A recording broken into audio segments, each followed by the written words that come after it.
Hello gamers, welcome.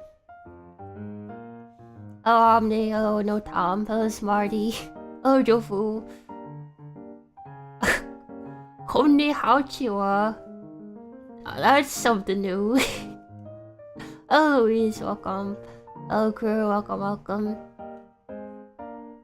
Oh man, I'm feeling a little under the weather. But I'm good, I think. Hope you guys are doing well. Why is my model lagging?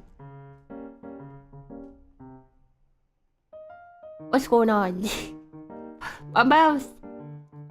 What happened? Okay, now I'm not moving at all. It's cold weather.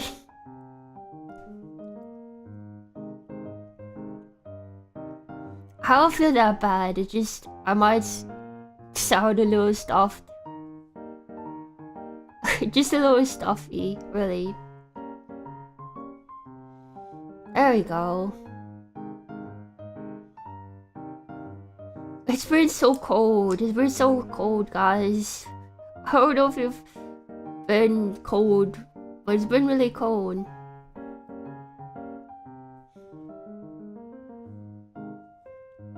It's been like really low 20s.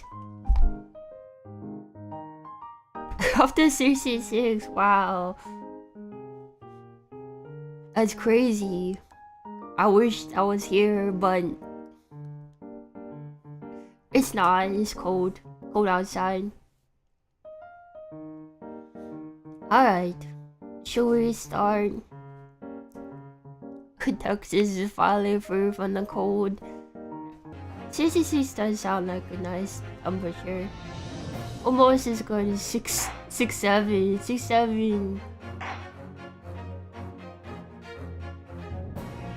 LA was 80, wow. That's a bit hot, honestly.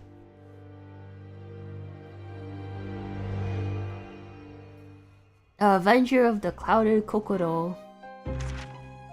I begin to think, Wilson, said Sholmes, turning his head languidly in my direction, that there is more to this case than that which we have observed. Indeed, that there may be another part to this story that we are yet to discover. His eyes wandered. Was it ever confirmed that Wilson doing this voiceover is the same one that died to the distant earlier? memory of that snowy evening? Oh, that woman has a knife To the young in her. lady collapsed on the pavement along Briar Road, and to the knife in her back. Lit in the soft glow of gas lamps, a most extraordinary scene had been set. And under the cover of a light fog, the curtain had risen silently on the insoluble mystery of our invisible killer. You want an apple? Go for it. Oh, we're back here.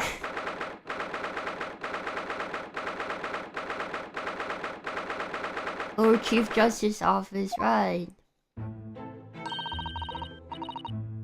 Did you sleep last night, Mr. Naruto? No, not at all. It was an enormous hotel, wasn't it? The rooms were so luxurious. I feel like we were staying in a palace. And with all the gaslight sprinkler, it was brighter than the day, even in the middle of the night. What about the enormous beds? After my time on the SS Buria, I wasn't gonna waste a single inch of that space. I spent the entire night rolling from one side of the mattress to the other. Oh yes, it was really the sort of night you can only dream of normally. Except...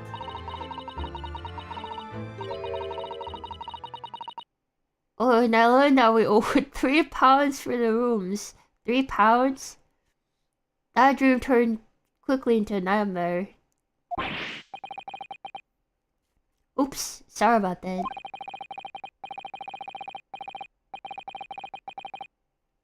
Well, it was so impressive and it was just so inviting. I just wandered in without thinking.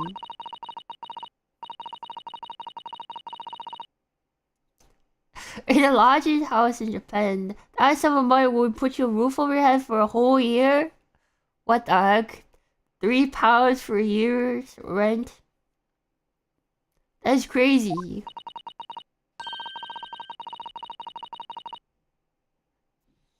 I did try, but I'm afraid I couldn't help my tears when we were presented with the bill. Oh, I really am sorry. Oh, never mind. We'll have to find some more affordable lodging straight away, though. If we're not careful, our entire stipend will be used up in 10 days or less. Oh, under this scary place. Good morning to you at this early hour.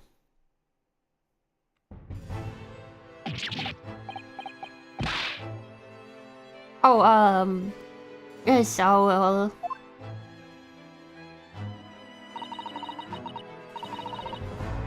Good morning to you, Lord Chief Justice. I'd come to report on the outcome of the trial at the Old Bailey yesterday. This episode is amazing. She doesn't even bat an eyelid, even in the presence of an imposing Lord Strongheart. Yes, I believe you have a very comprehensive initiation into British courtroom practices. Oh yes, it was very eye-opening, thank you. Of course, with your instructions, Lord Strongheart, Mr. Naruto performed his duty to the end. Yes, I've already been proud of the events. Conducted a remarkable defense. You may consider this test passed. Oh.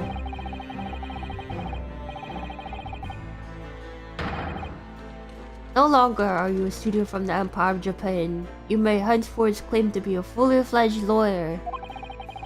Have we done it? We become the ace attorney. Country is delighted to welcome young talent from such a remote eastern island. Oh, thank you very much. So I'm a lawyer now. Now, in view of your new appointment, I have a fresh case in mind for you. I'll let you take it at once. I trust that won't be a problem. Another case already. Other treats a lawyer better than oops, I didn't read it. Practical experience. I'm sure I don't sense dissatisfaction, do I?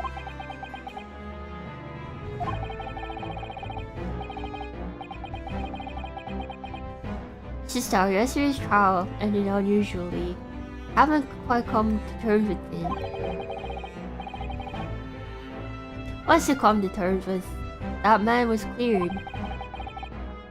What more were you hoping for?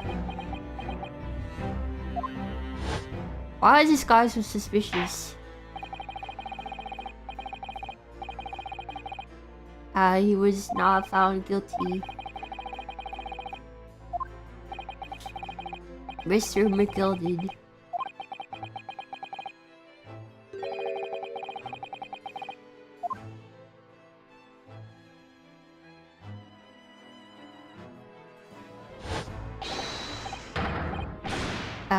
He was laughing up the storm.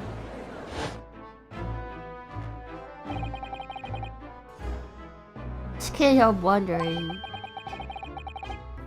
if Mr. McGill really was innocent. Mr. Naruto. It's just that I never managed to ascertain this truth. And then the trial ended.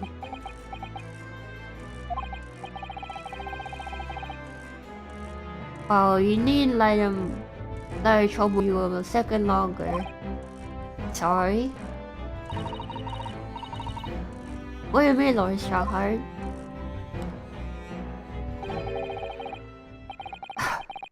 Magnus McGill passed away immediately following the trial, so he was the one inside the coach. Oh. What? Mr. McGill is dead.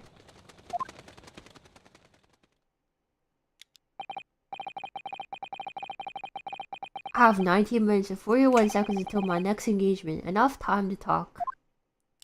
Magnus McGill died? What the heck?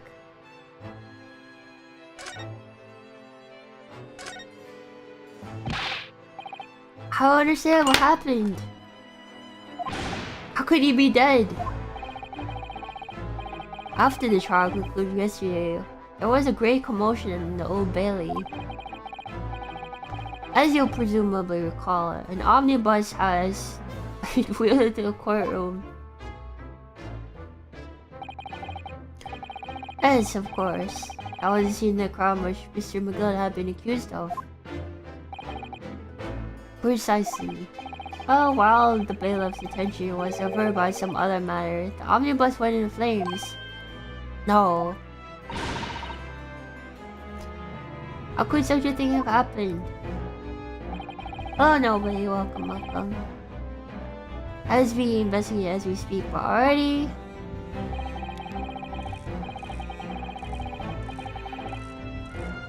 Police have identified a corpse inside the charred shell of the carriage, that of Mr. McGill. That's awful. Man must have slipped inside while the bailiff's attention is elsewhere. That bailiff really needs to pay more attention. How could that happen? That is also being investigated as we speak. Taking it back now. Immediately after the trial, Mr. McGill did mention going back to the courtroom to look at the omnibus.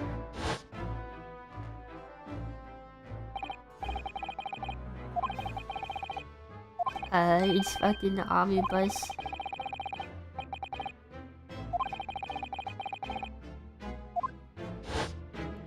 He was the one who wanted to inspect it, right? Especially in the omnibus. Not to my knowledge, I don't believe Scotland Yard had any intention of re-examining the carriage. But who was Mr. McGill talking about? Never mind that. The Yard is making a thorough investigation. The Yard, Ludwig. Ludwig, is that you? This matter is no longer of any concern of yours. Leave it to the police. Poor Mr. McGill. Our British court. So how did you find your first taste of your country's Supreme Court?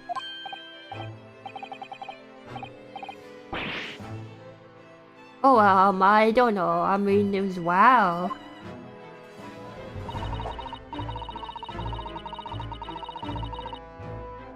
Mr. Harako means that the whole experience was steeped in the solemnity of Great Britain's long history.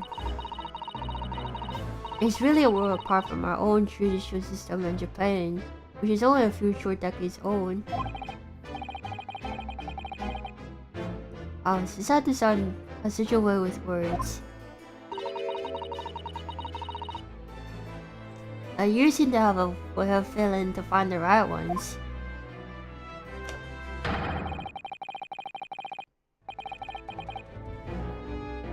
Your system here is the most advanced in the world. Learn all you can. Oh, me, welcome. Most advanced in the world, is it? Was fortunate. Our very first trial was a simple affair. Simple, that was simple.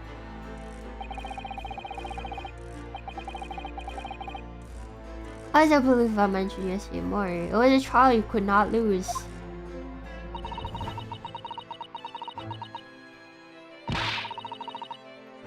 I don't mean to be contrary, Lord Shahan, but the case is anything but or simple.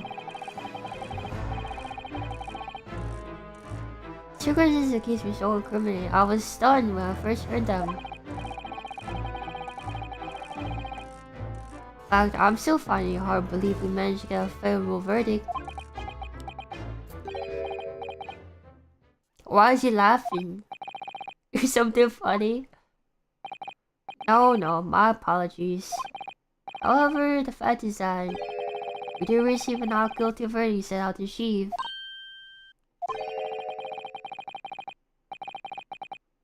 And that could only be attributed to exceptional talent. Would you not agree? I don't know about that.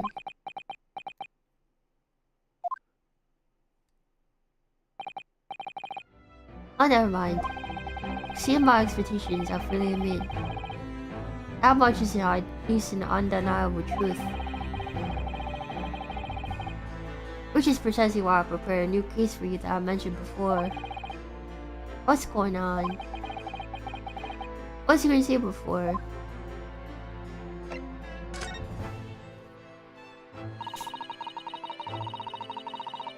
Could you perhaps give us some more details about the new case you mentioned?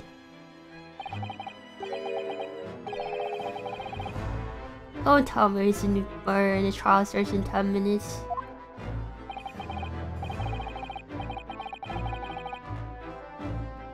Don't worry, it's nothing so alarming or quite as urgent as your last assignment. In fact, the case is completely different. Oh, I see. Did you just read my mind?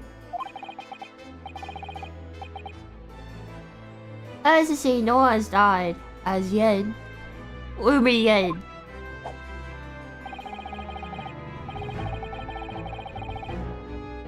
The trial will not be delayed. There will be plenty of time to do research the case thoroughly.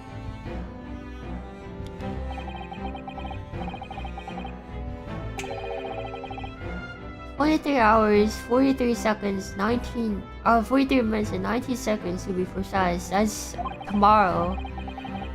So, trial is tomorrow then. Is everything alright? Oh yes, I'm just a little confused, that's all. Yesterday's trial was, well, some may wonder why if I'm really cut out for being a lawyer. Oh, Mr. Naruhodo. I don't know if I could stay in that courtroom after Mr. Magoda's trial.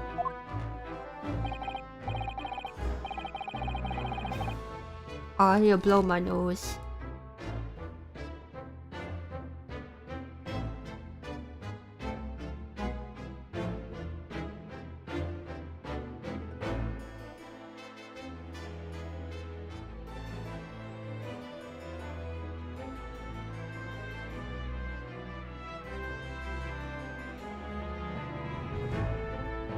Oh yes, I nearly forgot. There is one similar with yesterday's case.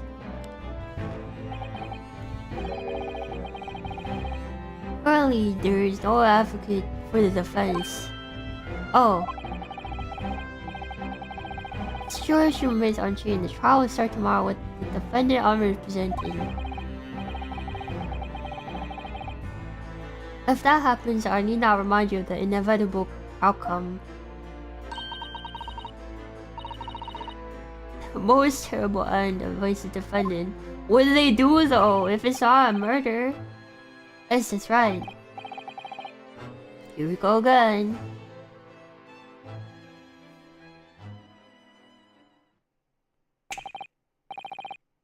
Your time is up. You'll have to excuse me. I'll advise you to begin making preparations for tomorrow's trial. After all, the clock is ever ticking.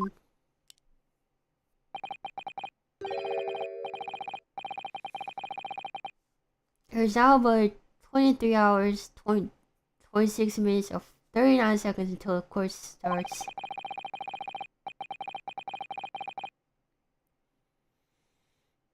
Last time I reminded you 23 hours, he said there's plenty of time. And one more thing, Naruhodo. Something I would like to ask you. What's that? Izzy, you remarked upon something.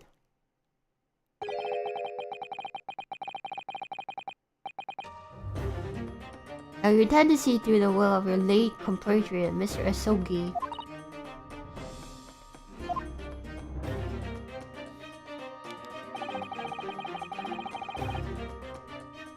I would be interested to hear exactly what you mean by that. It's not 34 seconds. Oh well, Kazuma always used to say, you see, he wanted to learn how the greatest justice system in the world, or so you could change ours in Japan.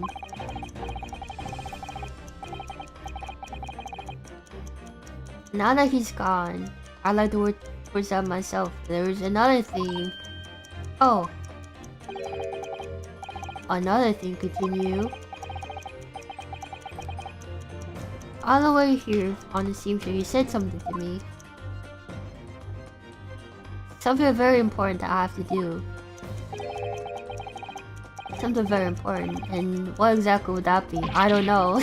You never had a chance to tell me. Oh, you're out of time. Well, thank you for enlightenment discussion. Mr. Naruto, what's this all about? Mr. Izuku never mentioned anything of the sort to me.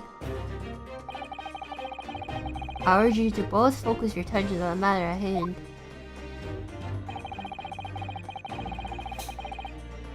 Take an delivery of someone, the police inspector in charge of the case.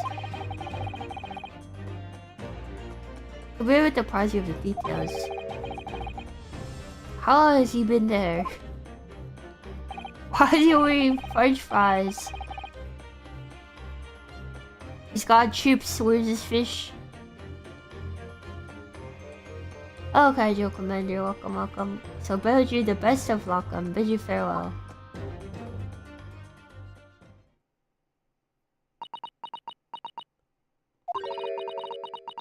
Something very important I have to do.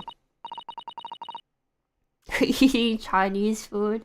It's true, right? What do you mean? I wish I knew, but honestly, he never told me. Anyways, but talk to the detective. Talk to the detective, don't you think? Yes, you're right.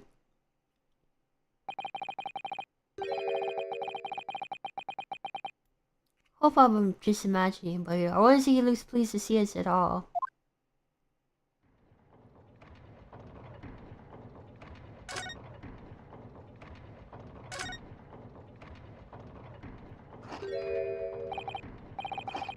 Could we trouble you? What do you think? Lovely weather, isn't it? What's the weather got to do with anything?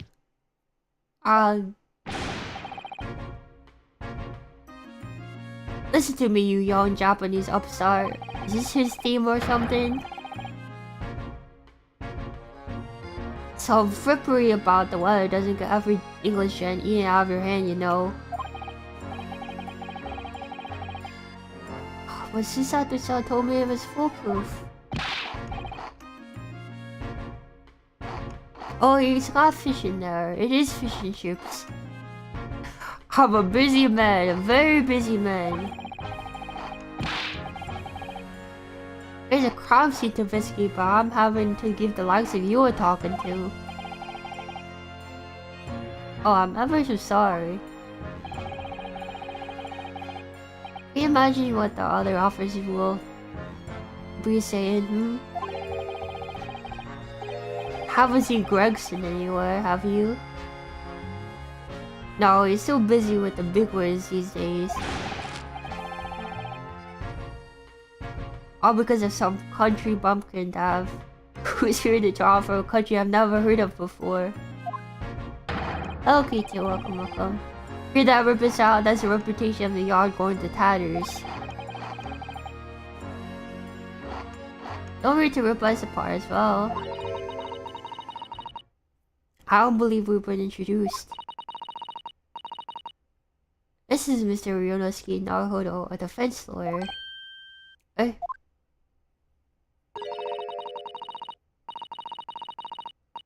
It's a pleasure to meet your acquaintance. I'm Mr. Naruhodo's judicial assistant, so... Eh? Oh, Senpai, welcome. It's a lovely weather we're having today, isn't it?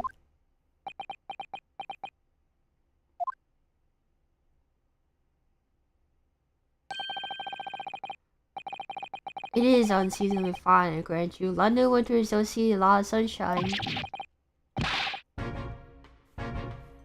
What was it, Echo again? Unbelievable. How did she put it off? So, Hub, Lord Shaw asked me to fill you in on the case.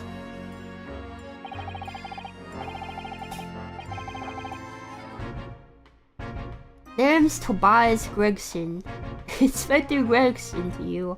I'm from Scotland Yard. Gregson, Inspector Gregson? What's the matter with Susato-san? Does Susato's name mean something to her?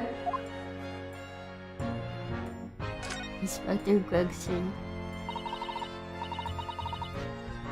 Are you perhaps the Inspector Gregson? Who's the Inspector Gregson?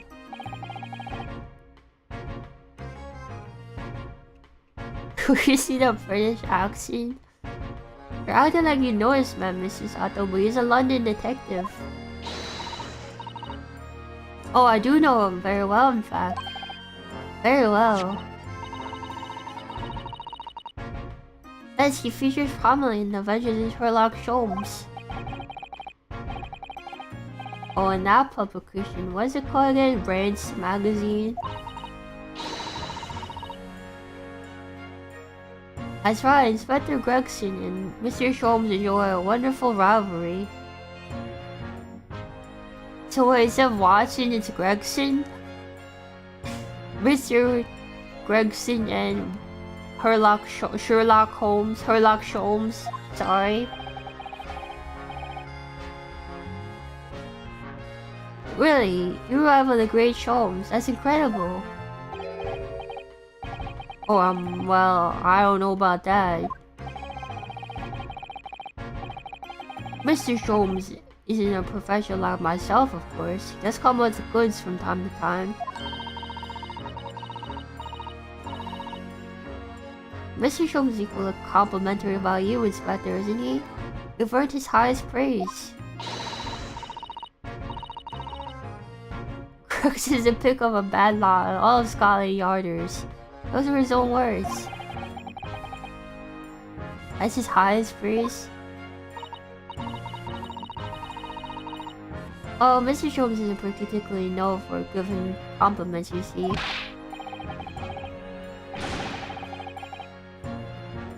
That he is not. Thanks to that magazine, my name is known all over London town now. Seriously, would figure out why you score?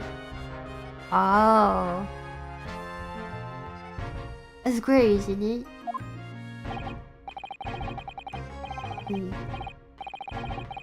I'll have to admit that to start with, I was a little flattered by all the attention. Everybody wanted to shake my hand, and my reputation in the yard went through the roof. Oh, that's wonderful. No, it is not. There's nothing more sinister about the man on the street. People are always looking at me now. They're all whispering rumors about me under the breath, I'm sure. Hello, Aku. Welcome. Rumors? Are you sure? His shirts he saw appearing in those stores, the famous on his head, stuff like that. Gosh, do you really think people are saying such weird spirited things about you? Like I said, they whisper. So I can't catch out exactly what they're saying, but I know what folk are like. I'm sure that's what they're saying. I'm sure of eggs is eggs.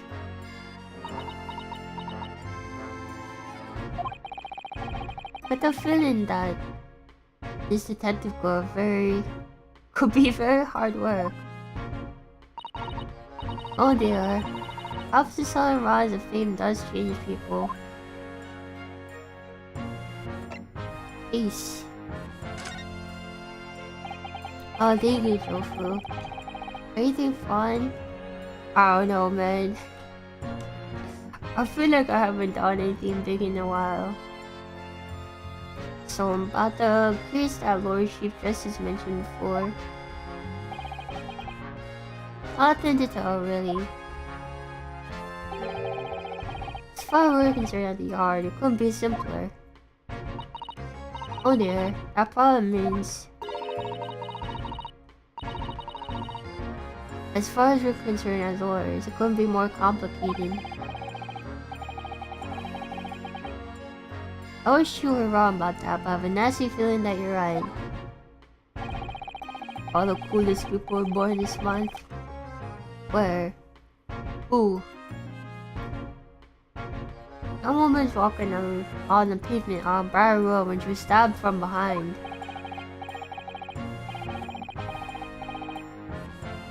Fortunately, it wasn't fatal, but she's still laid up in hospital unconscious.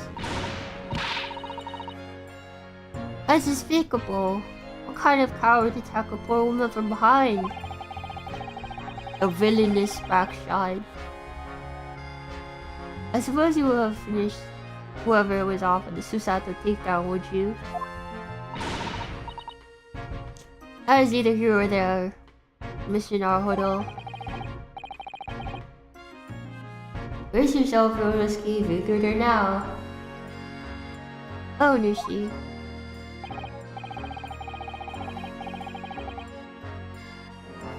Anyway, after something of a whirlwind investigation, the criminal was arrested. Really had time for a cup of tea after the incident took place, to be honest. So there must have been something left at the scene that led you directly to the culprit. Perhaps a reliable witness who recognized the person in question? Let me stop you right there. You're wasting your time on this one. Sorry? There's nothing you can do. There's no way to help the bloke now. Why ever not? Simple. He's dead.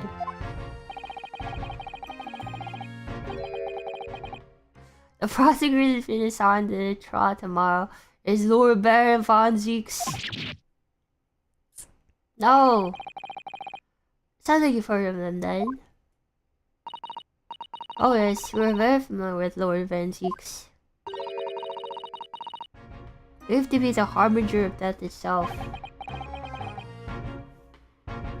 Reaper the Bailey.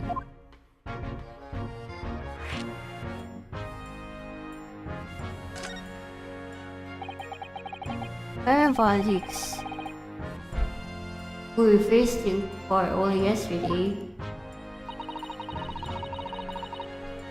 Mr. McGill talked to us about him before the trial, didn't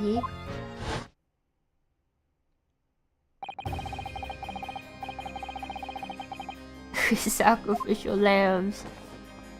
Why is he so zesty? I don't know why. They made him so zesty.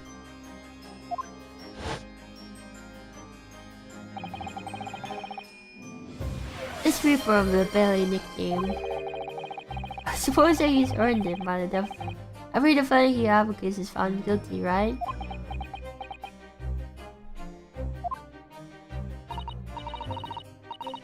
Well, if that's the case, I should inform Inspector that in yesterday's trial against Louis Von Zeeks, Mr. Naruhodo secured the verdict of not guilty, but he still died. What of it? Oh, I think...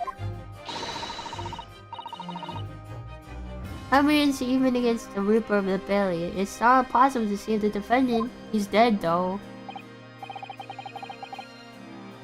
Oh, you really don't have a clue, do you? What do you mean? What happened to the bloke on the end, eh? He's dead. Ah. Agnes McDowell became a cropper in the omnibus. Wait, what in the a cropper?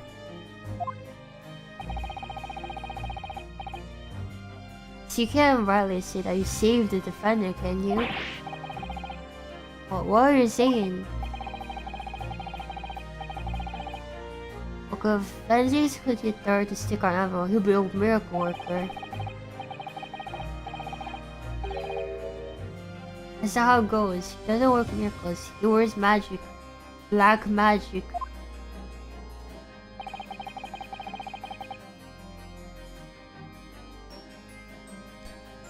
Have a good long think about that if I were you. Are we really supposed to believe that?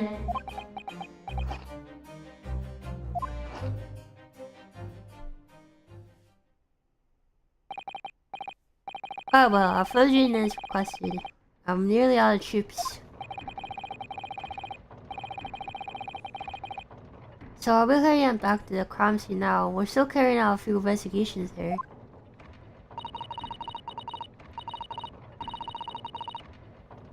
It was Briar Road, you said, didn't you? Where the incident took place?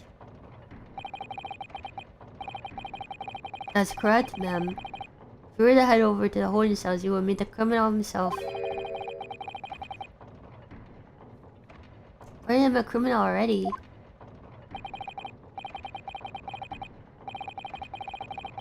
He's as good as shaking like a little leaf in his cell. He is. Give you a chuckle if nothing else. He's 8:53. Straight to the jailer. He'll show you the way. 8:53. Thank you.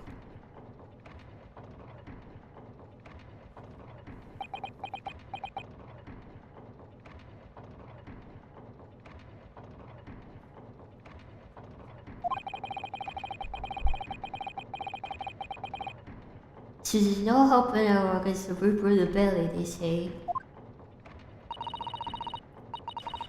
Something troubling you, Mr. Naruto?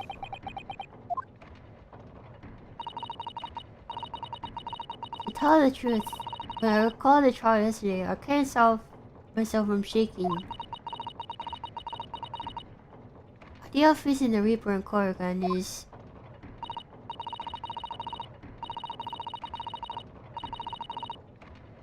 Oh, if you think it's too much for you, there's no shame in turning the case down. That takes courage too.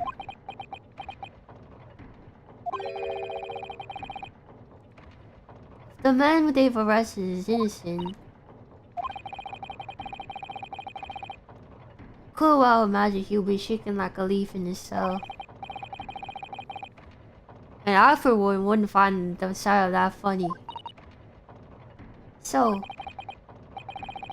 if I'm honest, I'm still really from the shock of yesterday's events myself. And I'm not really sure if I'll be able to help this man, whoever he is. I'd like to try. So I think I'll make myself some inquiries. Will you help? Did you really think you had to ask?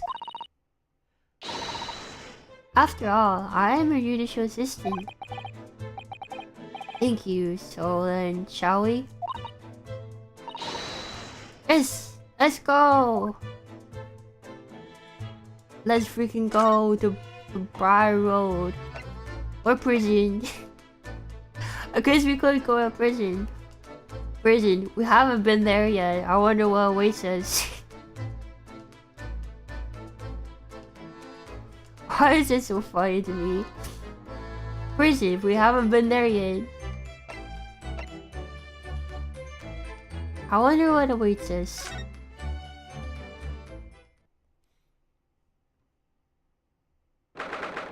Wow, it's like a dungeon in here. Cell number 9. I thought it was 52. So these are British prison cells. Oh, they're ghastly. It feels just like a dungeon, innit? Yes, I haven't experienced it in Japan myself. I can assure you that our wooden cells feel a lot cozier than these cold stone walls. Oh, don't, Mr. Naruto. You're making it seem worse.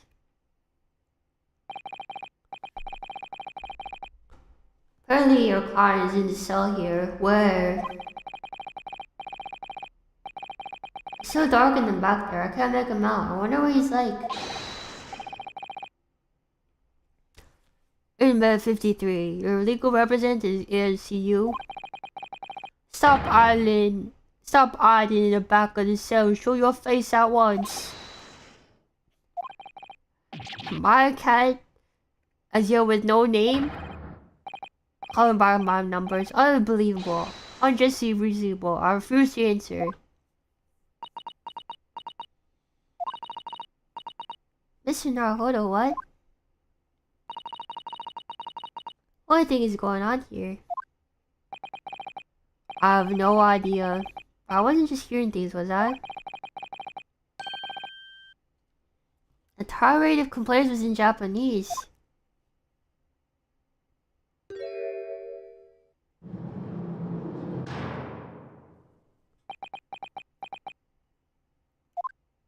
Japanese guy. Shh, quiet.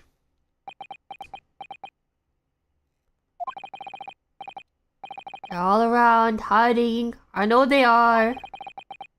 They're watching and listening even now. I can sense it.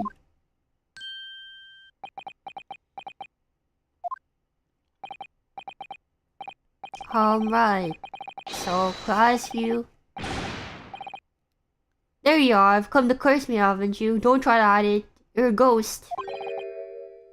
A ghost?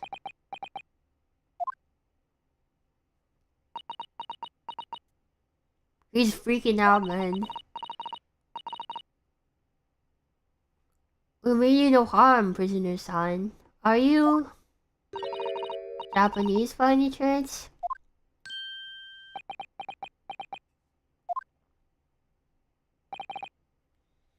This is beyond my wildest dreams.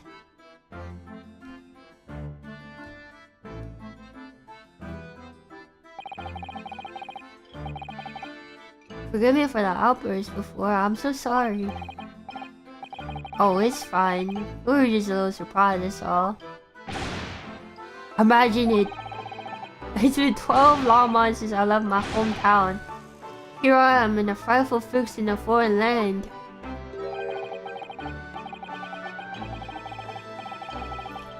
Hearing the sweet, sentimental tones of a compatriot's voice here in this damp, dark hell was a... What is he doing? Most monumentally moving moment.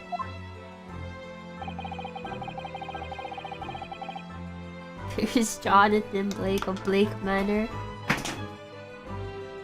Who could have guessed that this new client Lord Stronghold sent to us who turned out to be a fellow Japanese? Ah. A compassion my fellow countrymen show. I dropped my pen, sorry. To dispatch a first-class lawyer all the way from Japan to defend a mere foreign student. Noble, nurturing, never failing Nippon. A first-class lawyer?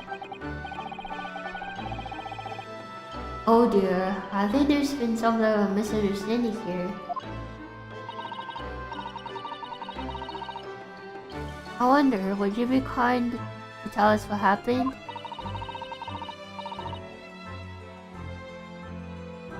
Why have been detained as a suspect, for example? Yes, I will. Can't say solely silent.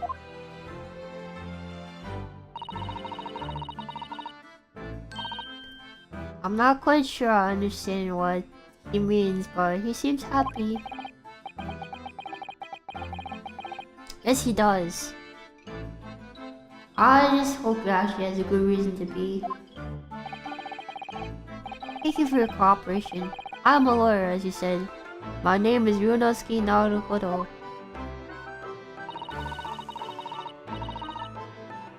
And I am Naruhodo-san's judicial sin, Susato Mikotoba. I am a visiting student sent here by our government. Nobly named Natsume, Suzuki Natsume.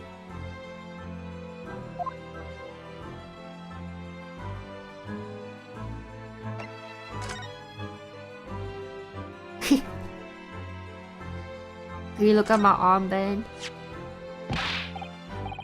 Yes, that's a symbol of our greatest first-rate lawyers.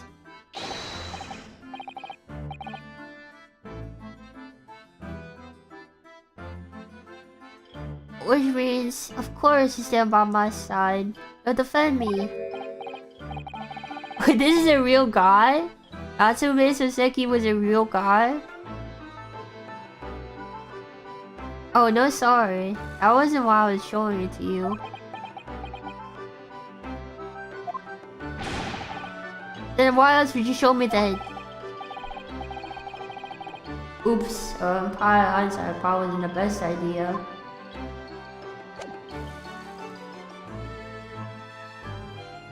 He wrote stuff.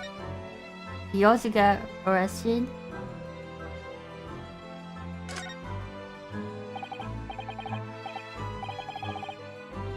Suzuki Natsume-san. What an unusual name.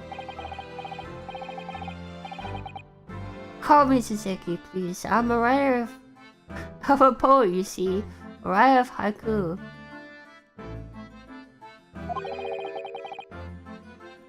It's something of a nom de plume, a pen name. You mean an alias? Oh, he's not in jail because he wrote something. He's in jail because they accused him of stabbing someone in the back. Literally with a knife. Neck button. Yes, that's right, Naruto-san. Oh, no. Don't be so prosaic. It's much more refined than that. Haiku really reminds me of home. Here you are visiting students sent over here by the government. Yes, that's right. Yurika is told to go and study English. First I had to suffer that misery, and now this is beyond the pale. Suffer that misery? You don't want to study here? No, I'm real high interest in Great Britain for some years, of course. Oh. But just because the government tells you to do something doesn't mean you can do it, no. What do you mean? They told me to study English literature. That I could understand. That's my feeling. But no, they told me to study the English language. Utterly unbelievable, unjustly unreasonable. I see. Only the other day, I was told to send a report about my first year here. I turned it a blank piece of paper. Wise words are whitewashy.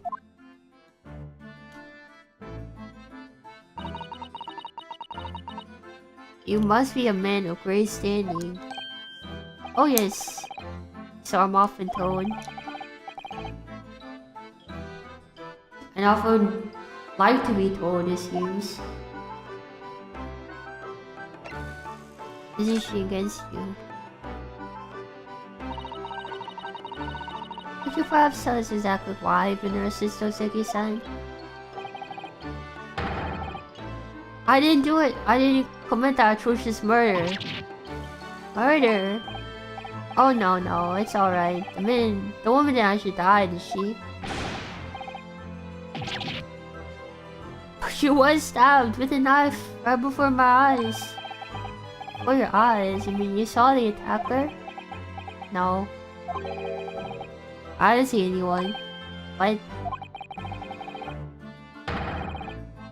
If I see the person who did it, you think I'd be locked up in here? Oh dear, it seems like this case is becoming rather complicated. Why me? Why me? Why did that silly woman have to be stabbed in front of me? Victim blaming. He's victim blaming. It's the curse of London. It's incredibly, inexcusably, irritatingly inconvenient.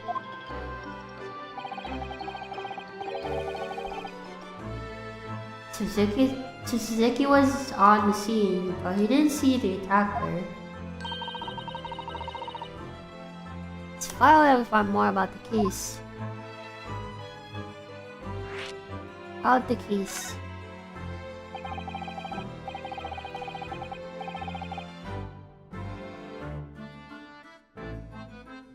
It was a cursed evening.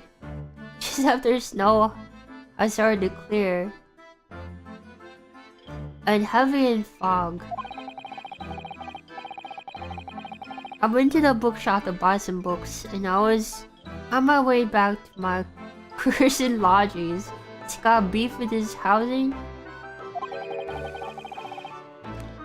Sure, the bookshop wasn't cursed too.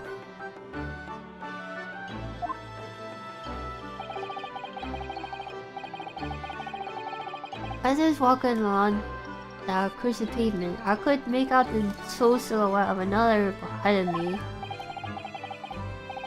A woman wearing a green overcoat she was, and just as I went to overtake her,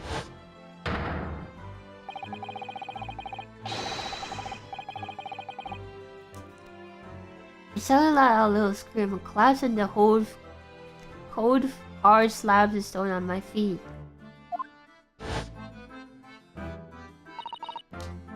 How terrible. I called out to the woman, but she didn't move. It was like a ghostly, ghoulish, grim graveyard.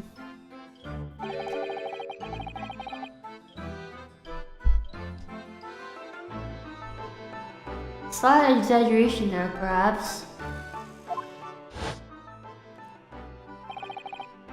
I was terrified. I had to get away from there. So I ran as fast as my legs would take me back to my accursed lodgings. That's not good. Let's see what's shameful, I know, to run away like that.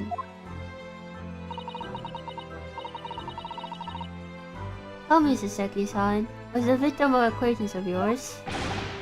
Don't be ridiculous. Do you think I know her that fairy tale English, and a young woman at that?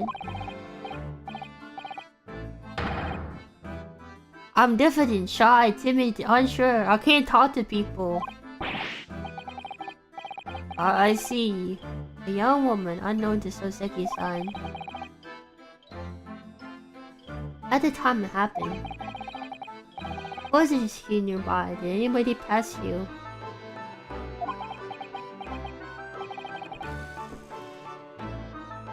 Terribly.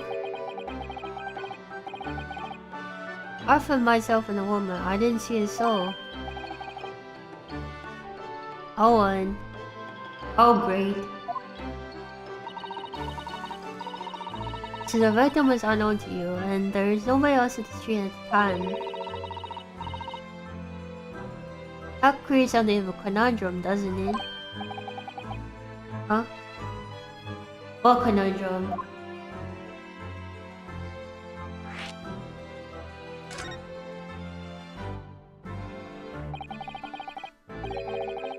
What do you mean, Sato-san? What's the conundrum?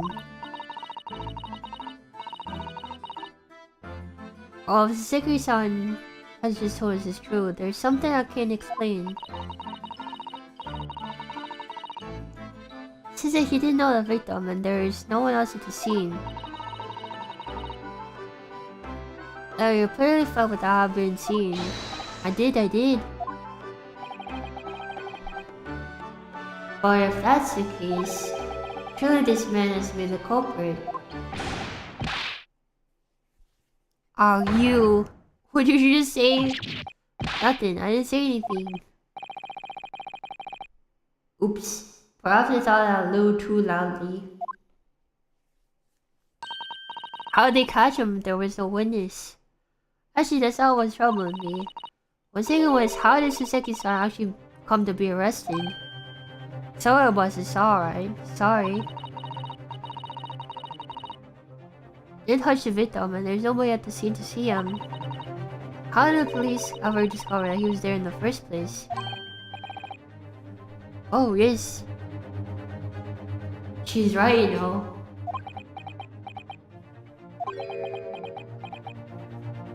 It was him. That cursed great detective. He lent the police to me. Oh, the bad luck. Kurlock. Cursed great detective. Could it be? Could it be Herlock? I should never forget that man's name as long as I live. With his hearty laugh and his self-proclaimed greatness. Brash, big-headed bonehead be gone. May you be cursed until the end of your days, Herlock Sholmes. Chris laughing at him, she's so cute. I knew it!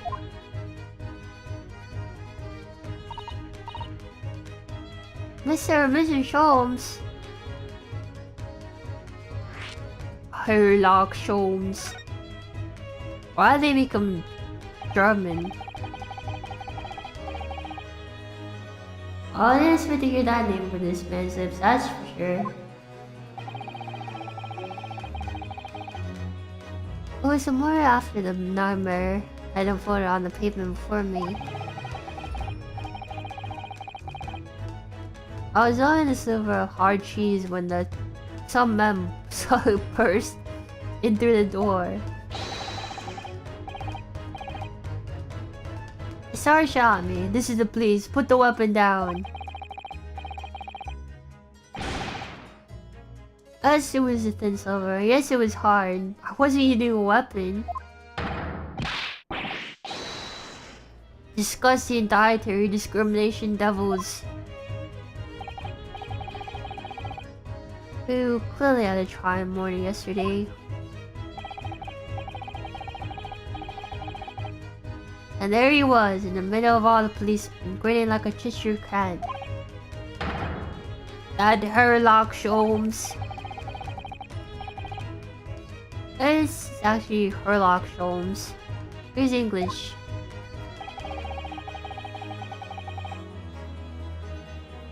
I've since found out that he's a famous name in detection here in London. In detection? Is that what they call the detective line of work? Yes, the great detective is really well known. And his overly sharp mind managed to deduce my whereabouts apparently. He thinks I'm a knife-wielding madman. Me, this weak-stooped kid of a man. He's a mouse. I wonder what great deduction process led him to the conclusion this time. You meant to say that Mr. Sholmes' deduction was only the reason the police arrested you? That would be most unreasonable. Oh well, the thing is, I was so throwing a panic when they barged him away. Of course you were, that's only natural. I was terrified and trembling. They kept throwing question after question at me in impossible English. Fiendish form filled flimflammery. Oh, so. Oh, we are in England.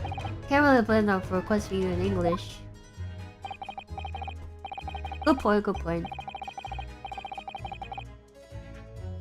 Well, my mom went blank. I knew I had the answer, but I didn't know what to say.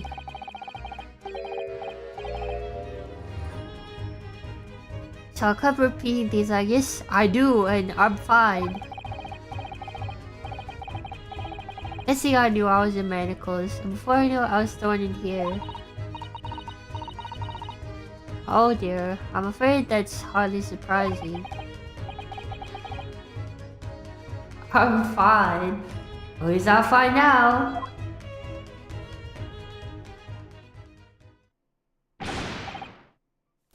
Mr. Naruto Esquire. Esquire.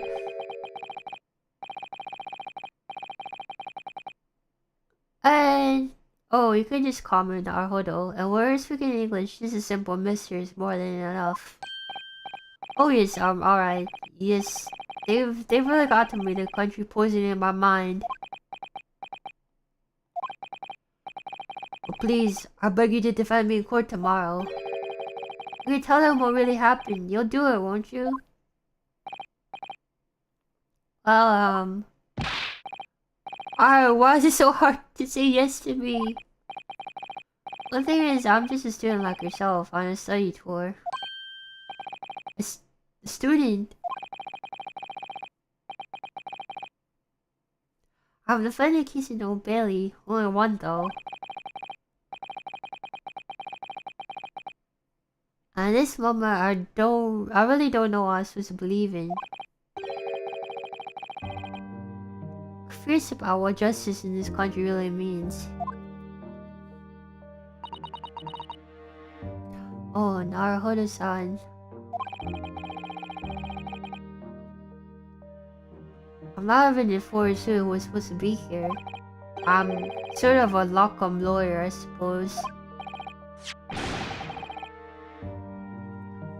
But that armband, that's a mark of a great defense lawyer from a great empire. It's a keepsake from the man who should have been here. It was my best friend.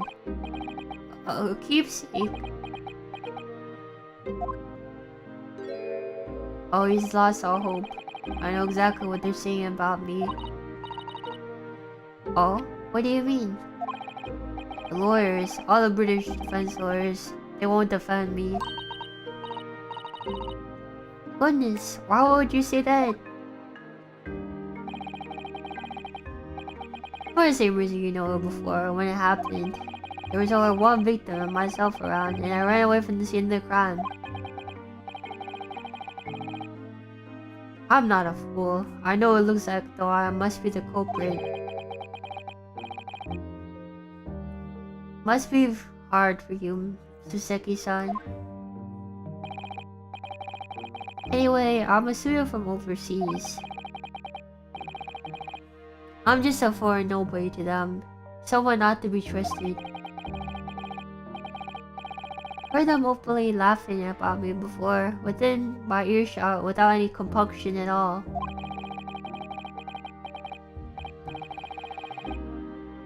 Any trial for this man would be a waste of time, they said, and of course a foreigner did it.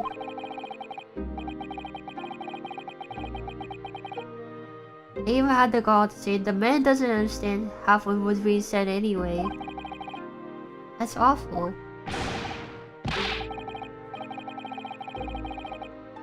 They're wrong. I'm studying more regulation. Half of the policemen on there on the streets.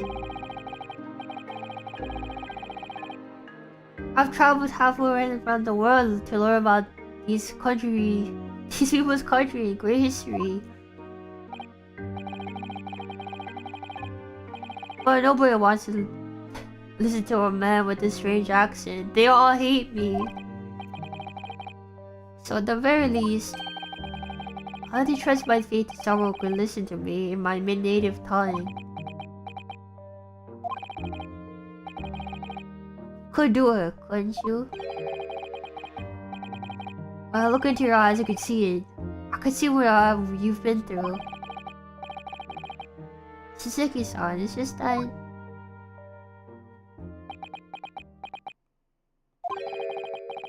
Give me a little time, please. I'll do what I can for the time being. What do you mean? I shall investigate the case as thoroughly as possible. If we can find some clues, it could give us a much better chance, I'm sure. Oh, yes, thank you. I'll be here all alone, waiting for you. Locum student Mr. Naruto Esquire. We shall get going then, Naruto-san. You have a case to prepare for.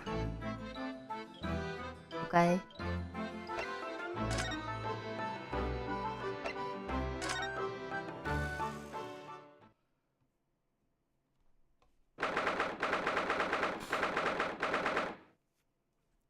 Prior Road.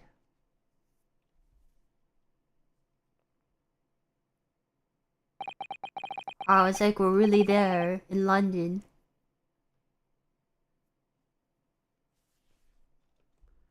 So this is where it happened. Prior Road.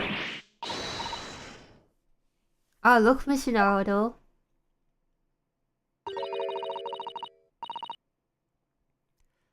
Look at that regulation metal helmet. It's unmistakable. The men of Scotland Yard are here. They're visiting as we speak. That is their job, you know. But Mr. Naruto, to see one with my own eyes. I often depicted in the adventures of Sherlock Holmes, but I never dreamt I'd come this close. To a real Bobby's helmet. What? A helmet? Of course. I'll have to try one on one day. Well, I hope your happy dream comes true. Hey, it's Gregson. What's the Japanese delegation doing here? Oh, it's Frederick Gregson. This is on a tourist trail. I'm first sure you're well aware. Yes, of course, we came here to investigate. So you've been to the holding cells, eh? What'd you make of the criminal, eh? He's not a criminal as you put it, Inspector. He's a suspect. We'll see about that. You Japanese like to stick together, I suppose. Why do they gotta say it like that? Well, do what you will, it doesn't bother me.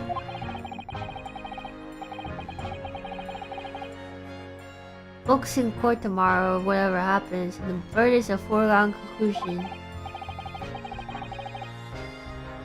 It is so clear of rejection. He's eating fish and chips. Hey Car, London at this time of year is full of stone cold air. That makes it worse somehow.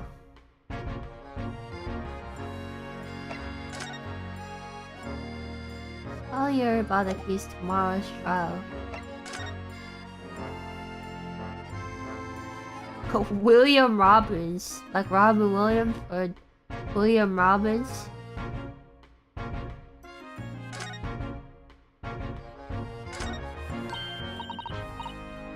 Oh, British bicycle, look.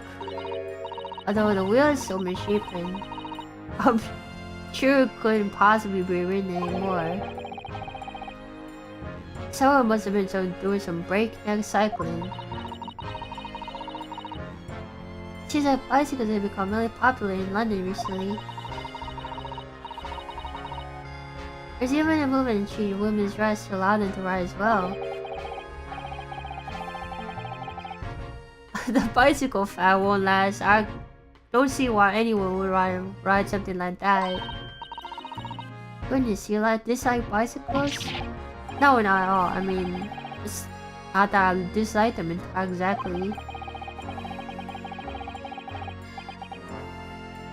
It's just that any occupation that involves taking your feet off the firm ground seems reckless. If you ever try walking on steps and fall into a river, I know you agree with me. We have to hire a bicycle sometime. You could sit behind me while I ride you around. Why would you be on stilts and fall in the river? What happened? Shrine Street.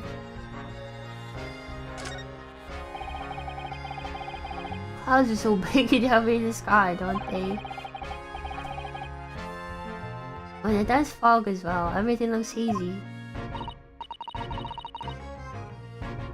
Well, it is known as Foggy London Town. I could just make out the spire through the fog. This looks like it's being built though.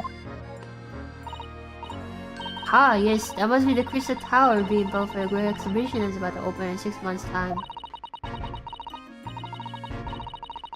Apparently it's going to be very striking, glazed on all sides. The symbolic centerpiece of an exhibition. Glazed on all sides, was that Expedition 33?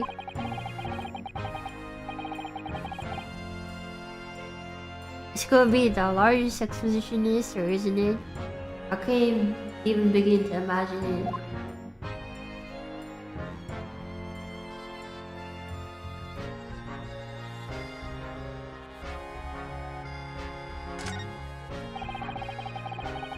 Houses snow on the pavement here and there, but the road itself is covered with carriage tracks.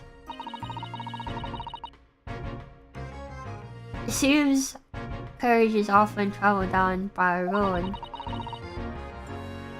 It soon disperses all the snow. I slipped over when walking on pavement earlier. It's far safer to walk on the road instead. Oh, but you're rather small, Mr. Naruto. I dress in all black. Is he short or something? How tall is he? Our coachman might not see you and you could be flattened by horses. Well, thank you for the rather small concern.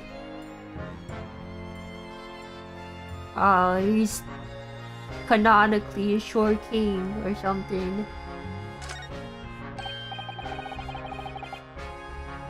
Oh, look at the windows of that building over there. Are you sure they're windows? Yes, but they're all filled in with bricks. Oh, you're right. I wonder why. Obviously, an empty property where no one lives at the moment. He's 5'6". Damn. There's smoke coming from the chimneys though. Oh dear, everything still seems foreign. I have much to learn about this place.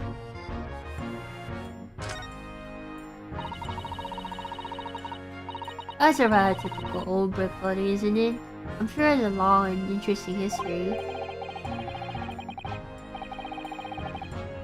Oh, Tom's certainly taking this toll on the place. It's crooked and sagging all over. It is a bit blunt, right?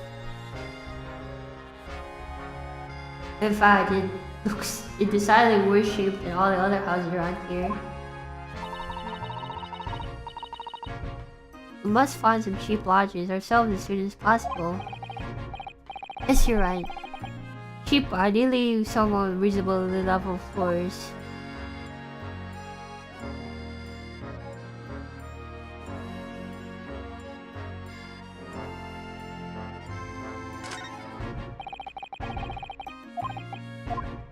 Oh, we're at this, right?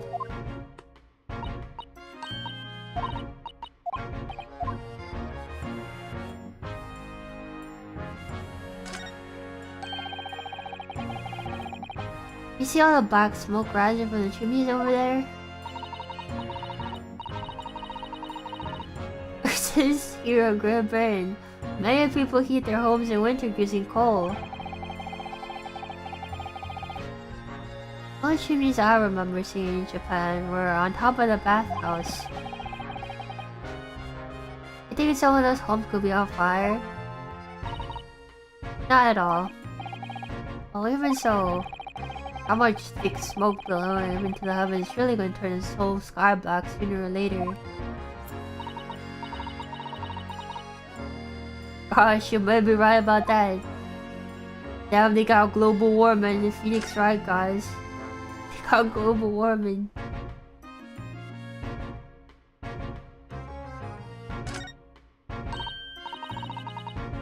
What a delightful snowman. I didn't realize the English had a tradition of making the snowman as well. Looks a little creepy though. Oh, it has a scarf, look. You need one if you're out in the freezing cold all the time. I wish I had one.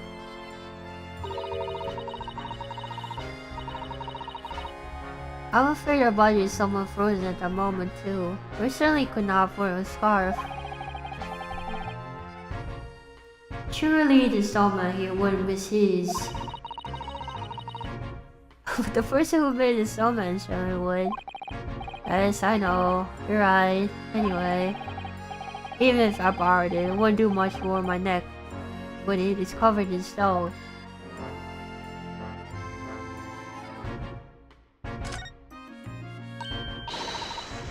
Oh, that's a Scarlet Yard carriage. They use vehicles like that to rush up crime season and cart away criminals. Oh, I didn't see Iron Lung, no. Very well informed, aren't you? It's all been a dream of mine to ride one of those through the streets of London. Just pick up my sword and throw it through one of the windows then. That would mean being arrested or to riding, wouldn't it? Still, if that's the only way, we find a good stone. Suicide the sword rocks at the cops, man. Crazy.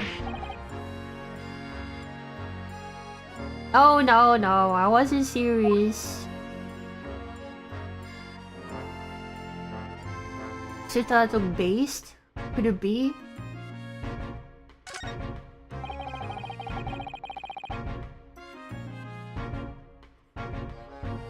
This patch of pavement must be where the incident occurred. This is very wide open space, isn't it? That's true, I can't imagine an attacker could have been hiding. Oi, what are you foreigners doing here? Oh, we just investigating the sea officer conspiring with that mustache fellow from Japan, are ya? Conspiring? Come here and destroy the ovens, have ya? Get out of here before I give an end. Come on. Oh, thank you, girl. Thank you for the bits. It's true, my anniversary. Damn. Has it been 2 years already? You shoot us away like rats. Yes, we should give him a wide berth, I think. What a disappointing experience.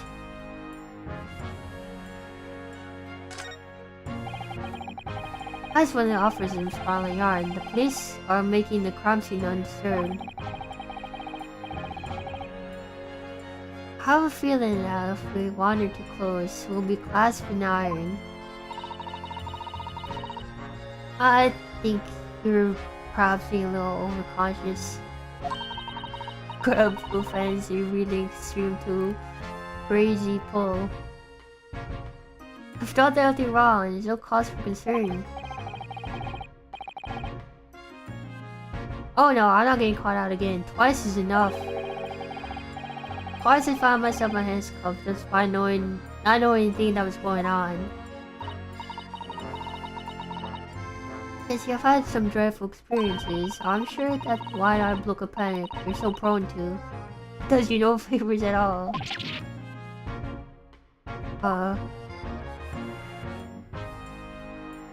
This is everything.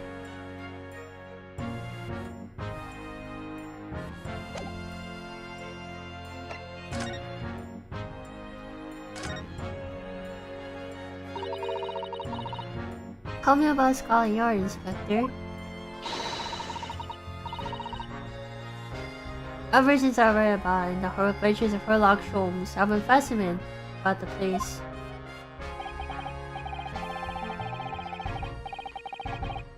The Yard is the most sophisticated policing organization you've ever found in the world, ma'am. Are you sure it's not a podcast with Ludwig and his friends?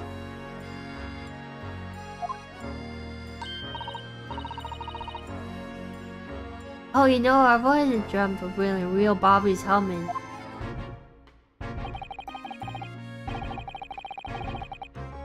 Does make them look the part, seeing a policeman with that helmet on.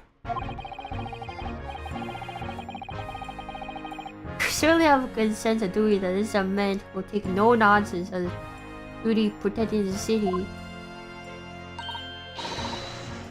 Oh yes, doesn't he look wonderful? Being a London Bobby is hard going, I tell you. Oh really? First in the morning, you know what he does? Goes around and rouses all the laborers on his beat so they can get off to work. What? He wakes people up? Yep, raps on the windows with a long pole. Did it myself, going back a bit. I had no idea. Isn't that crazy? Before people had alarm clocks, people just would knock on your window. This is a real thing. People got paid to be a little alarm clock for people. I don't know who wakes the alarm clock though, you know? Bobby works for the people of the town. It's just not one of his duties. After that, he starts tirelessly patrolling the streets all day long. He used to cover 20 miles a day. That's the regulation distance. Can't really imagine how far that is, but sounds like a long way.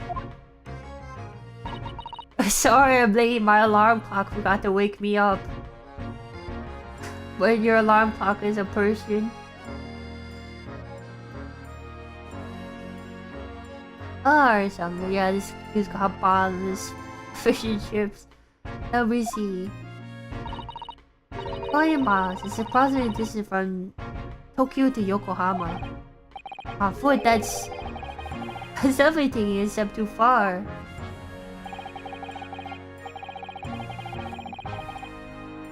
And when it gets dark, of course, it's an important job to line all the gas street lamps. Oh my. I suppose between all those duties, Bobbers are expected to investigate cases as well.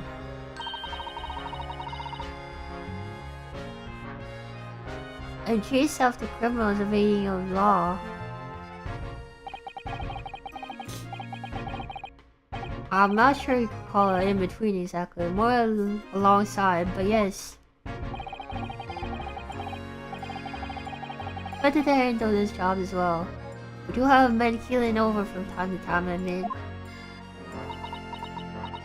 I always dreamed of having one of those helmets, as I said.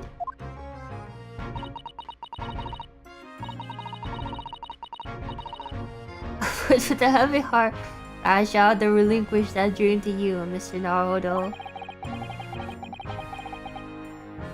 Your heavy heart will be my heavy head if you do.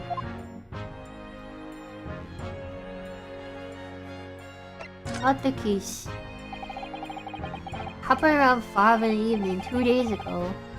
Just on a bit of open pavement. Looked up, my young one was stabbed with a blade from behind.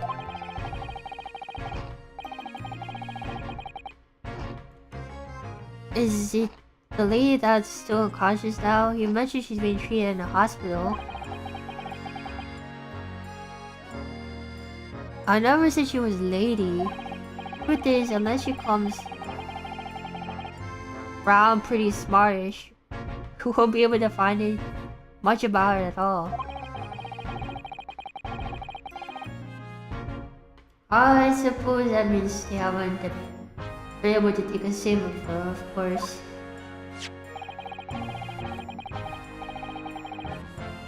Here's a map of local area I have on me. You can take it if you want. Really, are you sure?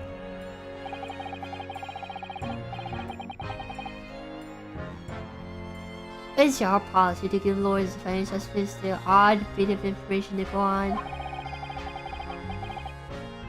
I haven't accepted the job yet, but still. Thank you, Inspector. We gratefully accept. It's been added to our court record. Anyway, as far as we know, there's no one else in the scene other than the victim and your fellow countrymen. So who did it, do you think? How much of a head scratcher is it? I know Mr. Natsuman was also claiming not to have seen anyone around, but just because you didn't see anyone doesn't mean we can't be sure there was no one present. I'm sorry to tell you, but we most certainly can be sure. How? Cause, ma'am, besides Momo and Stalin didn't go unnoticed. The what? Of two very reliable witnesses, no less. Oh.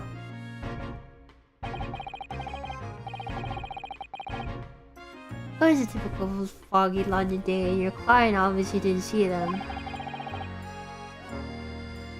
There were witnesses now. So who did it? Which witness did it?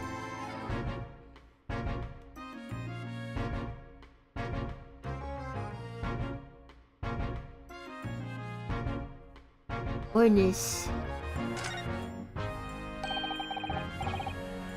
Who are these witnesses, Inspector?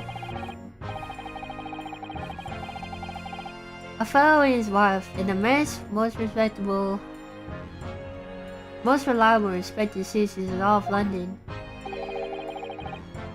He's a copper from Scotland Yard. Ah. Policeman.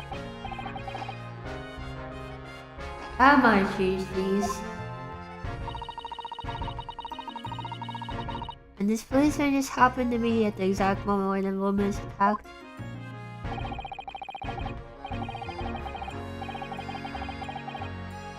Nothing peculiar about that, ma'am. Part and parcel of being with Bobby. Catching them banging the act and all that. Oh, do you think it might be possible for us to ask the policeman a few questions? You might guess. You can ask him what you like in court tomorrow. Oh. I have no doubt he'll be summoned as a witness. That'll give you something to look forward to. As said then, he's got no intention of letting us meet the man beforehand, it seems. This man witnessed the incident. As a judicial assistant, I must warn you that this could make our job very difficult indeed. Yes, as a non-judicial assistant, I could have warned me of that too. Oh yes, one more thing, Inspector. What? A person will lead you to suspect. Her name is Sherlock Holmes. Sherlock Holmes. What are you bringing up for?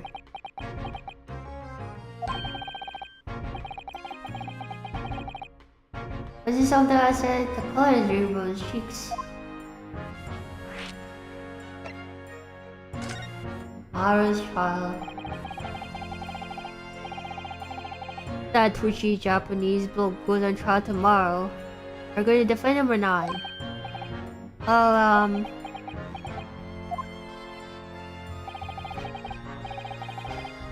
there's no difference to me, but I would just say this.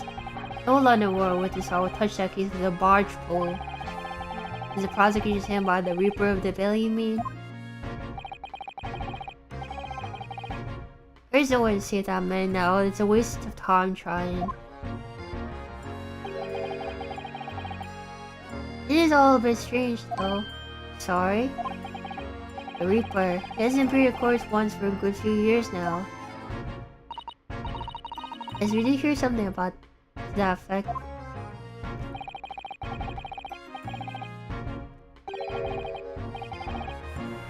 The only people he usually bothers are the real scum, the master criminals, the violent ones.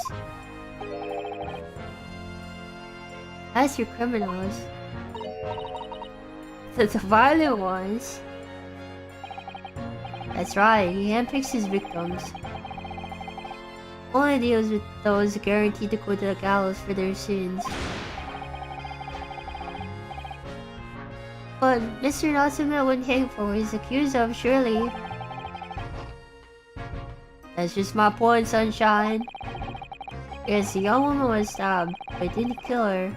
Couldn't even say what the intent was there.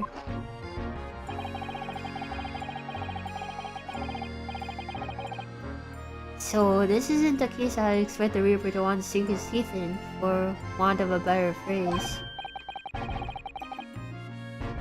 Oh, it's not exactly a minor infraction, is it? No, there's gotta be more to it. Some reason he's taking an interest. Really? Some reasons, Spectre? You think I would tell what's going on outside the head of the Lord of Darkness? Vampire. You have to ask him yourself at tomorrow's trial. Are we really going to have to face the Reaper again? The Lord of Darkness, as he put it? Mr. Sholmes. Who did you hear that name from? Oh, it was Mr. Natsume who mentioned it. He said that Mr. Sholmes was with the police when they entered his lodgings. Sure is the result of one of Mr. Sholmes' inspirational great deductions. Fiddle faddle.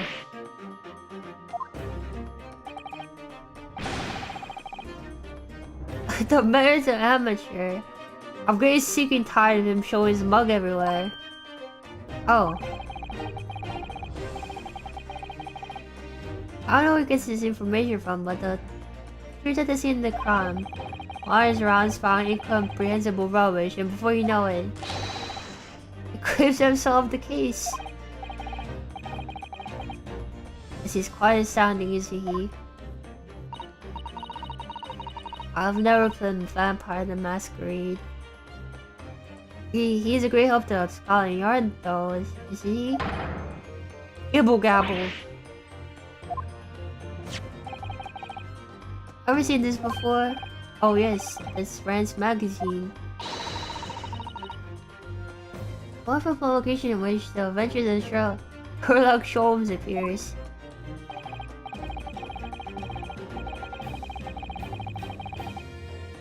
Oh yes, a wonderful publication as you put it. Sees fit to include several of the Yard's detectives in his stories. The so-called great detective makes a mockery of all of us. It's anyone they are. It's a misadventure to be included in Sherlock Sholmes' tale at all. Aw, I suppose there's an element of that. We work our socks off, every one of us, willing to be front by the public thanks to that obnoxious detective. A man is as dangerous to all of us as Scotland Yard as he is to all our criminals. Can't be really true, can it, Inspector? Clearly, the great detective and the police have a complex relationship.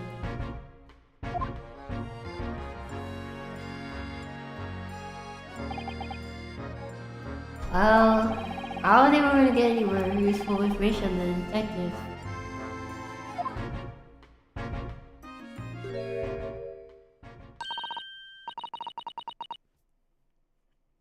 Mr. Harako, can I make a suggestion?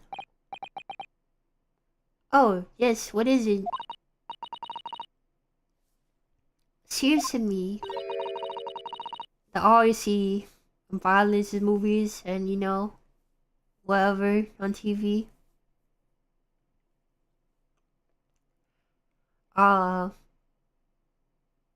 We must speak to him about this. By whom do you mean, Mr. Sholmes? Yes, Mr. Alex Sholmes, exactly. Look at those shiny eyes, you can't wait, can you? Oh, Mr. Natsumi did blame Mr. Sholmes for all this, right? Yes, he did, he really did. Which reason involved part in the case? Are you just gonna ignore that? Hope not.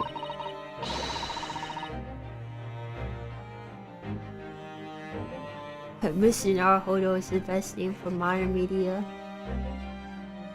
The names are so silly. I sure saw myself simply selfish desire to meet with Mr. Sholmes again. Trouble is, I have no idea of the man's address. It's Baker Street.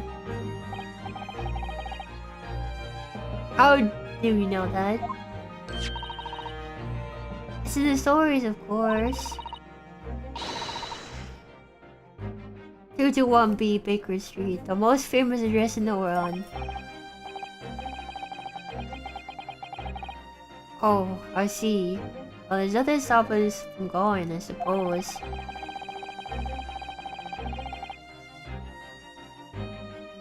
We better find our way there before Satsudan becomes more exciting and unpredictable. Hurrah! A summoned carriage. So we have a reunion already with the great detective, Mr. Herlock Sholmes.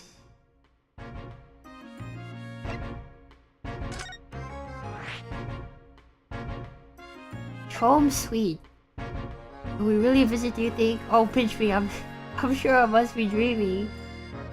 Home and office of the most famous detective in the world.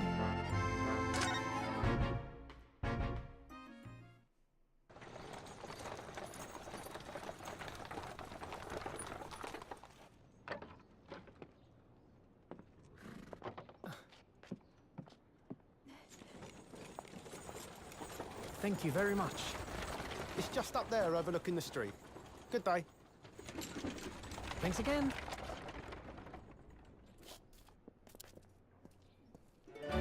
Is this it? This is it. The residence of Mr. Herlock Sholmes.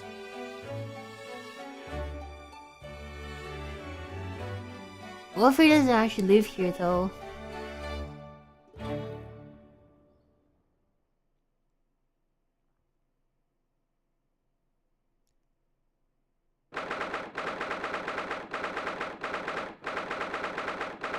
Okay, he does live here. Sholmes Suite.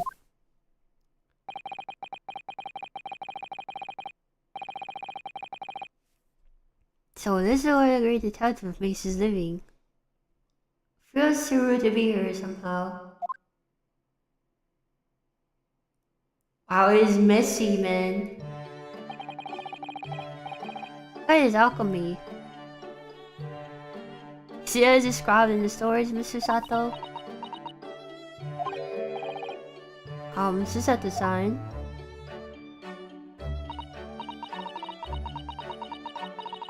Many famous cases have been solved here in this very room. Oh, suppose he must have been, yes. I've never read the stories, it's hard to be quiet as Chief seems to be.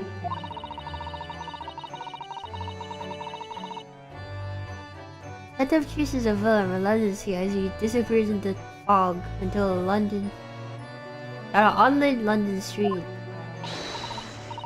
Oh, the thrill of it. The romanticism. Can't you feel your heart thumping in your chest? Can't you, Mr. Naruto? Oh, I suppose I can, yes. So, if you don't mind, I'll just sit here and soak up the atmosphere for a little while longer. Please don't mind me. She's obsessed.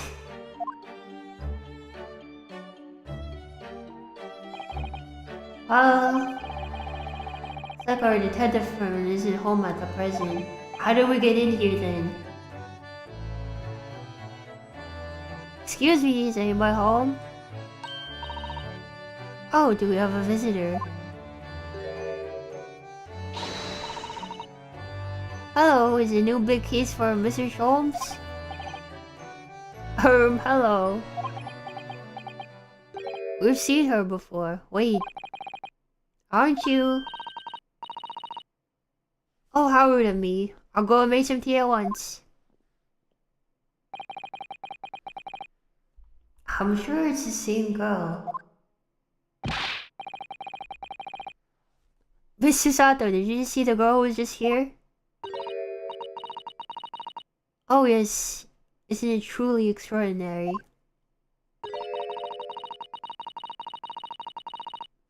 I think the King of Bohemia came to this very room to ask Mr. Sholmes to take his case.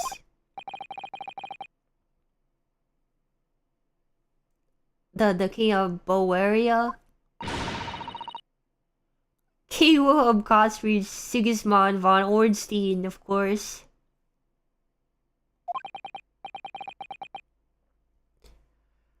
Sorry, I'm drawing and blank.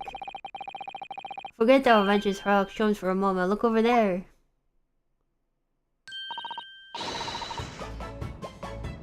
He's brilliant. I have a freshly baked cake as well. Oh, it's you! I knew it. Susato recognizes her as well.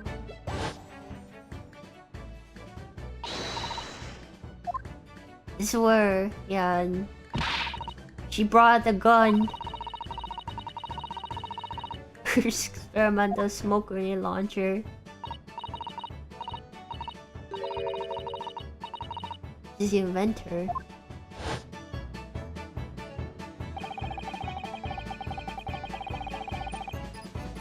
It's the girl who turned up at the end of Mr. McGilden's trial in the defense antechamber. I've never met a lawyer from the Far East before. Or you having to get straight to work when you've just arrived in London. Oh, generic, welcome. Oh yes, it was challenging. Oh, try this tea, it's my special blend, you know. Oh, thank you. Is tea supposed to look that color?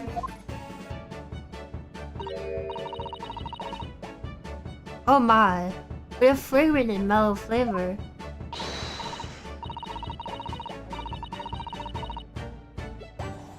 Hooray! It's a winner!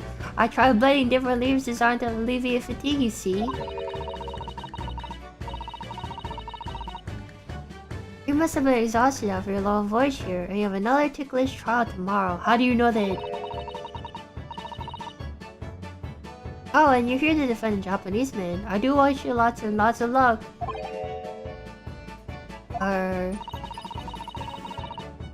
Did Mr. Sholmes tell you about us by any chance? Oh, you know Hurley, do you? Hurley? Mr. Sholmes to you, surely. Mr. Sholmes is a fellow passenger on board the boat that crossed by the Great Britain, you see. Was he really? Well, I had no idea. I'm afraid Hurley's out on an errand today, even though he's just returned from overseas. Wait a minute. We met this girl for the first time ever yesterday and after the trial, and only briefly at that. How on earth does she know so much about us? Did she deduce all those things, you think? Perhaps more to the point. Why is she in Mr. Sholmes' suite? Oh, silly me, I haven't introduced myself, have I?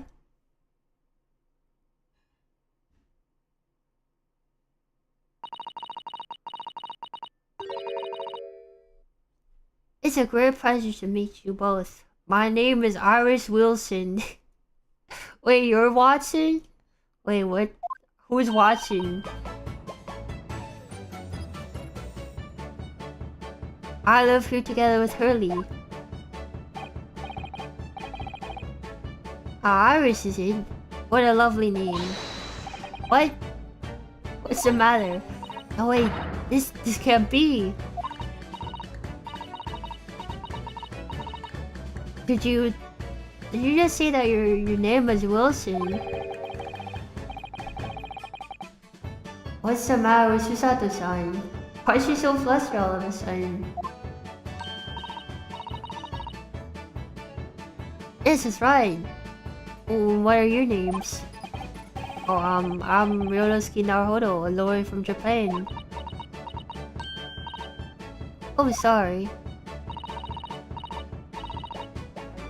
I'm Mr. Naruhodo's judicial assistant, Sasato Ikotoba. It's wonderful to meet you. Lovely, Susie and Bruno. Got it. Susie. Bruno. There's more to this girl than meets the eye. So many questions for her, I don't know where to start. Yes, and so do I.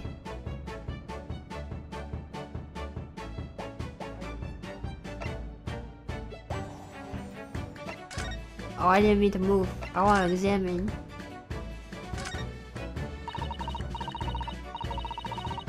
Serious shoe, curious hammer, some mysterious dancing men, and bust of Napoleon.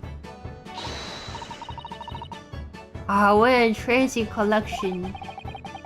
This is the first time in my life I've seen a lonely old shoe on display as an ornament. Oh, there is a shoe up there. Oh, those are all the mementos that Hurley has collected from his past cases.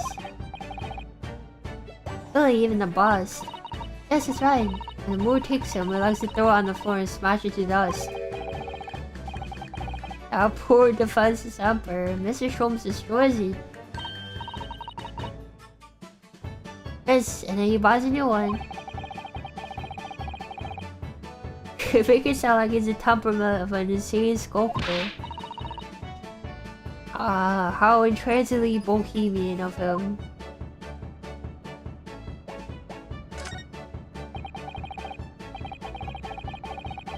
I do like this fireplace. It's one of the best things I've seen since we've arrived in the country, in fact. I grew beside the fire, watching the flames flicker and dance in the grate. It's so relaxing.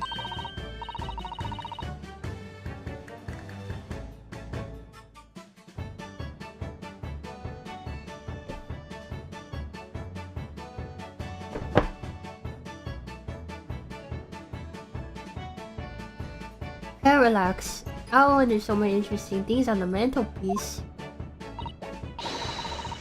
Oh, is this as it was described in the stories? It is. Yes, exactly. So the Persian slipper, for example.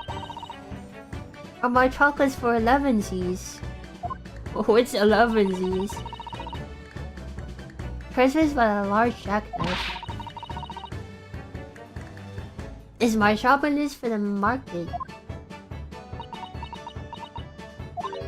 Oh, it's not quite how I remembered it being described in the Adventures of Sherlock Holmes. course it's Hata-san. She looks crushed.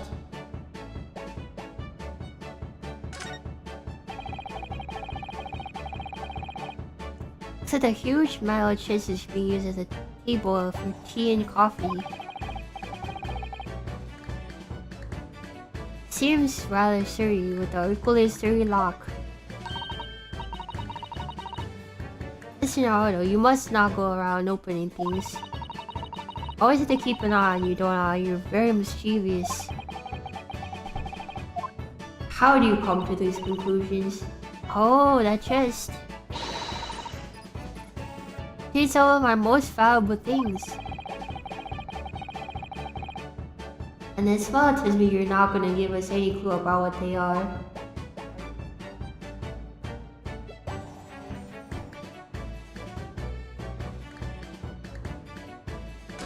There's something else here. There's a human skull. Oh, I left the river bond. Look, it's alchemy. Oh, it's not interesting though.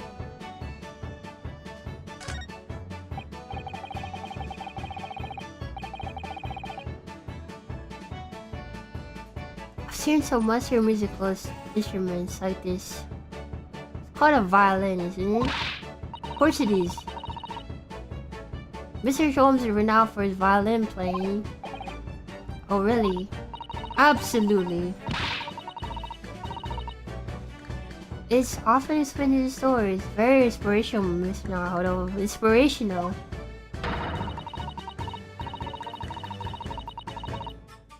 I immediately started playing the koto, which is the closest Japanese string instrument I could find. Wish you could bring with you to London. Oh yes, Papa was beaming when I asked him if he would buy me one. After a while, he asked if I would only practice when he was out of the house. Oh no. So now it's really an ornament in my room.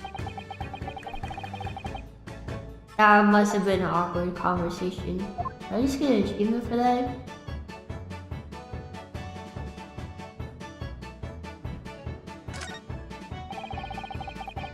So all sorts of things on these shelves. Chemistry apparatus, books, papers, lots of things I've never seen before. Heaped so high. Can't help but feeling the whole lot's gonna topple at any moment. Keep telling Lily not to cram so much on those shelves. Good advice. I wanted to look up something on the one of the books a long while ago. I was so tired, wish you couldn't get it out, so you wanted to buy a new copy instead. And this guy just does not save his money at all. He just spends it. What's this? What is this huge over-the-top machine? That's a great analytoscope. You can analyze anything, really. Anything at all. That's absolutely incredible.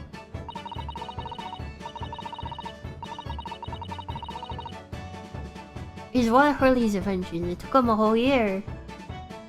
He said it helped some with his investigations. What sort of things have you analyzed with it, do you know?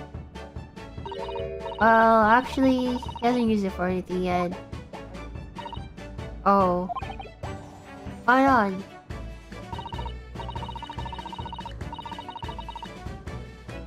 Early on the evening, he finally completed it. It suddenly occurred to him. I don't actually have anything I need to analyze. Oh dear. How about you, Bruno? Do you have anything you'd like to analyze? One thing that springs to mind is this machine itself.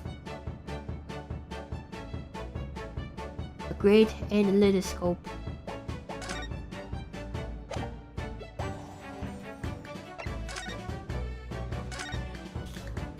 Iris. So you that we ran into yesterday, wasn't it? At the Old Bailey.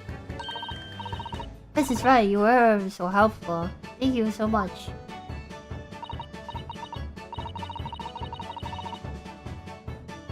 Oh no, not at all. I'm so sorry we couldn't be more welcoming. Well, at the time, we did have a large gun pointed at us. Like this? You came back now. You left with Mr. Strahd in tow, didn't you? Oh, there's the awkward witness, Gina Lestrade. Oh, Ginny. Yes, she's a professional pickpocket. So we found out. It's very naughty of her to pitch my adventure like that. Refer to that trial disrupting gun-like contraption. Exactly. So I followed her, see, to get it back. Perhaps I should think about fitting a self-destruct mechanism to my adventures. This girl is dangerous.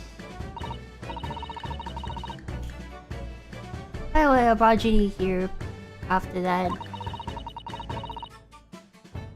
So she got apologies to my trusty technician. Sorry, your technician? Early, of course, silly. Early. Yes, Herlock Sholmes. We live here together.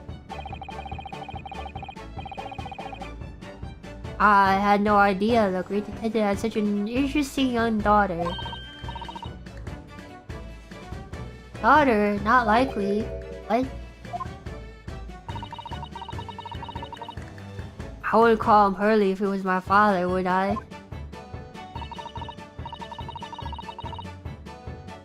Well then, what is your relationship with Mr. Sholmes?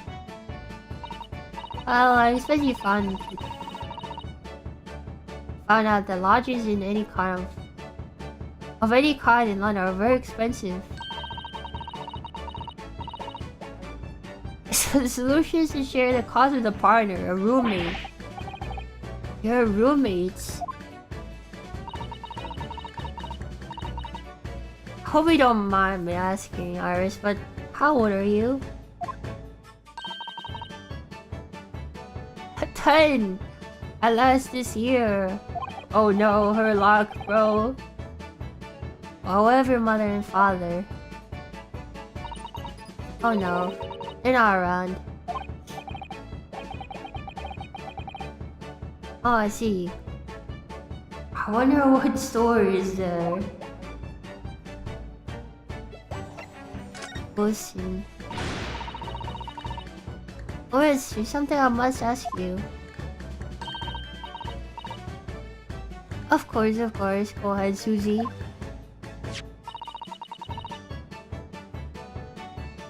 I'm a very great friend of the Adventures of Herlock Sholmes and...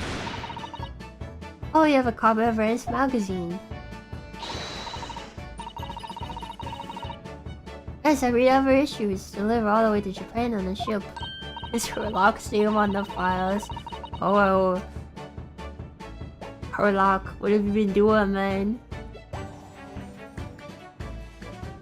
Oh, this is so exciting. My stories are being read on the other side of the world. My stories? That's right. Hurley was always such amazing cases, you see. He tells me all about them. They're really all quite fascinating. It would be such a shame if I was the only one who ever heard them, don't you think? Goodness.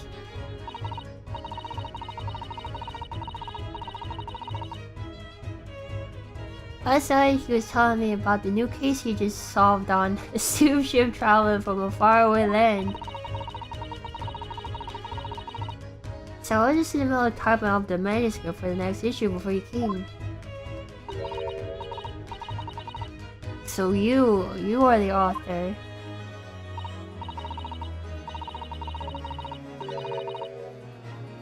Yes, I'll let you in on a secret if you like.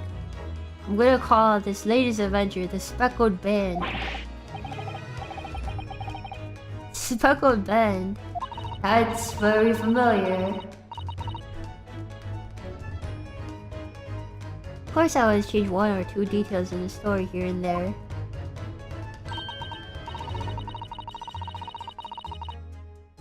This time on the idea of making a venomous snake be the cause of all the trouble. Oh, that was Mr. Sholmes' first thought as well, actually. Yes, and of course I know that snake might not be a credible fit for the facts of the case currently, but... it's a story. Some poetic license justified to make it more thrilling, don't you think? So, do you mean to say... are these stories about Mr. Sholmes that are published in the Rance magazine? All written by me, yes. I'm a wonderful, very modern typewriter. But all the stories I read are written by the Doctor of Medicine, Dr. John H. Watt Wilson. It's just that those sounds getting more and more worked up. Oh yes, that's me. I mean, my name really is Wilson. But what about the Doctor of Medicine part? I told you too. I am a Doctor of Medicine. Oh, at 10 years old. At 10 years old. Oh, that's quite incredible.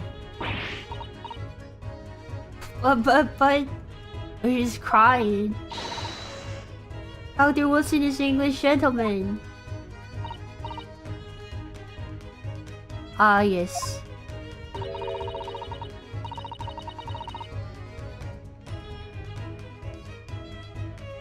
I did alter the settings slightly for the certain stories to be more compelling.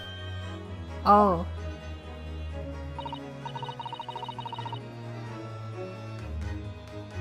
Well, sounds a little strange, doesn't it?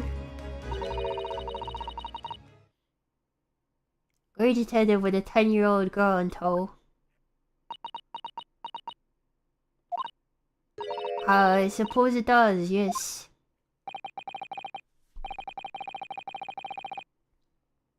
Poor Susato-san. Looks like her full world's falling apart.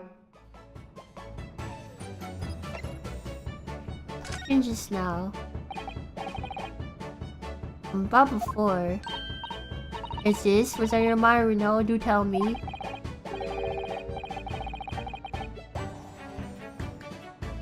How did you know that I was a lawyer? We just arrived in London, I mean.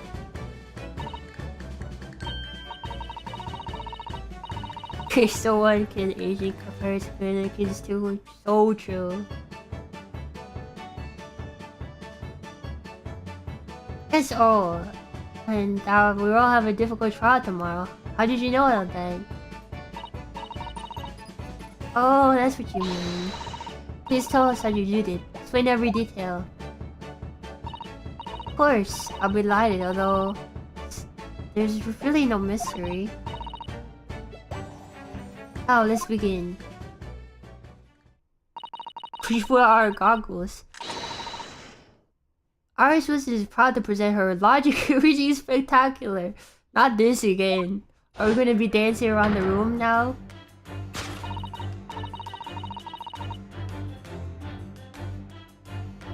First of all, I already knew you were a lawyer, you know?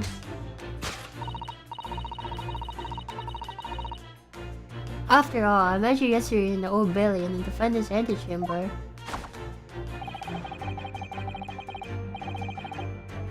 You also said we just arrived in London. How did you know that? Zero passport and travel ticket protruding from your breast pocket. Oh. So I was really confident you must have only just arrived in the country. And on top of that, settled a case against a particular prosecutor. Telling me you were unaware of London's court affairs. Dreamer the belly. I walked right into that one, didn't I? Then I noticed a red ink stamp on the back of Susie's hand. You were given that when you visited the local prison to meet with the suspect, weren't you, earlier today? Ah. It's just time to keep a close eye on comings and goings, you see. I didn't realize. The red stamps only used for people visiting foreign inmates.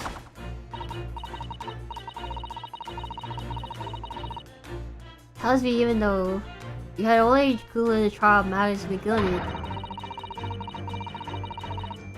you had cause to visit a foreign inmate in a local prison. However, neither you were particularly sad, or a sad expression on your face. So I concluded that the prisoner is unlikely to be a friend or relative.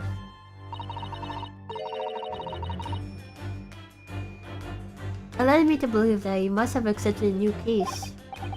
I see. How could you have known the trial is tomorrow?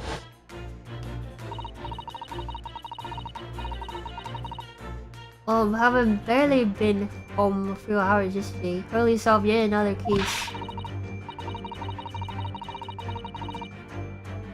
Obviously amused him. He told me he caught a Japanese man who was bawling and trembling. Japanese man? Surely, clearly that must have been.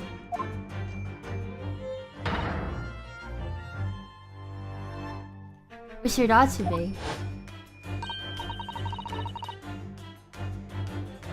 Now Rito has a fancy Japanese sword. I think your outfit's called a kimono, isn't it, Asushi? Anyway, it's clear to me that you both came from Japan yourselves. So put two and two together and decide you must be defending the Japanese man Hurley caught. There's only one conclusion that this fact will lead me to.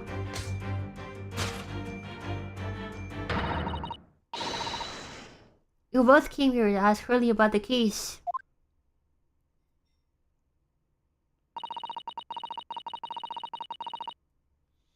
There's no ornamental possesses the man's trial will be tomorrow.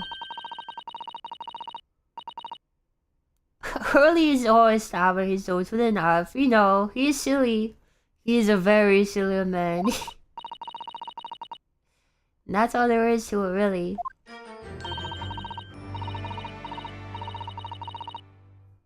Thank you for listening. I'm Iris Wilson. That was one of my great deductions.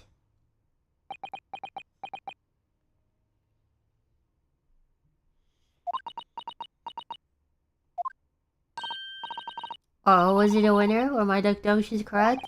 I think they were spot on. That was amazing, Iris. Truly a great deduction.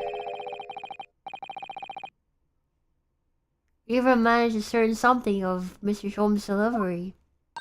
You had the music play and everything. Was she buried her lock? That is true. Oh well, I was just copying her release off for that. This is really very good news.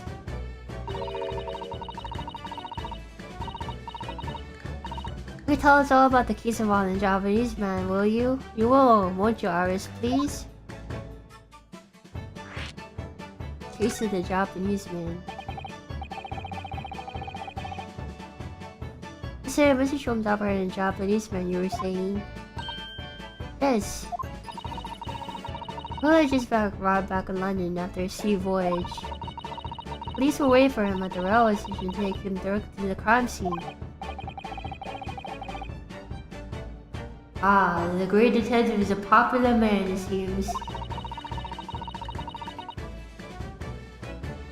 Apparently a woman was stabbed in a quiet street somewhere in town.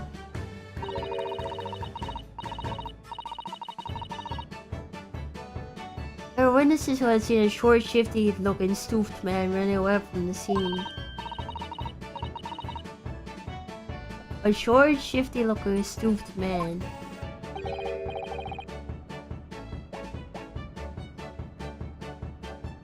Mr. Natsume beyond any doubt. Suzuki-san said that he didn't see anyone else on the street at all. It seems that there were witnesses after all. Feller uses great deductive powers to determine the man's address. It was a lodging room, very nearby. He went directly there with the police. And what did they find? Short, shifty-looking, stooped man, shivering in fear. Mr. Holmes' great deduction certainly hit the mark that time. Of course it did. He's a great detective. Still, this incident occurred only 2 days ago. Surely tomorrow's too soon for the trial, isn't it? Definitely. No time to investigate properly. But it says London is rife with crime. Oh. Scotland Yard has been doing its best, but can't stay on top of it all, apparently. Oh dear, I haven't realized the situation so dire.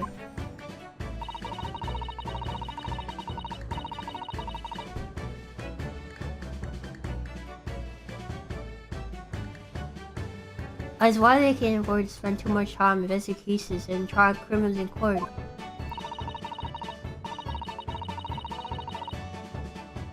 South and money are both short. Crimes are usually playing down the first suspicious person.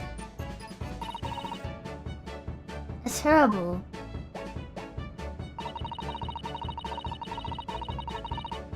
I suppose it's the harsh reality of the workings of the world's greatest justice system. I suppose it is, but in that case, I don't hold out much hope for Suzuki-san. Yeah, I'm giving up hope already.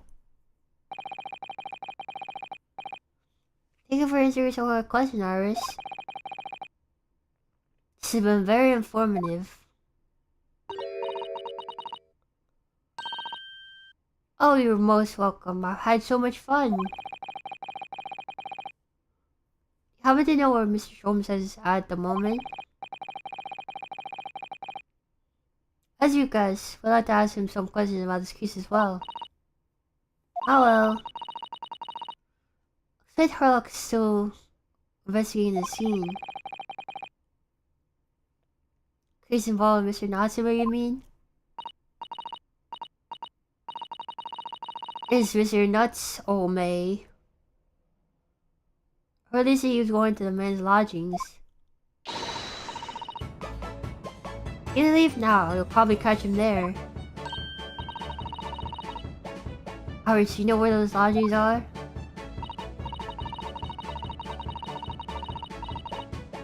Imagine the police are investigating the scene of the crime themselves, aren't they? Did you happen to come across a detective by the name of Gregson while you were there? Yes, we know Inspector Gregson. Ah, goody. Well, in that case, give Gregsy this from me, would you? Is there a coin on there? If we do that, I'm sure he'll tell you what you want to know. What's this?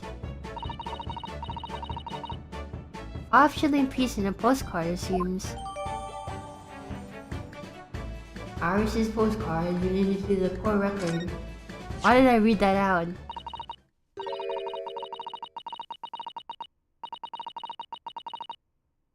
Reads, tell the gentleman in black whatever he wants to know.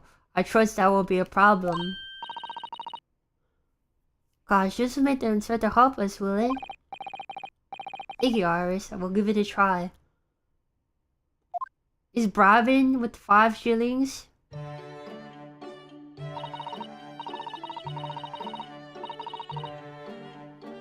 Good luck then. I'm going to return to write my manuscript, The Speckled Band. And I'll be making more special blended tea, so come back soon. We've been delighted. Thank you so much, Iris.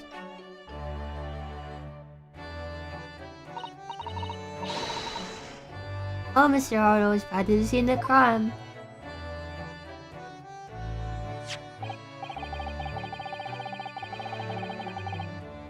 So, someone who believes that they would exert any influence over the men of Scotland Yard at all. They're about to see the crime with Iris curious to know one of the world's heaviest silver coins in hand.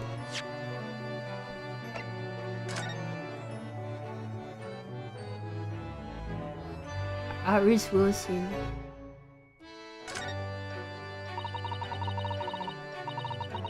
5 shilling piece is called a crown. Could trade a scholar or intended to do whatever you want with just a single one. Iris must be the most powerful 10-year-old in the world. How much is 5 shillings, by the way? What's it really worth? Well, probably enough to buy chips and spaghetti in a month. Wow. That's greasy.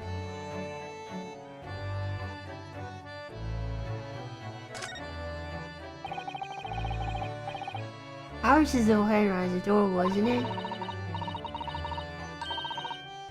Cause that won't be a problem. Why does that sound like blackmail? Handwriting might be adorable, but the message is ominous. There's no room for sentiment there.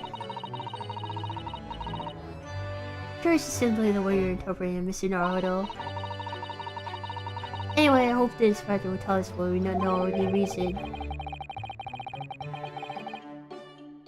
I don't think he'll make a munch piping hot chips until steam comes out of yours, you think? But that won't be entirely terrible outcome.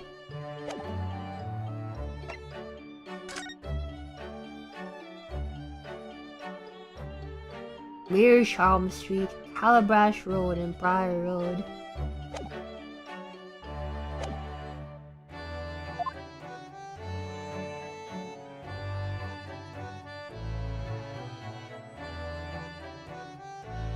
So we continued.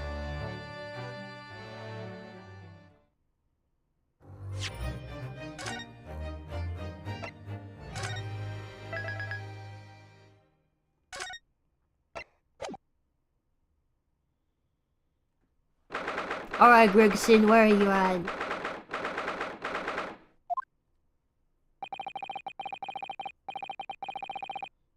Looks as though the police are still here, carrying on with their investigation. Perfect, so let's find this regression as quickly as possible.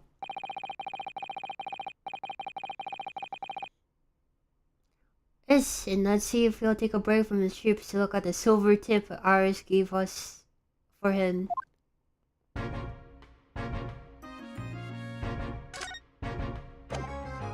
Oh, there's the product presented.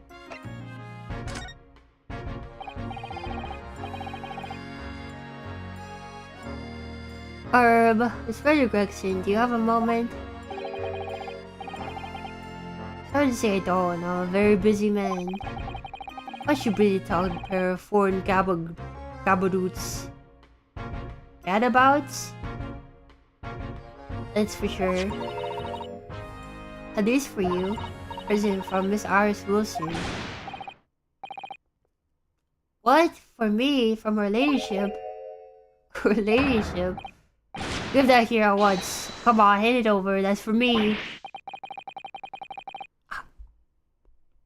Don't wait for me to give it to you, will you?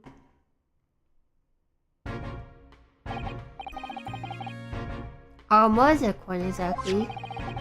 It's a silver crown, obviously, but there's a lot more than that.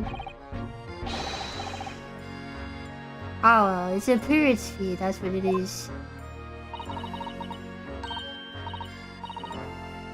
Period fee, oh, I see, you mean... He's getting paid for being in the book. That's right, for the Virtues of Sherlock Holmes. The ladyship always offers me a little financial worth featuring me every time.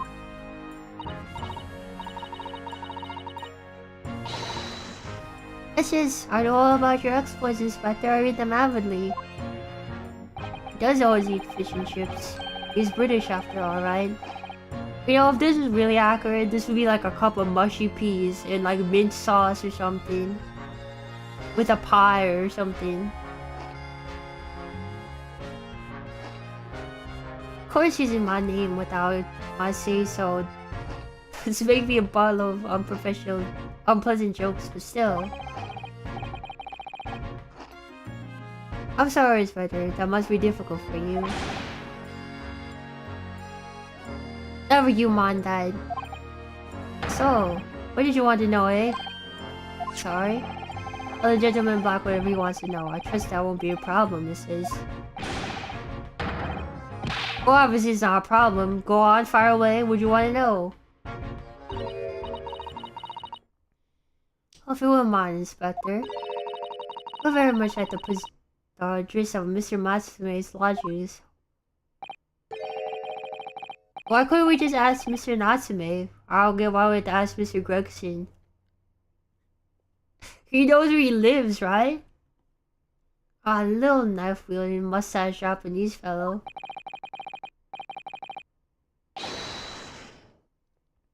Lives there in the old hovel. It's just over there, look. The one with bricked up windows.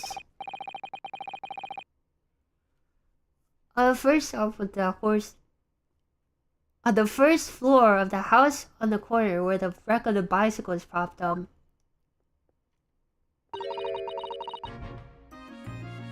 Is nearby indeed. If I remember rightly, the landlord is a Mr. John Garadeb. Ah well. I see her again. Make sure you give her ladyship my regards, you hear? I mean it, you tell her that Gregson sends his very best wishes. No worries, Inspector, we will. Goodbye for now then. Long live her ladyship. Well, at least he told us what we wanted to know before he left. Yes, so then shall we go see where we can find Mr. Natsume's lodgings? Definitely.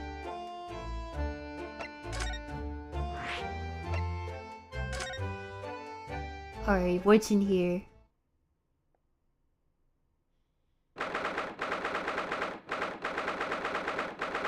Wow, he's got a big bullet, man. He's got a big bullet out there. May I help you? Ah yes, would this be the residence of Mr. John Garadeb? Indeed it would be, sir. And may I ask who is calling? My name is Rudoski Naruhodo and I am... Mr. Naruhodo is representing Mr. Soseki Natsume. I believe he takes lodgings here. I would very much like to ask him out some questions about our client. One moment, please. I shall convey the message to Mr. Gary Deb.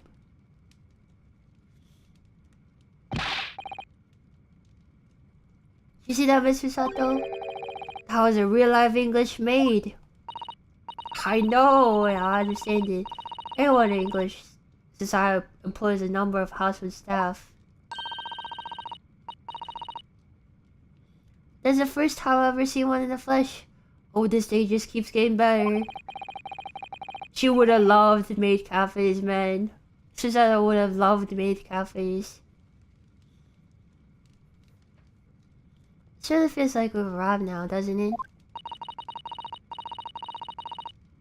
Only need to meet the butler and the experience will be complete. Oh, I'm not sure I'll go that far, but I understand the sentiment. Thank you for waiting. Mr. Gary Deb will see you now. This way.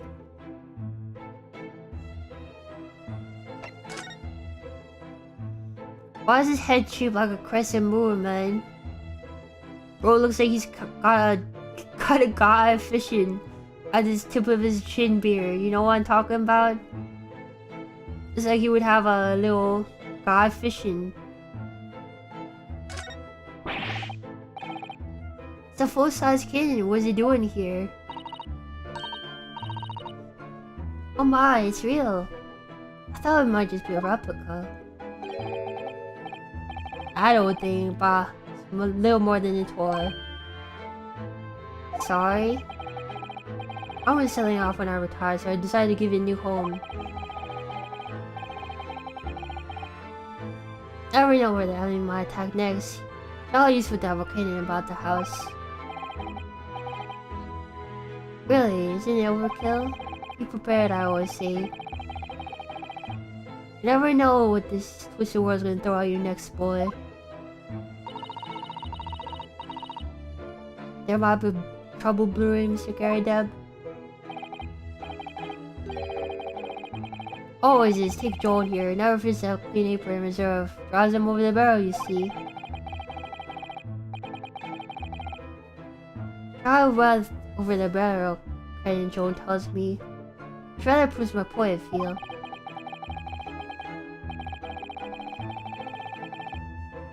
It's been reduced to a drying rack. No wonder his huge cannon looks like it's hanging his head in shame.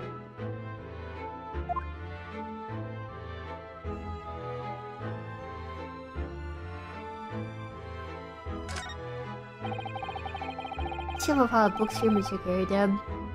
Do you enjoy reading?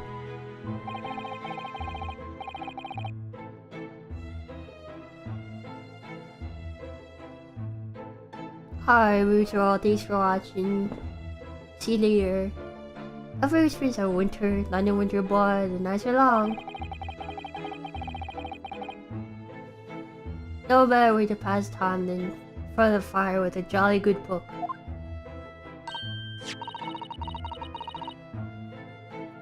Oh, there's a copy of Red's magazine here, I see. No doubt Mr. Gary Deb enjoys the adventures of Sherlock Holmes too. Great detective seems to have a great many followers, it seems.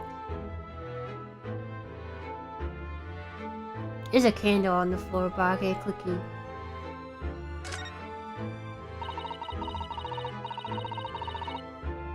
This window looks out over by a road where the young woman was attacked. Oh yes, I can make out the policeman over the far side of the road investigating the crime scene. Well, this is rather murky, isn't it? You can't see very clearly. See water up. Is it open at all, I wonder? Should not underestimate the business of fall and winter, sir. Sorry. As soon as you open that window, the teeth will freeze in the pod.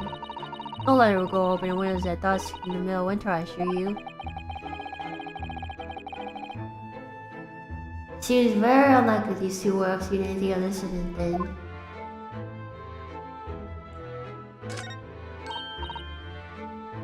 Oh look! What a wonderful collection of cakes lined up on that gleaming silver cake stand.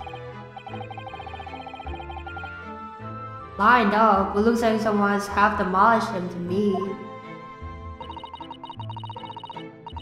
Afternoon tea is a time of indulgence, you see. It's quite the English way. It is Mr. Garrett's custom to take 2 cakes with his tea. And that sounds delightful. Oh, wait a minute though. There are at least 10 cakes on this stand. Oh, naturally. We'll never do to waste the leftovers.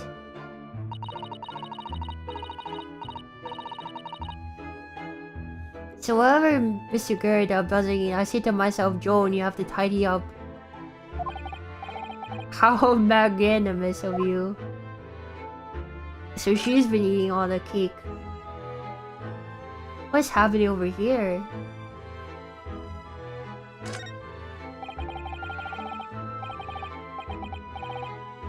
Look at this crockery on display here. It's rather unusual, isn't it? Oh my, a genuine London dresser, isn't it wonderful? Oh, the shelves seem to be broken and the crockery's here. Well, it's in pieces. The thing is, the word cracked wouldn't do the China word justice. Cracked. I wonder how Cicada was fired at it. It's probably something like that. But let's not delve too deeply here.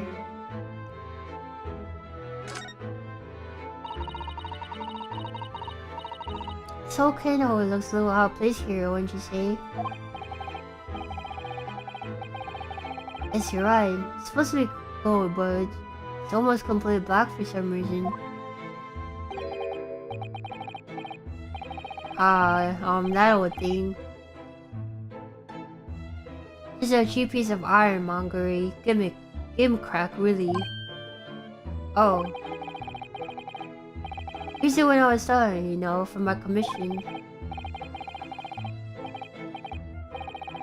I was almost hardly worth holding on to. Well, it still has some uses. Of course. Everything in this room have some elaborate story behind it. Memories, Mr. Naruto, memories.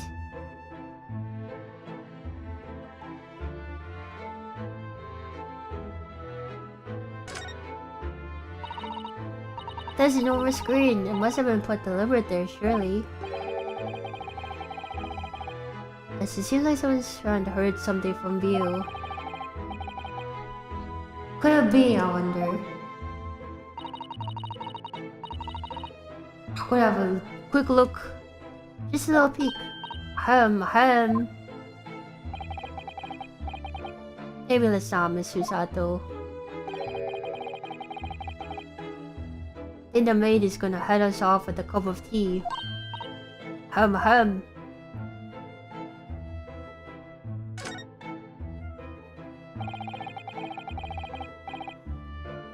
Portrait of Mr. Garrideb is glaring at me, I swear. I forgot to notice that the little frame on the photographic parts is of Mr. Garrideb as well. Listen, there seems to be a statue of a lion on the mantelpiece as well. Ah yes. Seemed to come back from the local pawnbroker with that little trinket. Seemed to come back, what do you mean? Chavo runs the place is a Bali wizard. Went in to sell him something, came out with that thing. Boy, in fact, now I think about it, I rather often find myself leaving that place with something I don't need.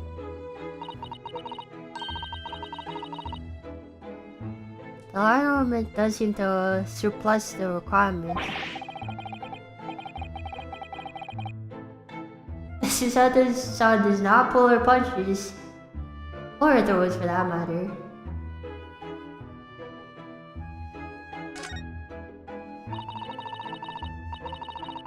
That looks like a Medal of Honor. Grand showcase in a very grand banner. This is displayed with some pride, I would say, though it bothers me in South Street. On that old thing? Sorry? I should be glad to see the back of it. But the general would turn his grave if I dispose of it. The wall is the best place for it, keeps the Bali thing out of my way. So it's just been polished to a shine and next thing, I suppose. There should be a description on the medal itself. Look, let me see. It says, for distinguished participation. Sounds like the kind of honors even I could be in line for. You got a participation trophy. Oh, one doesn't like to blow his own trumpet, but I was given that for the time in the army.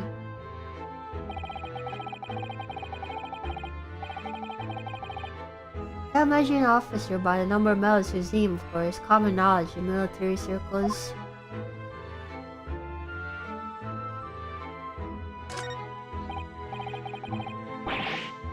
Those mortar shells are enormous.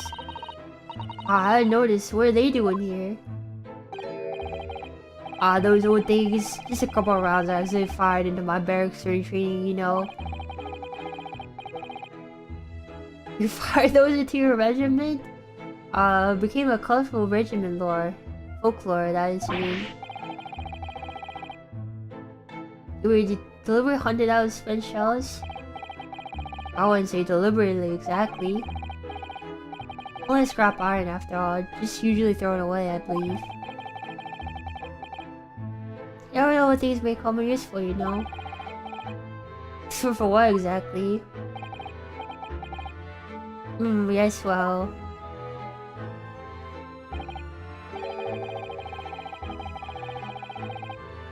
Told her to rather knock one of those bally things on my foot the other day when she was dusting. Oh no! Had shit here since 1869 before then, you know? Maybe we consider throwing them away?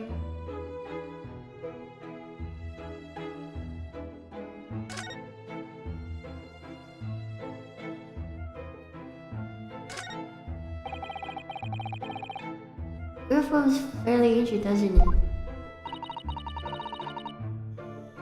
It's clearly been well looked after, though. That old thing, nothing much better than rags, really. Oh. But that's a more go up to my retirement bash, you know? I'm not one for dwelling on the past, me. We have gladly thrown it out, but you know how it is. Anyway, it doesn't hurt to have a odd piece of memorabilia around, does it? Her whole room is memorabilia. Oh, I see.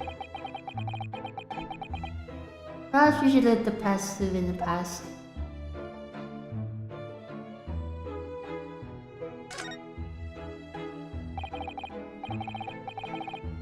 Good day to you, John Garrida, at your service.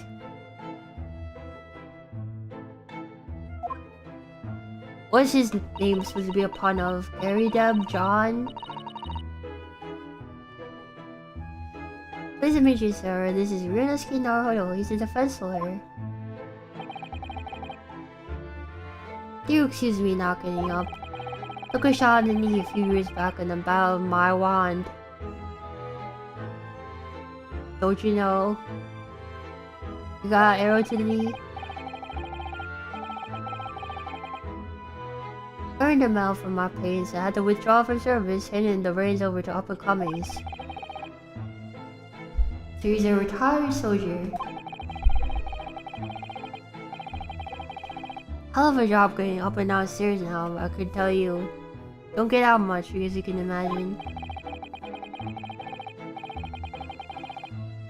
It's quite a climb up to the second floor, isn't it? I was painting at the top of the stairs. You really must take more exercise, Mr. Naruhodo. Do you think so? Oh, Mr. Garrida, no doubt you were very courageous to earn yourself a medal. Oh, it was nothing. The medal was a real... just a photo roll, really?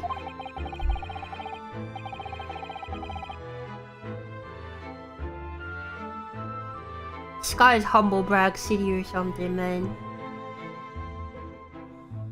Wouldn't want to offend the general though, so I grudgingly displayed it on the wall. Why don't you fetch it down, Joe, and let these good people see it properly?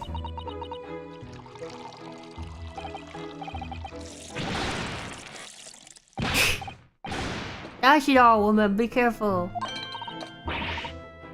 Oh dearie me, I do beg your pardon, sir. Jolly nearly took the skin off my hands. I shall be more careful, sir.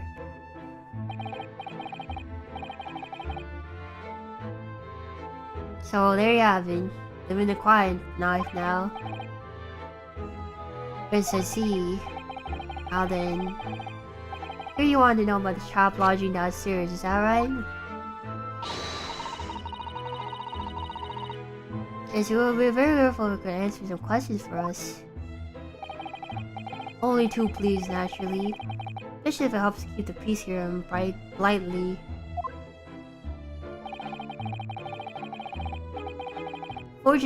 alliance with the Empire of Japan recently, as I'm sure you're aware. This case is very much in the public eye, as it were. Oh, is it?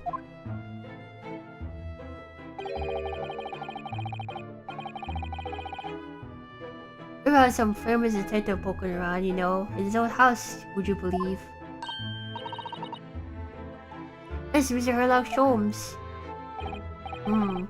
Grabin, didn't catch the chap's name. Not really my cup of tea on that detective business. Looks like a nice thing doll, kind of, right? Oh, you have a copy of Rice magazine here, so... Eh?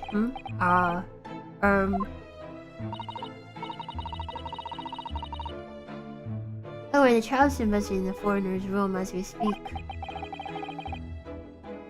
So where's in Soseki-san's room?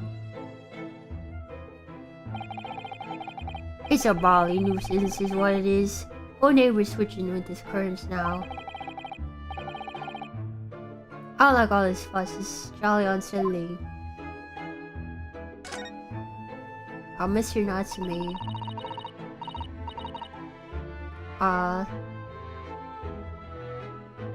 Mr. Garida, please do tell us.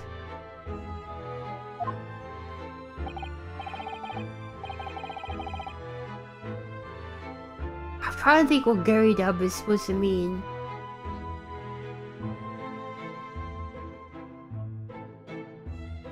Ah, it's a Japanese chap. Only been lodging here for a week. Oh, just 1 week. So you moved in very recently then. I have 2 lodgers most of the time. One on the ground floor and one just below us. First will work unbearable. Dash it all, Joe, and do be careful. Oh my goodness, I'm terribly sorry, sir.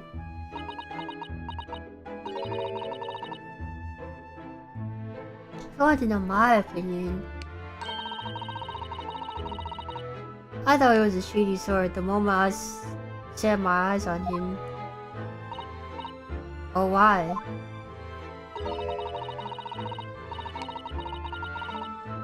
Seemed to have most nervous disposition, always shaking, looking over his shoulder. Man had shady written all over his sweat-soaked brow, if you ask me.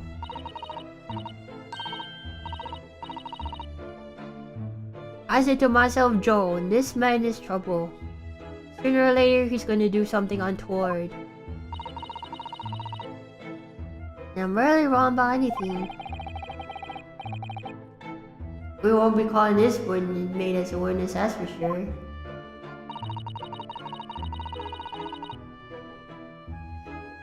Is there anything else that struck you as suspicious about that man?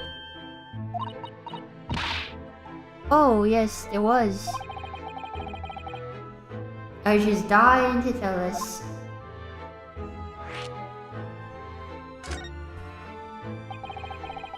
Could you notice anything about it? A lodger, Mr. Natsume? Oh my word, yes, the man was shadier than an orchard. Could you elaborate? Get that man's room. Absolutely stuffed full of books it is. More than anyone could ever read.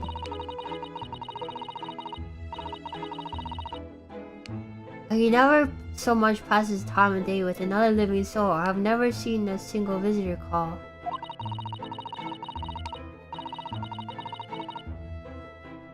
He just trots off that old bookshop every day. Comes back at 5 to light the gas fire. The funny little man is up long past everyone else in the house has gone to bed too. Oh, I see.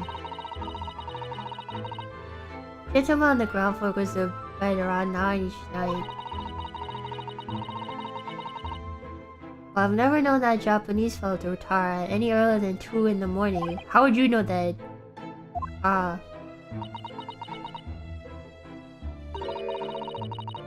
Could you clarify something, I wonder? What pray? How do you know so much about Mr. Natsume's routine? Oh.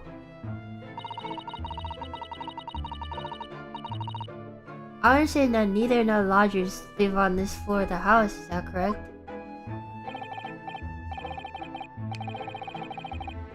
That's right, yes. They're both below us, on the first level and the street level. Then, how is it that you know so much of their lives and your lodgers?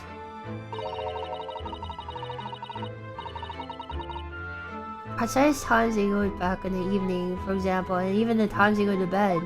Most normal landlord award.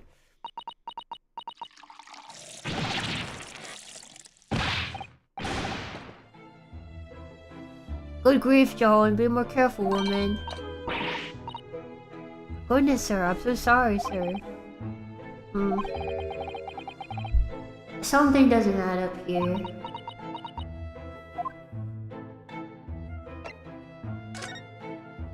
And this guy looks like a crescent moon, right?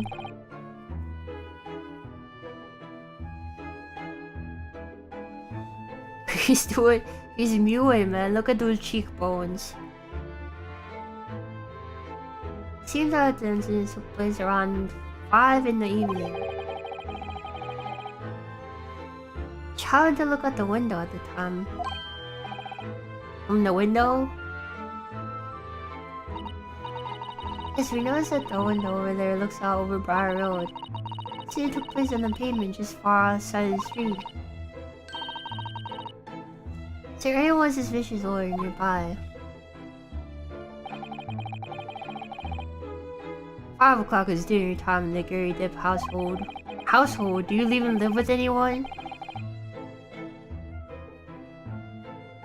So I'm afraid I don't remember seeing anything. How about you, Joan? Oh, sir. We've been dusk outside already at that hour. With the fog as well, I think it'd be quite impossible to see the other side of the road. Oh, I see.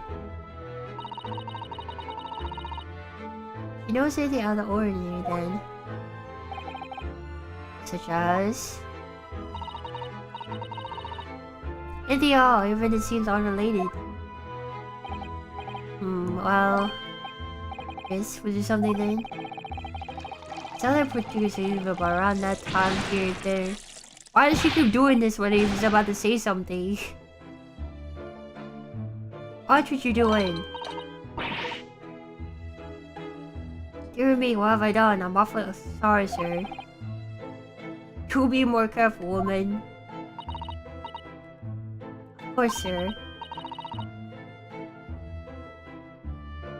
If I met Mr. Narrow Hollow. Yes.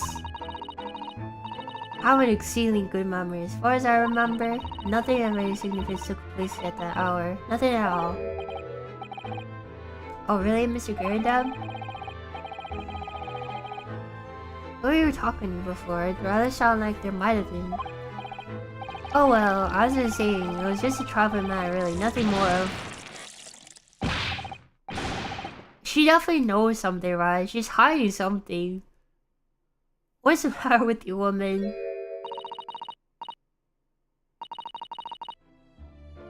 Beg your pardon, sir. Nothing happened.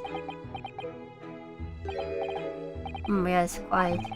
Nothing happened. We sat down in a quiet, uneventful meal. Joan? That's right, Mr. Garridab. What's the matter with these two? Sounds like something happened here in the room on the evening of this incident, but what? I wish I knew.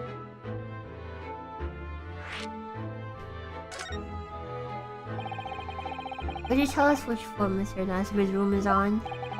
Certainly, just below us on the first floor. Mr. Shou is visiting there, even as we speak. Yes, told me that's his name. Had asked him to look into the matter, so I'll give him the key. Mr. Natsume is engaged with Mr. Shou's services. That's a blatant lie. Would be also alright if we had to look around. And Mr. Natsume's room, I mean.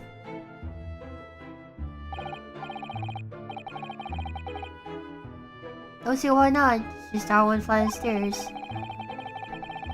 Who knows if we can find anything to help us with the case, we'll have to try.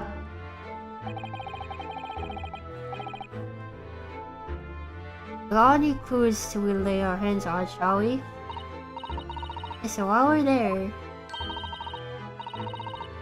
let's read to Mr. Sholmes again. Perhaps he'll tell us more. Alright.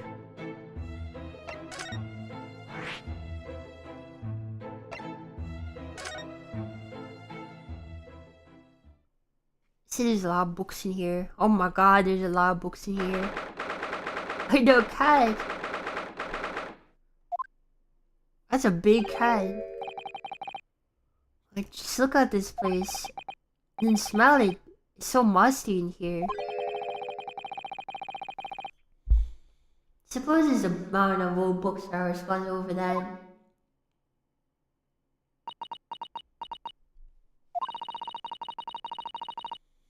I don't think I've ever seen so many books in all my life. No, me neither.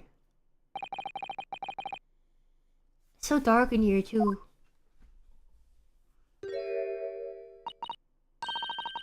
Is that the window over there? Oh, it was the window, I think, yes. Once upon a time. For some reason it's been closed up with bricks and mortar. This is where Natsume lives. By the way, haven't found Mr. Sholmes anywhere, have you? No, that's true, but according to Mr. Garrett told us, he detectives should be around here investigating. Okay. If I prick examine and I could look over to the right screen, is he gonna be standing there or doing something weird again?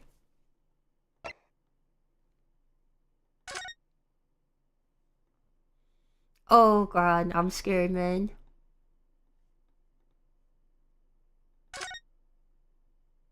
Okay, he's not here.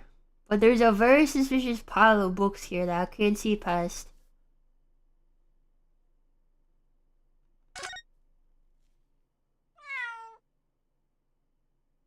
That's a big cat, or is that just me?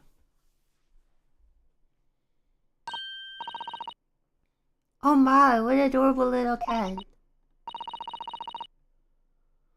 Perhaps he's looking after all the books while his master's away. I don't know about all that. He disappeared in that pile of books as quick as a flash. It's a tricolor Mickey, wasn't it? Do they ever have that sort of cat here in Great Britain? How's Mr. Natsume brought the little creature with him from Japan? Let's maybe he's homesick now. Already, we've only been in the country for 2 days.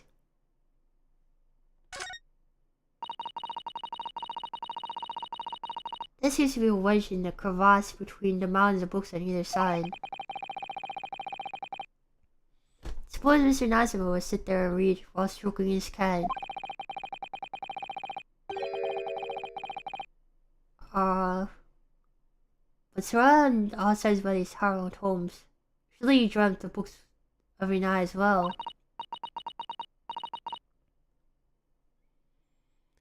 Yeah, he must have done, mustn't he?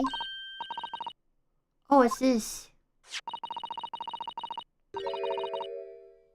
It's a receipt from the second-hand bookshop. Your books. Oh, yes, Mr. Natsume's name is on it too. Look at the name they purchased. 2 days ago at 4:45 p.m. That's the day of the incident. This is sure while he's embroiled in a terrible attack. He must have been on his way back from buying some old books. Can't wait for this to like...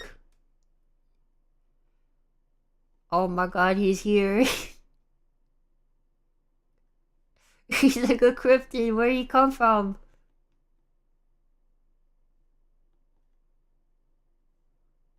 Brother just appeared out of nowhere.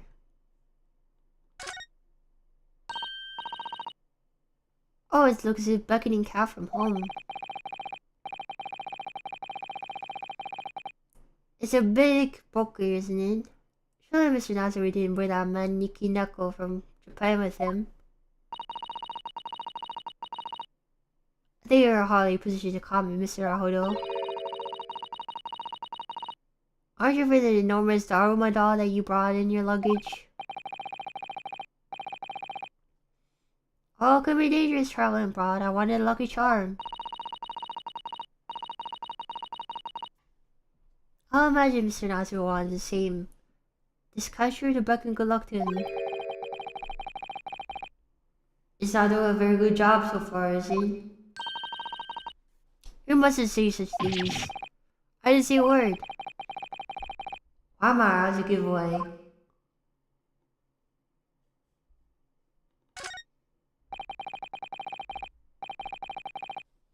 at all these books stacked up there. Almost reaching the ceiling. All books of English literature, and they all smell so musty. The volume books are handy. Never be sure reading material, would you? Oh, what a dreamy idea. A bad dream, maybe, for me at least.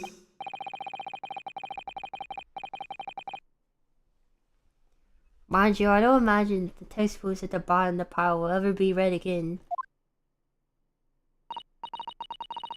So really is like an experience that comes once in a lifetime, just as the tea ceremony teaches us.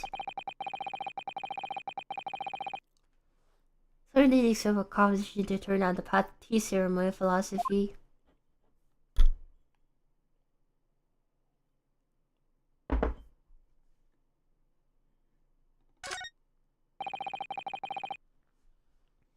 Could you even call this a window? I think so.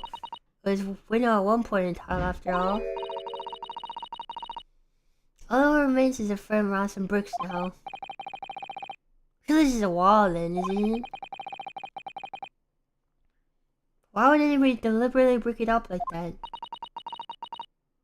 Afraid I have no idea. Perhaps Mr. Natsu painted the brick design on it in a fit of whimsy. Oh, that's alarmingly feasible. Anyway, whatever reason, the lack of ventilation here makes the place feel very oppressive.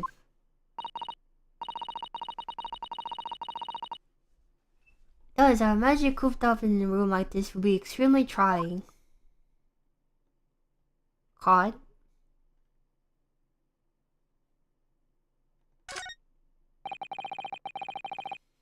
All these balls of paper on the floor, there are no scribble, all of them in English. So the wastebag is so full, they just fallen down. I think Mr. Natsu must have been deeply immersed in his research, don't you?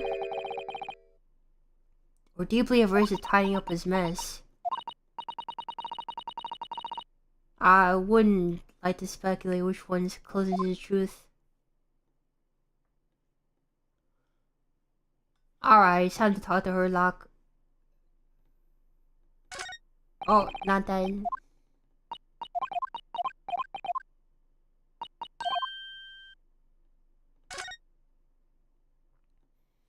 There he is. Ah, look, Mr. Ahodo. Ha, there he is. Where did he appear from?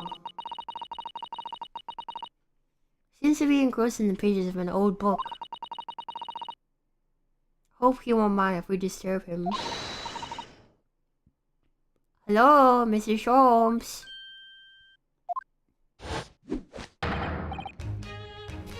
Ah, you two. Good day. Now, let me see. Where was it that we met?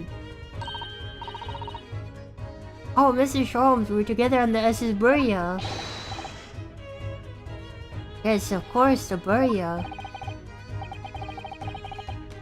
Let me see, what happened on that voyage? Kasama Asogi, he died tragically, but you were a great help to us. Ah yes, but of course, the case of Mr. Asogi was the one with the stake, wasn't it? Oh.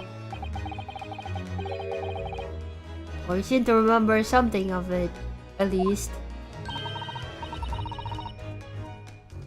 What an honor to be vaguely remembered by the great Herlock Sholmes. This is Mr. Oh, no, my dear madam. Hold your tongue. I pride myself on my superior powers of recollection. Your names are safely recorded in my brain attic. Miss Naruhodo. Mr. Susato.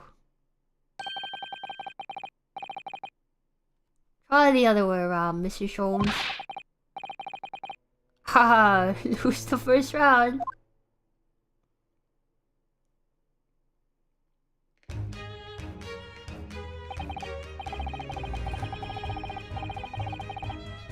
In truth, I hope to invite both of you to my Baker Street suite the day we arrived in London. But some Scotlanders ambushed me on the railway station and whisked me away to the crime scene. This is an entirely trivial case, of course. I solved the entire matter in no more than 30 minutes. So you apprehended Soseki-san in that short of a amount of time? For the pursuance of a case has dulled my recollection and my past involvements a little. A little. It's a mistake to think one's brain attic is elastic walls that can distend to any extent. My brain attic. I did my best to forget the useless facts, let's double the useful ones.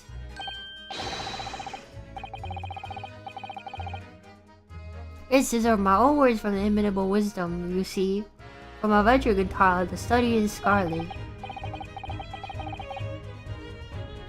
Please, there's no need to kill yourself. I don't always remember my pearls of wisdom, but fortunately my associate puns them beautifully. He means Irish, I suppose. Mr. Sholmes, I have an extremely important question to ask you about the trivial case you just mentioned. Goodness, what an earnest expression.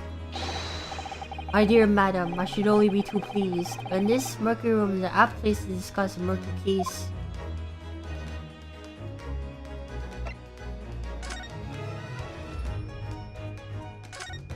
Mr. Natsume's arrest.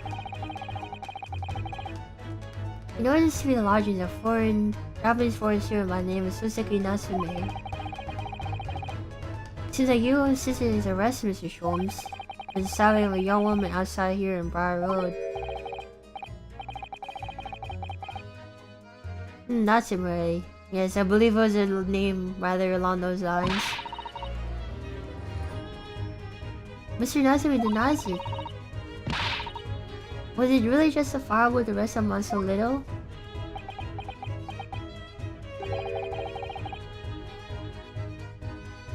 I'm sorry, Mrs. Sato. I have not the slightest idea of what you mean. What? I can't believe he was looking at Susato-san squarely in the eye while feigning ignorance. Sure, I'm not mainly figure in ignorance. Here to be this pair, you're under some misapprehension. Oh, how?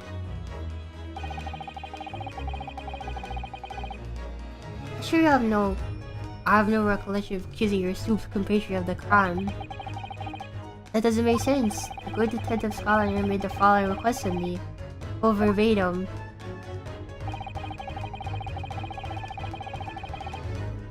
We need to ascertain the identity and whereabouts of a man fleeing the crime scene. Men seen fleeing. There were a number of books scattered on the pavement. The scene from the book plates as what determined the bookshop had just been purchased.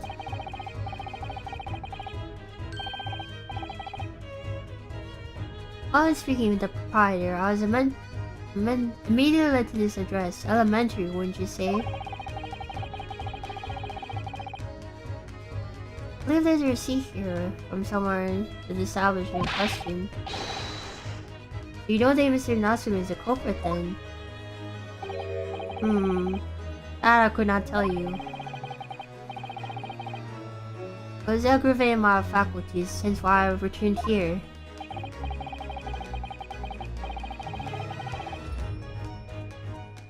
However, despite such a trove of fascinating books, I found myself quite lost in bibliophilia.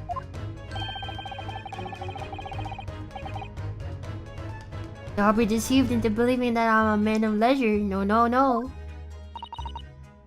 Oh dear.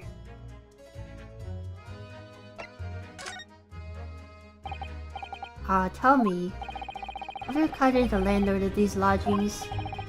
It's Miss Garrydub, a retired military man.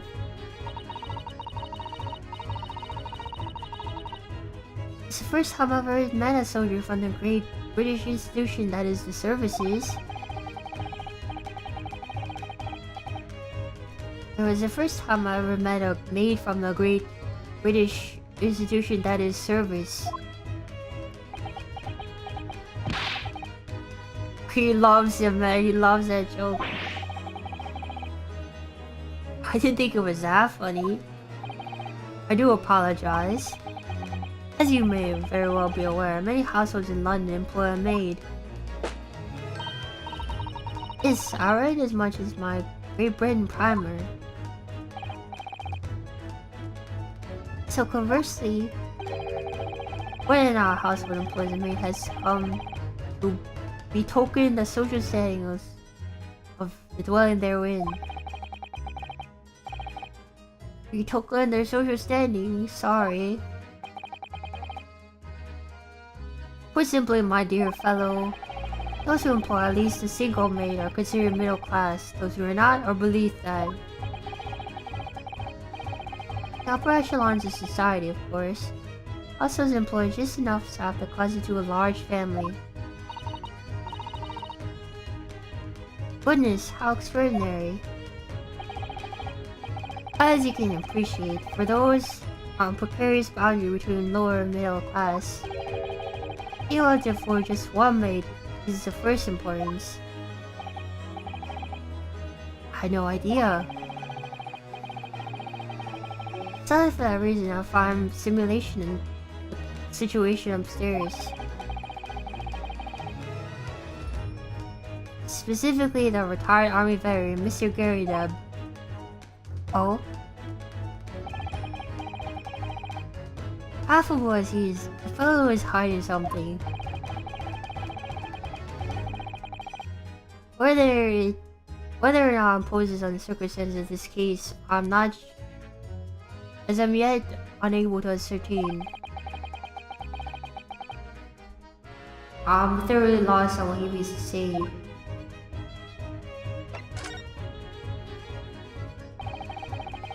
So necessarily suffocating for my soul, my dear fellow. I assure you, any man who is allowed to dwell in such a place will surely stab someone sooner or later. Mr. Natsume stabbed no one. But sooner or later, as I said. I don't believe that's the issue here. About this dark room, Mr. Sholmes. Why is there no longer a window? Do you have any idea? A window? Well, I mean, I can clearly see there's a window of sorts. It's being completely blocked with bricks. I see. The answer to that question is quite simple. Window tax. Window tax? What's that? Surely, attacks on windows. Precisely then. Oh my goodness.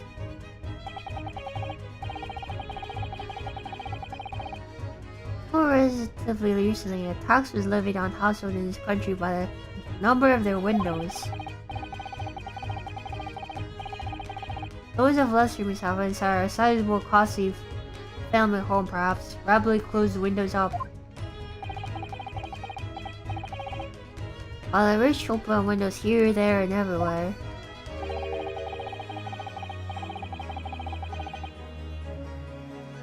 And afford to curry favor with those in power by furnishing them with large sums of tax money. Wow, the rich giving tax money to the government? That's crazy. How awful, how unjust. Forcing people to live in rooms devoid of light. Indeed, disease was rife as a result. Some 4 years ago or thereabouts, the window tax was abolished. By the way, this is real. Facts about London. This is real. It's happened. I don't know if you ever knew that. But its legacy remains, as you can see, in squalid lodgings such as these, for example. Suppose Mr. Natsume's type of living here in London isn't very generous, perhaps. It appears so. I've done a little digging. I discovered that these lodges were offered at an extraordinarily low price. Because the room is so awful, I should think. Well, Mr. Natsume only moved in here about a week ago. This is correct. However,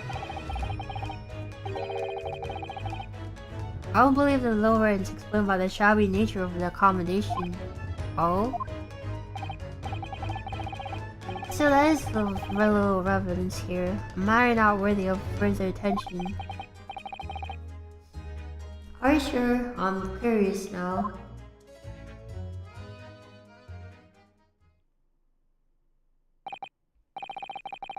Well, I believe you all I can tell you now. Thank you, Mr. Sholmes. Ah yes, Mr. Naruto. Was it not your intention to become a practitioner of law? You remember that, did you? Will you perhaps be offering services in this very matter, I wonder? The occupant of this room, Mr. Natsume, was it? I'm not sure. Not sure on what grounds. Well, I just defended someone in court only yesterday. Really? Well, then I congratulate you, sir, on an ambition realized, and promptly too. The thing is, it really made me question things. Am I right to believe in my clients, to trust in their innocence? Yes, trust. Mr. Sholmes. Mr. Natsume didn't do it, did he?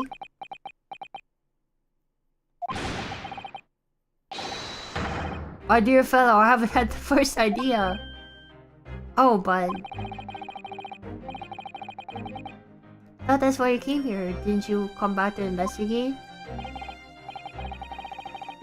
Oh yes, that was indeed my initial intention. Or there's simply too many fascinating books here. I couldn't possibly ignore them. Oh, I see. Nevertheless, there are two facts I can sway quite unequivocally.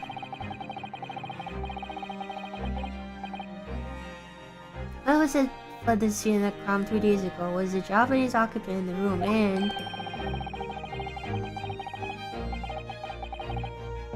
there were witnesses who swear to him, there are witnesses who swear to having seen him commit the crime. That is all I can say. Ah, one more thing. What is it, Mr. Sholmes? Tell us.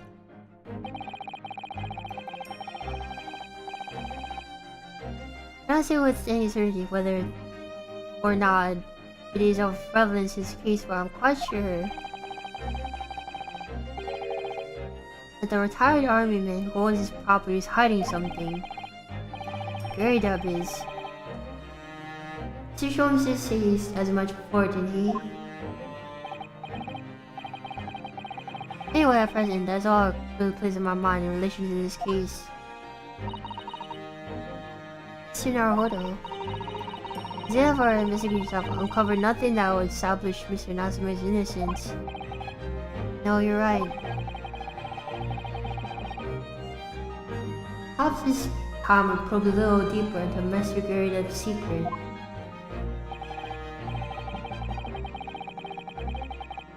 Just remember, I cannot be sure whether the landlord's secret will be proved to be irrelevant or not. I wish you ever success, Mr. Naruhodo.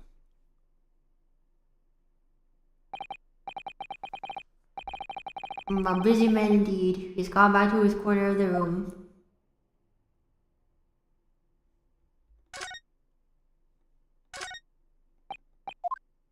Not this again.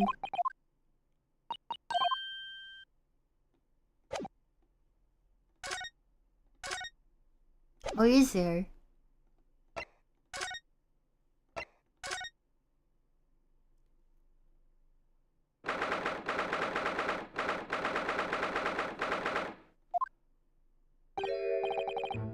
Ah, you Peregrine. Tell me, what was the detective chap? I forget his name. Still hard work down there. Sir Sherlock Holmes? Oh yes, rings a vague bell. On a detective business isn't my thing, I'm afraid. Mr. Holmes is his innocent element down there. Jolly good show. Another cup of tea if you please, Joan. Oh then, why don't you tell me about like... For the upteen time moment, would you watch what you're Bollywell doing? Shall we be serving dinner shortly, sir? Hmm? Ah yes, of course. Preferably rude of me. I should ask you to take your leave, if you'd be so kind. Oh yes, of course. Deeply grateful for your assistance. Not at all, not at all. So good, much a chance to talk with young foreigners like yourself. It's been a pleasure. Best of luck and all that. Perhaps you could see yourselves out.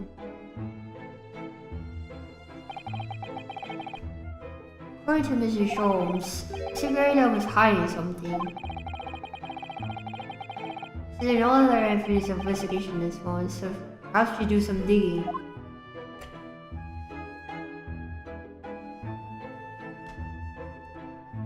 I can't help but notice there's a Herlock-shaped home on the right side of the screen.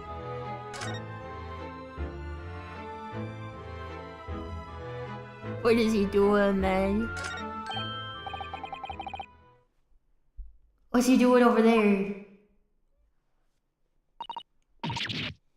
Mr. Sholmes. Ha, we meet again, my dear fellows. Good gracious, when did you sneak in here?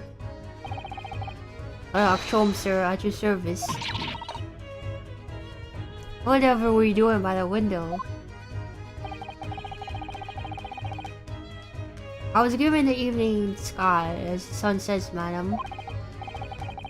Sadly cheerful as the downstairs room downstairs on alley is, thanks an aperture for such observation. I took the liberty of borrowing a small corner of space up here. Well, keeping an eye on the windows at dusk is a prudent thing to do in London, I'm gathering. Ah, one other thing, Mr. Naruhodo. For me? Thought you perhaps might be in need of a certain great detective's great mind. We're gonna do that, whatchamacallit again? But he's not talking about, is he? I expect to be going through that again so soon. We're gonna be dancing again. You and me, Mr. Holmes? There's a minor secret in this modest room. Even mods can see the most trifle of trifles. I think you're prepared, Mr. Naruhodo. I think so. This is now time for one of my greatly admired great deductions. Let's conclude that matter before dark. Here we go. Mr. Gary Dub, it would seem that you're a military man of considerably distinguished service. Sitting as a landlord is certainly not what you would call first rate, hmm? I'm afraid, sir, that it's all clear to me. True conclusions have to be known draw from careful observation of your living arrangements. Beg your pardon? First, even as we speak, you're concealing the presence of a ferocious beast in your care. Ferocious beast? The second is that the result of the beast's violent rampage lost something very dear to you.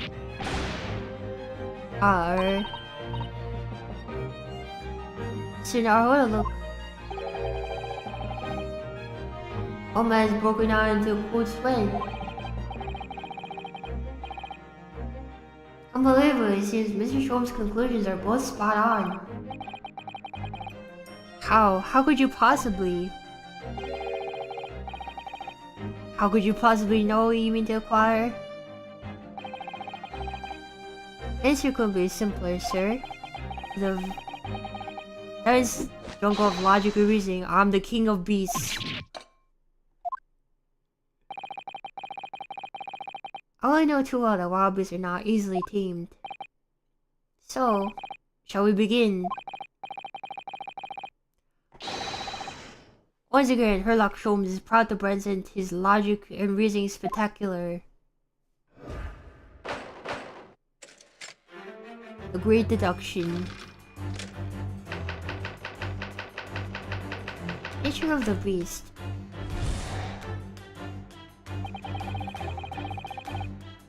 Sir should take a great attention to see. A fearsome beast has been on the rampage of late on these four walls.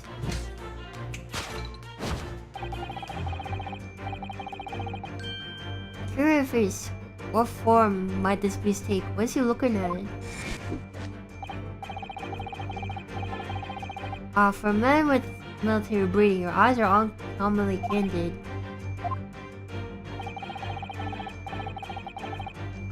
A furtive glance, Mr. Gradell, leads us directly to the answer. The lion? True nature of the beast have been running rampant around here is revealed to be the lion statue. So an army man, you appear unimposing at best. But that fueled your admiration for such mighty lion, the king of beasts. Where's his fifth I ask you?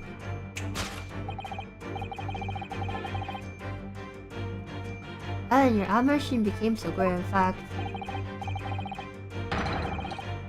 Had a living breeding specimen shipped from India which we tried to keep in this very house. What? He's got a slap mark on his face or something. It made such a wild beast prove more difficult than you could have imagined. Chilling traces of wild rampage were very much in evidence. Well,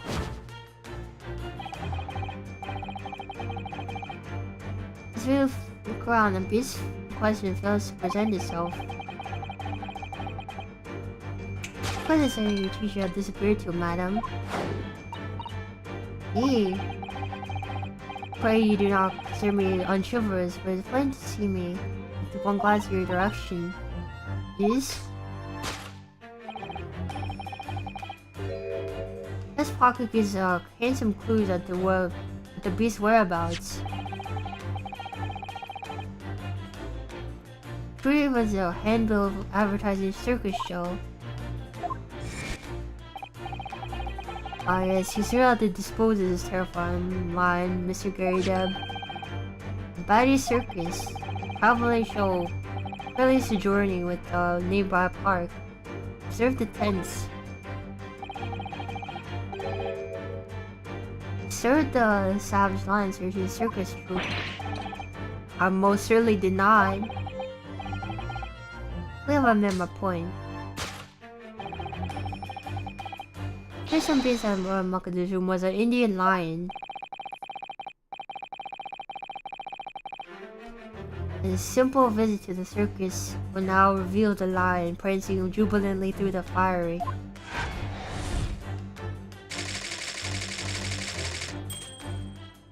Here's your Asiatic lion.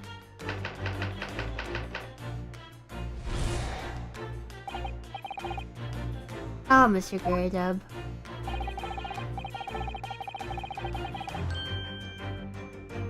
It's fairly clear that you have deep feelings for this formidable beast.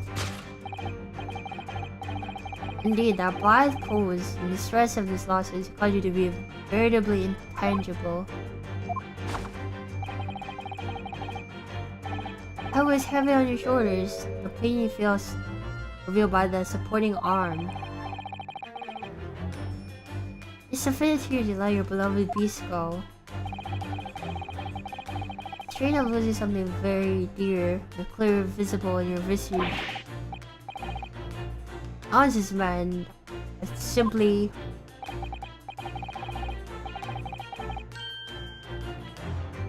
You must ask yourselves what is the true cause of this pain.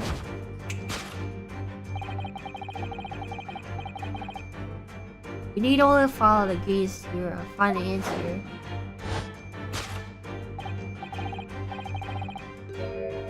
As this pile of bills is giving rise to the pain you suffer. Every envelope contains another demand for payment. Carlos of meat, potatoes of wheat, and tea. Indeed, feeding your beloved has left a devastating impact on the financial circumstances of your household. So you had no choice but to let it go. Yes, well, now in a final fit of rage, the first beast carried out one last unimaginable attack. Unimaginable?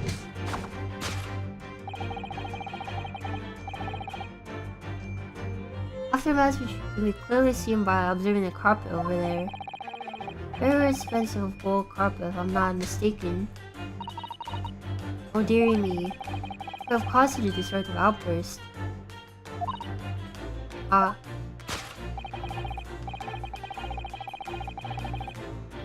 This time I'm afraid it's you who have inadvertently revealed the truth to me. Why did I say upon the answer itself very neatly indeed?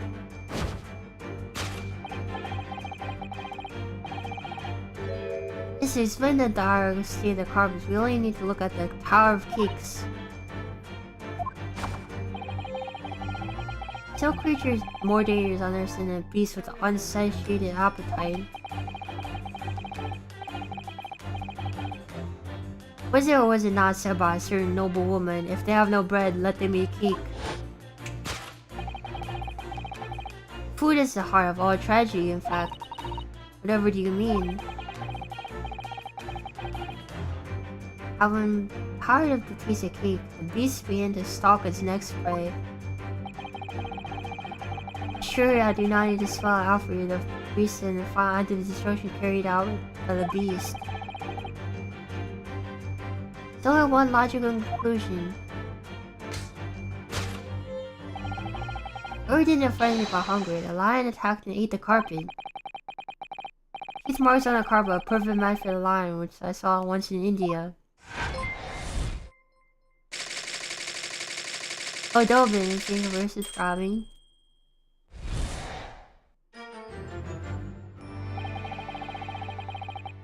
This concludes Herlock Sholmes' great deduction of a beastly puzzle.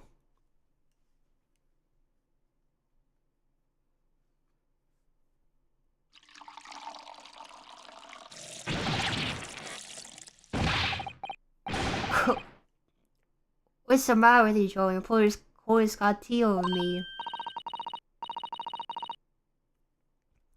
So sorry, Mr. Grey Dove. I'm afraid I didn't notice. You can be silently sharp. It stands to reason that your cup runneth over. Yeah, my revelations can make people spill tears at times too. Oh. Mr. Sherlock Holmes. Sherlock Holmes. Sorry to butt in again, but can I make an observation? Sorry, Mr. Naruto, what was it again?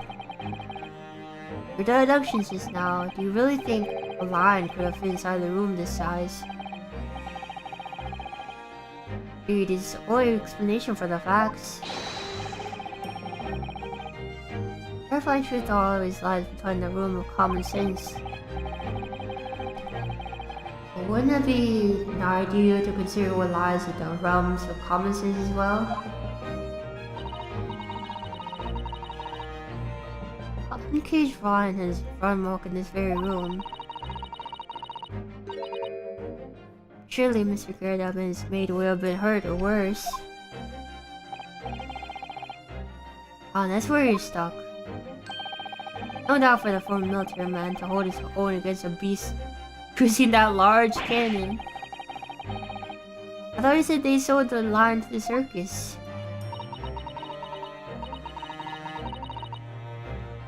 What about the food? Meat and potatoes are one thing. I don't believe I've ever heard a lion that drinks tea. What about a northern one, maybe? Nah, he drinks cold brew, probably. My dear Susato, of course you meet with some regularity.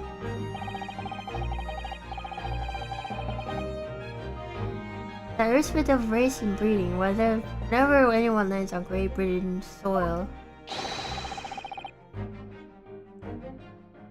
they refuse with the highly appropriate taste for afternoon tea. What a glorious notion. Hello, Mr. Naruto. It's your turn to shine again.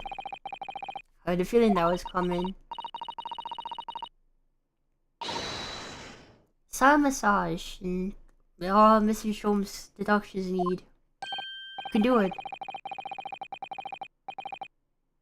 Excellent, I've been waiting for my trusty partner in deduction to step forward, Mr. Naruto.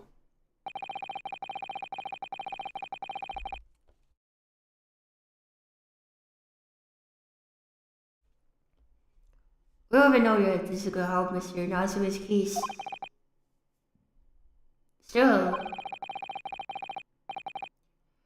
covering truth is always worthwhile, whatever the motivation. This is what I want to believe. Let's start again, from the beginning.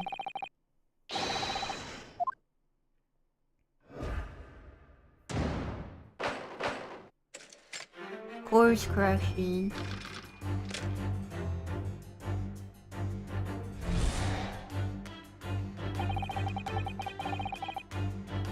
Okay, we already know this part. Something destroyed the room.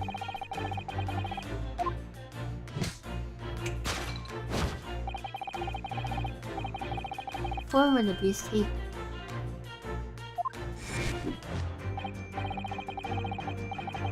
What is he looking at? Is he looking at his maid? I wonder.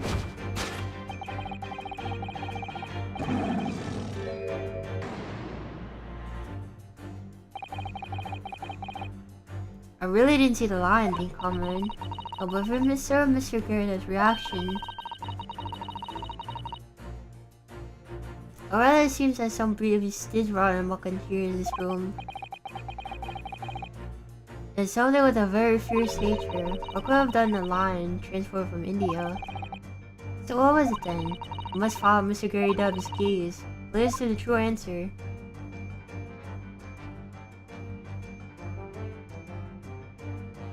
Oh, it's probably this, right? Take that!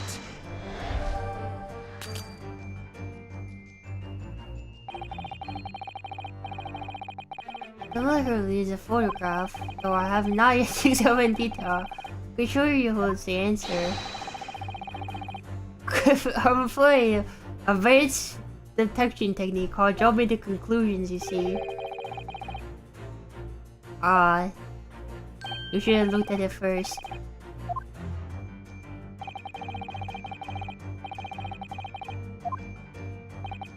Oh, sorry, I'll try again.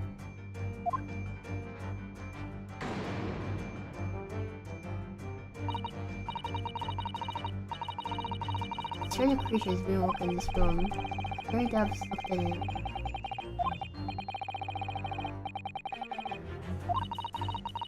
Where are you looking? It's in here somewhere.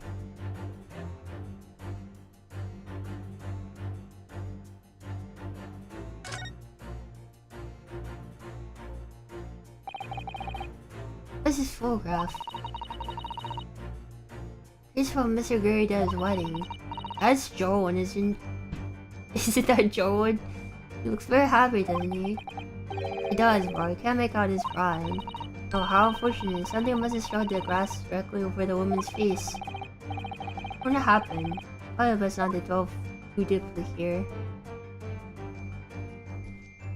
Take that! Newlywed bride is the rampage. Furniture the beast from rampage is the newlywed bride. Let's see, Mr. Naruto. No other possibility could fit.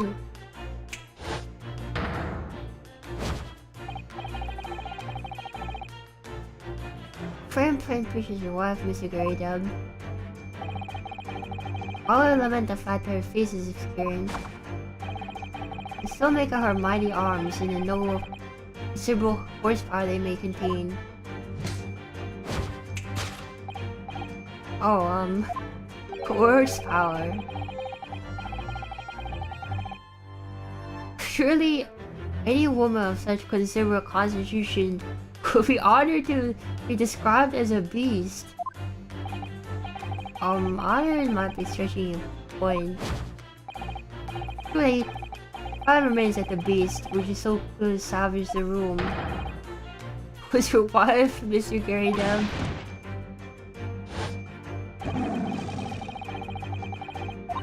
We already know the rampage. Maybe she has disappeared off too. I mean, the creature is right in front of us. Me?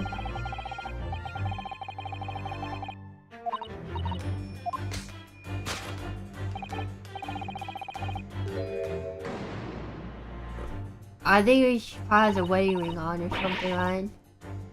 Poor fragile defenseless woman is beside herself. Well, I don't know about fragile. Oh dear. Anyway, Mr. Jones is quite right. What sign of Miss Gurida anywhere? This would be a clue on her whereabouts. Clue that this way is trying to hide. Where Mr. Gurida's wife could be.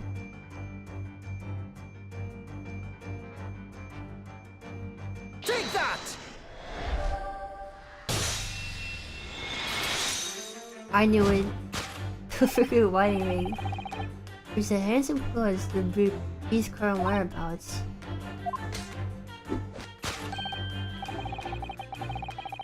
Indeed it does. The flower band gleaming on your finger gives you away.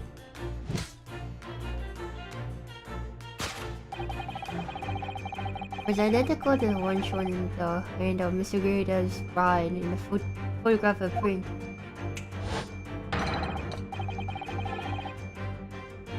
Oh, where's your honor, housemaid? No. You're Mr. Gurida's lucky bride. You are Miss Gurida herself.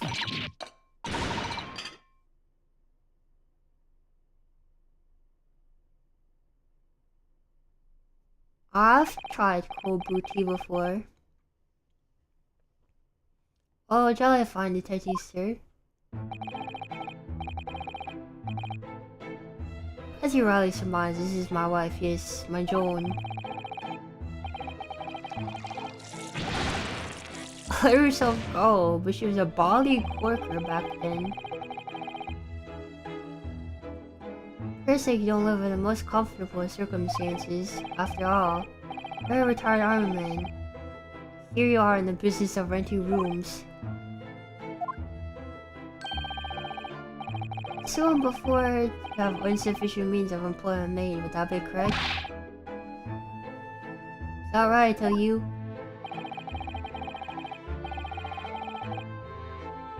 I was second lieutenant of the 3rd Regiment. A man has his pride, don't you know? Golly, it's a sorry thing when a chap can't afford a single maid in his employ. It's here in London. One is rather judged. Also, could not be considered worthy of society if it has no staff at all. I consider your opinion, such concerns about appearances are folly. I mean, Mr. Gerdep has his wife work as a maid. Precisely, am I right, Mr. Gerdep?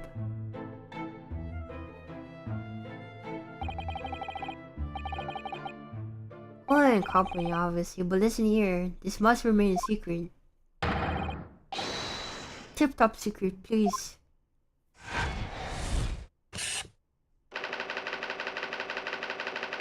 The raging wife.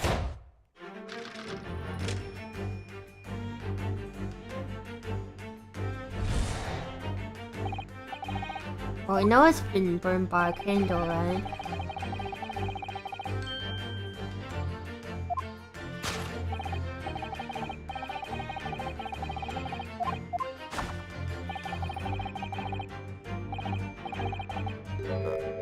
Okay, it's not the support arm. Probably the slab mark on his face, right? Mr. Strom is quite something. Still calling Mr. Gerdep's wife a beast. Just as a woman, it feels rather uncomfortable. But Miss Gerdep is standing beside her husband as we speak. In other words, he hasn't lost his beloved at all, has he? Oh, how true. Perhaps his support arms seem to be propping up his head instead, and some others his images then. According to Mr. Mr. Gerdep's penis is tangible though. What that pose of his really signify? With his slab cheek. Take that!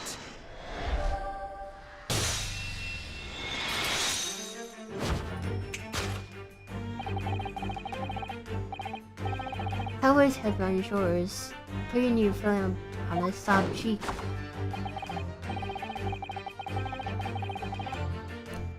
Of course, to deliver the impressive mark on cheek that refuses to fade. It was you, Madame Joan Gerdep. Why is she looking like that? Oh yes.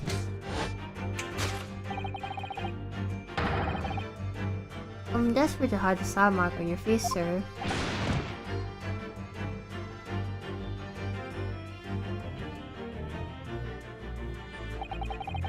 How the blazes? Did you work that out, man? No one thinks he's so. There is a one trained in the art of observation, my dear fellow. That's why I haven't looked directly at our ceiling once. Keep your other side from view.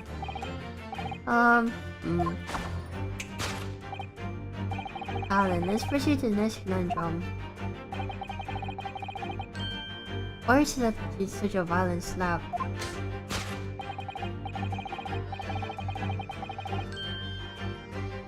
I told you to ask yourself what caused Miss Gerdep to fly into a rage.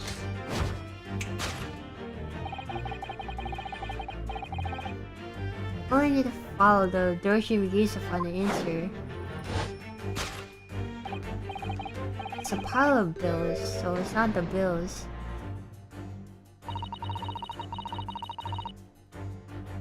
Then Mr. Strom said the bills were all for lion fodder. But now we've established that the lion never existed. Well, means that there's one thing responsible for gobbling up all the food, which is Mrs. Gerdep's wife. Sure, she's a person, not a thing. As well, she's also a person who gave her husband a mighty slap on the face. What's so hard left a perfect hand mark, in fact? So why would a woman want to hurt a husband with such force, I wonder? I'd love to know the answer to that question.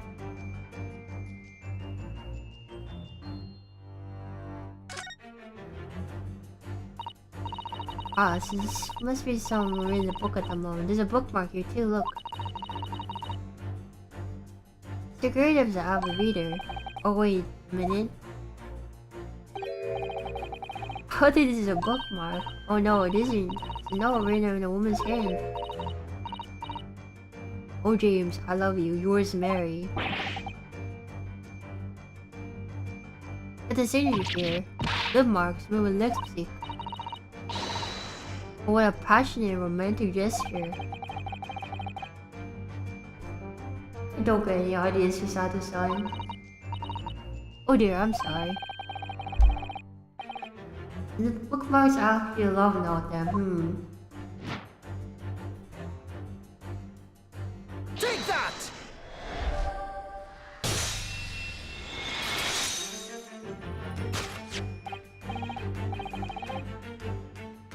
Love note. Passionate indeed. Yeah. Perhaps the sender of the snow, a certain Miss Mary, so fly in the ointment here. God. I don't know the Bali woman. We don't know her. Your name is John. And that's James, right? Well, no, it wasn't written to me. It was just in the book. I don't know how it got there. Just in there, you see. God, that's what I've been seeing. Ugly story.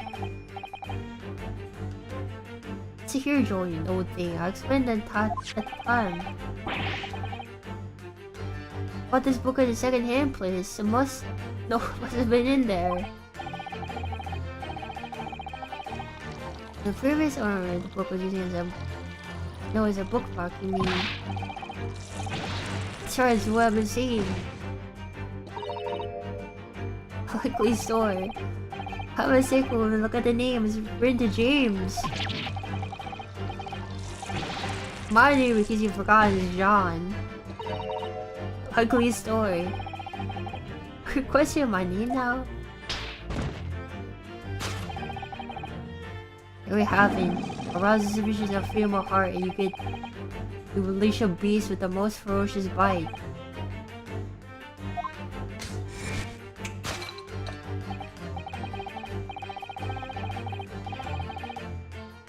On a final favor, the first is carried out last unimaginable attack.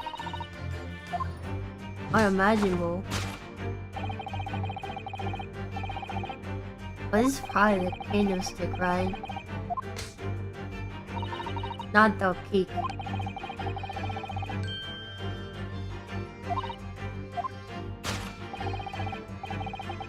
She's looking at the candlestick.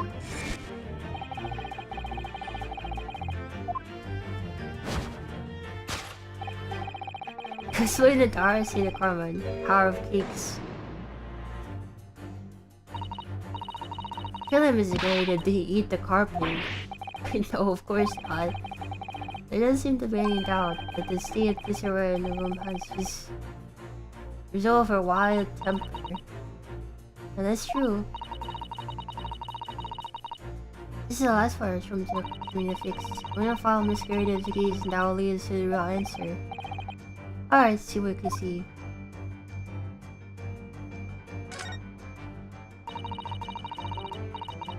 Very old candlestick. Looks too small, very unstable. This would mean that even the slightest knock would make it topple over.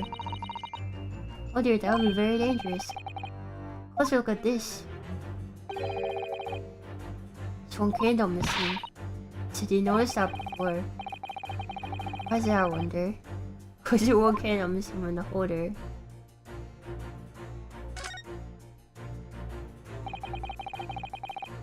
Has been ripped to shreds, yes, according to Miss Holmes' deduction. teeth matches an Indian lion's teeth exactly. Oh. Here. What is it? Look close at the edge, you can see scorch marks. Oh yes, you can. These piles of carbon wasn't eaten enormousness at all. I guess... Take that! I could have just probably presented that earlier.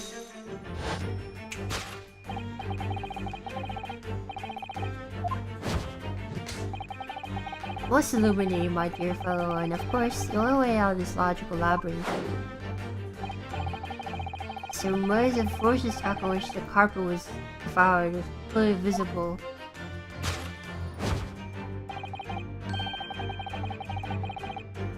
Indeed they are. Scorch marks at the edge clearly give away the truth. Scorch marks?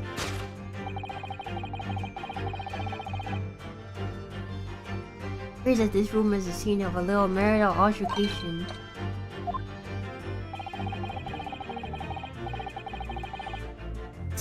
Buried at his mighty arm muscles not left to push only our cousin's haste.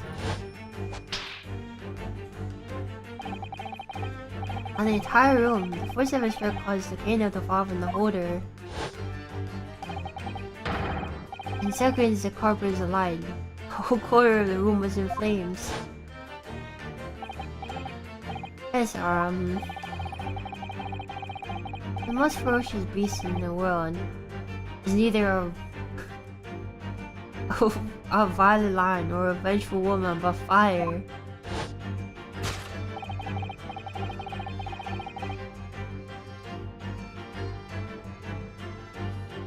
Now Louis, the maid is his wife. So his wife is pretending to be a maid to look good for other people. And she thinks that he's cheating on her. And that's why she slapped him.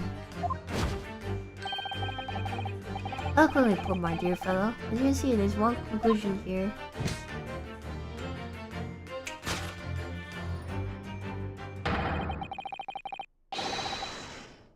After this force of marital discord flow, this room was the scene of a fire.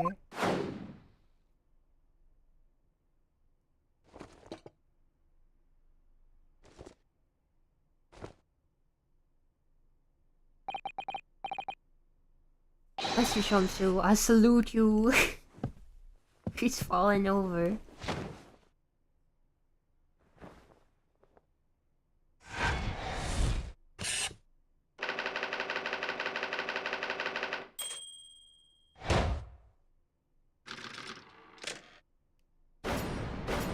Alright. Elementary.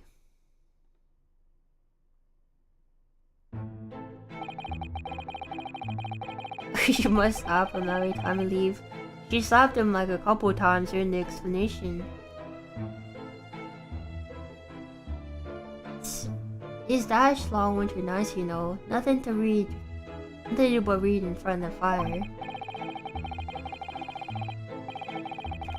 Look, there's a jolly good second-hand bookshop just around the corner. Borrow my old novels there.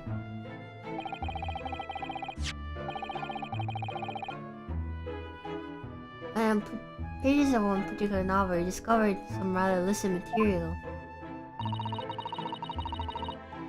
For which your wife admonished you harshly, it would seem. Don't know about admonish, demolish is closer to the mark.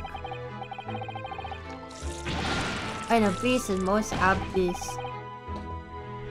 Here we go again. Harper, was it destroyed by a fire when it fell on the floor? Fair to say it was. Happened in a blink of the eye, you know. Whole place is filled with smoke. Could see a bally thing. Caught between the old six rage and the raging flames.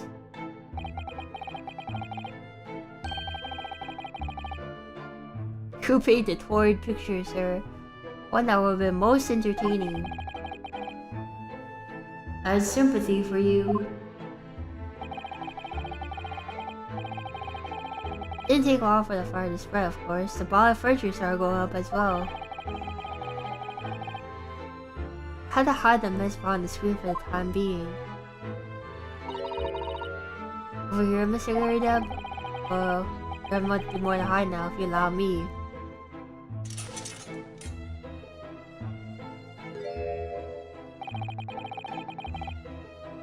I got my favorite novels in that case.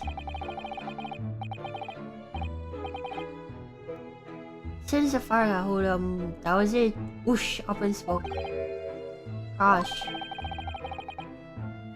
Then the water started hurling things at me. What a terrible sight it must have been.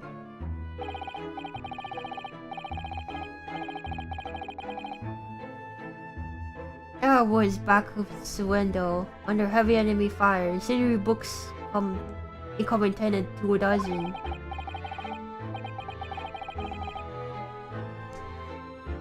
Worst of it all, I lost my favorite. We'll call it the Lion's Pride. Up, down, to the side. Welcome to the Lion's Pride.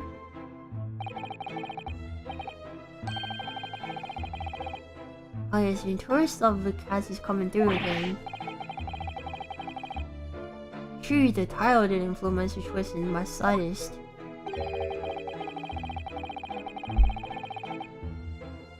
So the man really did lose something dear to him, his ferocious beast rampage. Mr. Holmes' deductions may not be correct against. Only described as a great British wonder.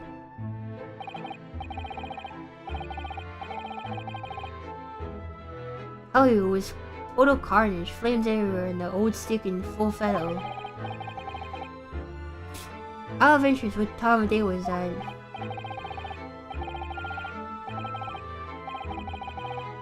Not too sure, I can remember. It was 2 days ago now. See, around 5 o'clock, I think. So is that at the same time? Terrifying incident was unfolding outside your window on the street below.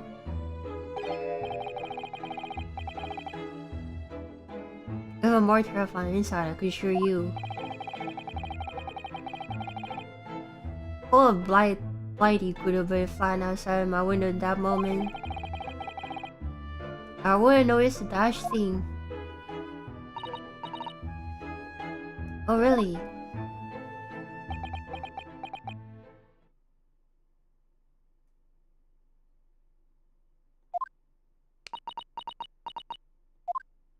Oh, it looks sus. Oh, Mrs. Holmes. It's Mr. Harako. What can I do for you?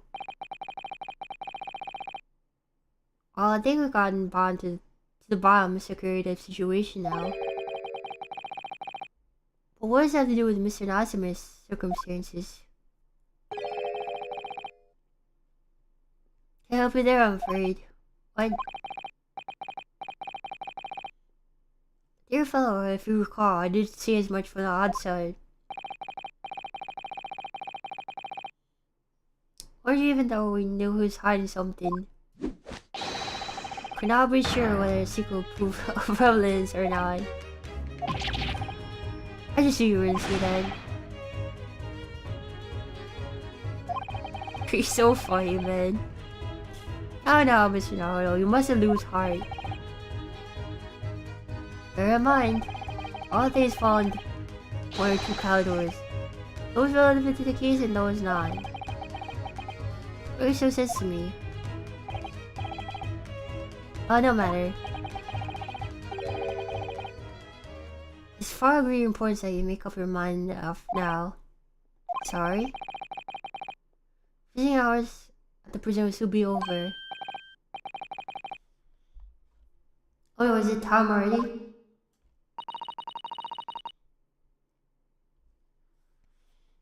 Here it is, Mr. Nasumi's case. I have official paperwork to tend to. So that's it, no more time to think.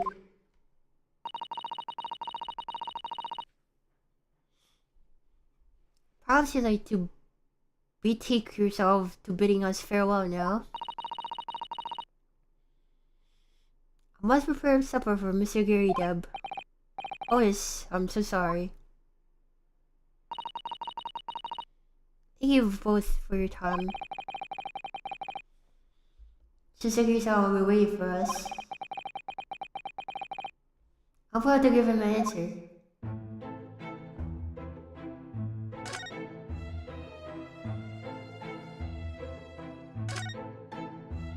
Oh, our lap's not here anymore. What a miserable sight. Oh dear. The whole room was engulfed. I suppose so. Whole collection will have been smoking now, all those novels I dosed so much. Oh John, whose fault is that again? Not mine, that's for sure. Well, whoever may or may not to be blamed, quite sure you can buy some new old books to replace them, can't you? New old books, folly nonsense. These are like contradiction terms. These are full of contradictions.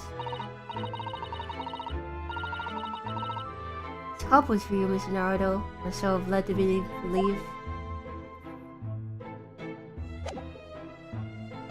As we're going back to prison.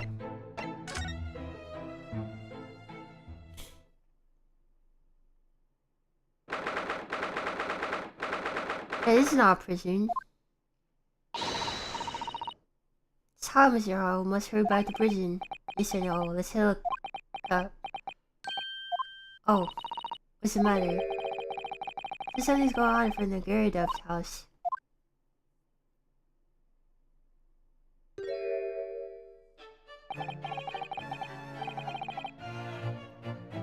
Okay, this guy is like the murderer, isn't he? Who is this guy, man? I know thee not, old man. Fall to thy prayers. What are you calling an old man, you rum-looking nimini pinny? Nimini?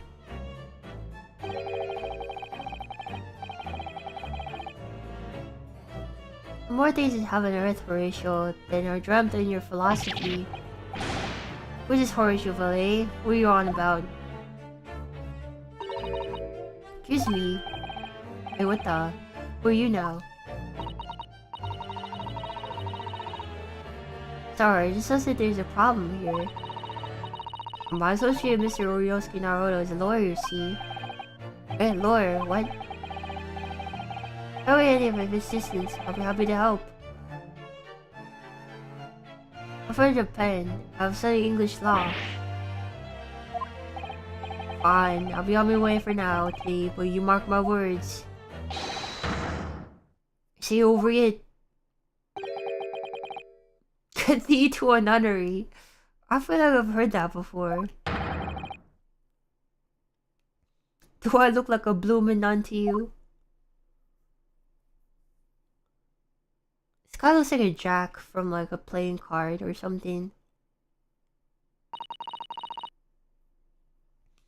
I do hope you're not injured. Oh, fair far east, Easter maiden. Thou art so gentle, thank you. What is that all about? She said this before, I'm not Horatio either. Further inquiry, sir, but are you a lodger here in the Garden residence? Oh, fair Easter maiden, thou art right. I do dwell in this humble abode. Mr. Garden mentioned that he had another lodger, didn't he? It's supposed to be that man. How would know other lodger that lives on the first floor? There's a gentleman named Natsumi. Oh, more worthy of polemis in my bowers never could there be. Saw her bow, did you see? Who is stronger, Hamlet or Macbeth? Sir doesn't be unsparred, long into the night. See. I will fully understand, but since Mr. Natsume and this gentleman are acquaintances at least. So fair men and so good gentlemen. I tarry here no longer. Fare thee well.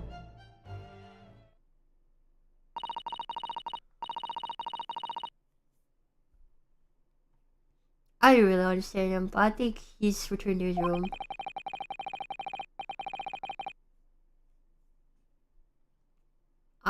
Since he's aware of what's happening to Miss Natsume, he can really help us.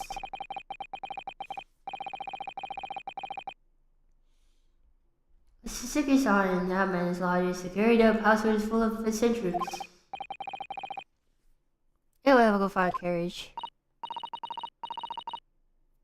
Sure, Mr. Natsume is eagerly waiting to return. Hope we could get to prison before the visiting hours are over.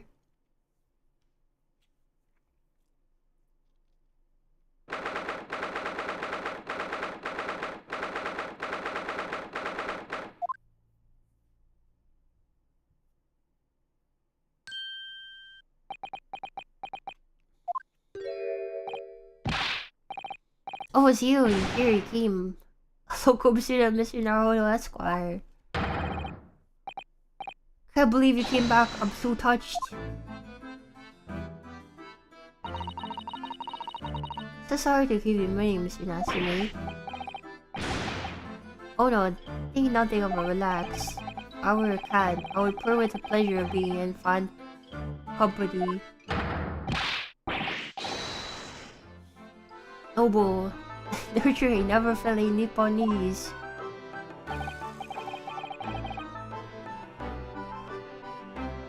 Oh now, let's all get carried away.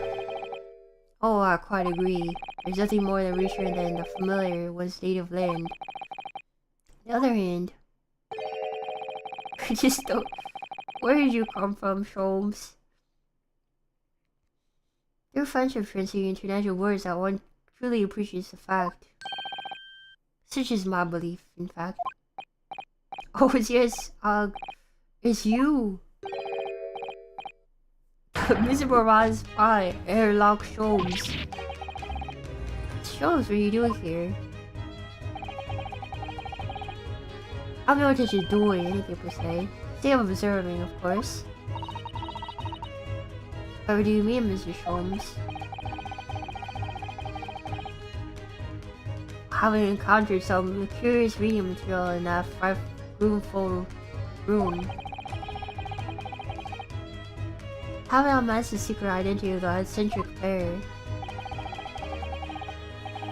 Decided to drop by on my way home, see how their vested friend is faring.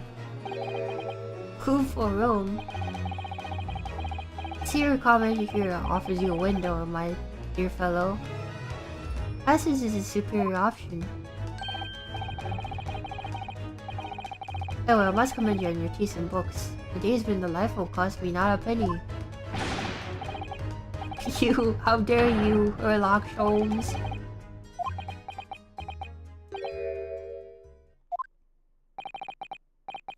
I'm through.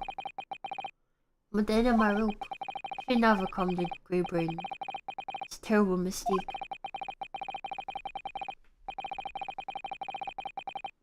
If I serious in those accursed lodges, no doubt my luck will be cursed in tomorrow's trial as well. My whole life is bedamned. What are you thinking, Mr. Naruto? I mentioned that once before, didn't he? His lodges are cursed, I mean.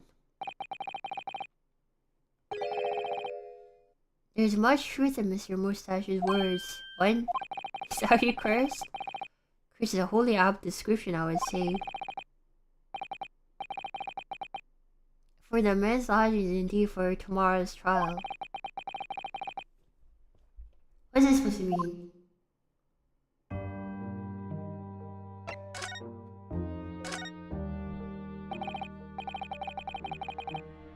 Listen, answer, what do you mean about what you said now? About the trial tomorrow being cursed? Oh, why are you looking so grave? You're making me nervous. I was just getting carried away, that's all. I didn't mean by fight. See, that really agitated him. You don't mean there really is curse somehow?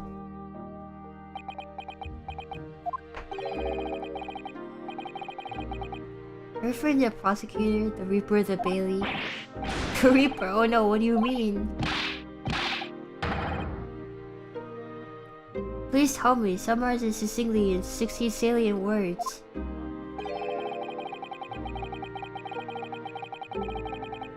No defendant has ever survived a trial in which the Reaper stands for prosecution ever. Oh my goodness. Could it really be true? That was 60 words exactly.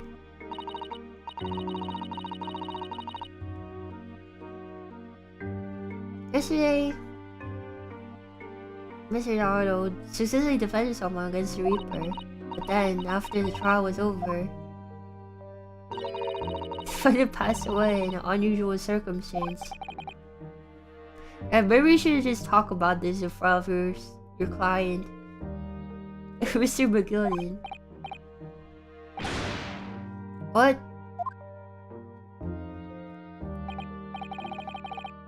Ah, I'm impressed, Mr. Sato. You have an eye for detail. Actually, the Lord Chief Justice told us.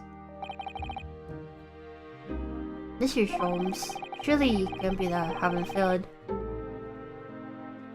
No, haven't they failed to have the accused convicted? Lord Fonzie killed the man himself? Oh no, he couldn't have, surely.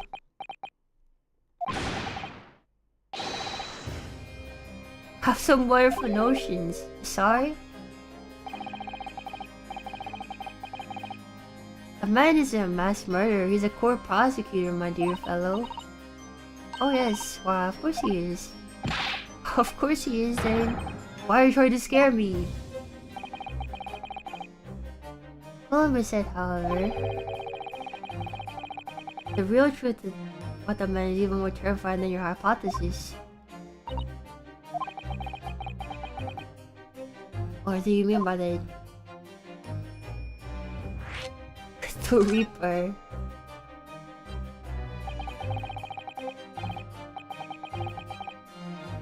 Fonzie is quite the exceptional man. However, in London courts of law, exception no one is article winning every case without exception.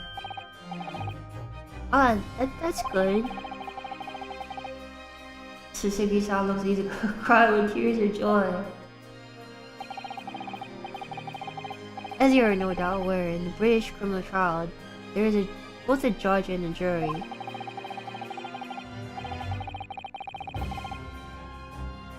The judge officiates based on letter law, while the jury offers public opinion and common sense. The circular system whereby the defendant's guilt is considered from several points of view. However, public opinion in particular is somewhat easily manipulated, right? Criminals and corrupt lawyers, for that matter, can use it to their advantage. Other means of disposal, contrive evidence, call imposters, witnesses, and so on. By such other means, those who are able to sway the jury, turns out even in the light of irrefutable evidence, the prosecution can fail.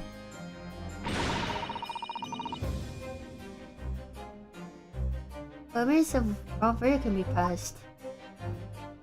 And sadly, it is from time to time, my dear madam. It's simply the reality of the situation. And that's alright. However, those endowed by Lord Fonzie cannot escape from justice. Their fate is sealed. Oh my. Even the adjudication may see them leave the courtroom with their freedom.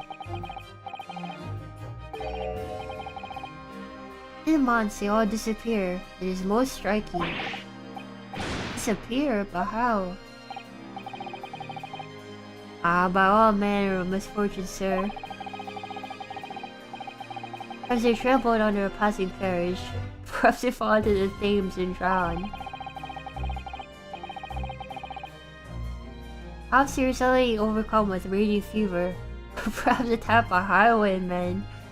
Oh man, Darkest Dungeon? Dismiss? I still find that really funny back then. There were just people called highwaymen because they rob you on the highway.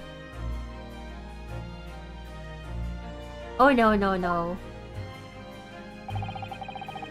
All examples of the reality of the events in London. I'm afraid, Mr. Naruto.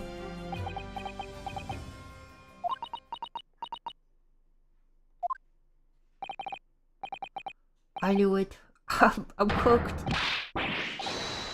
I'm dead, dodo done for, doomed.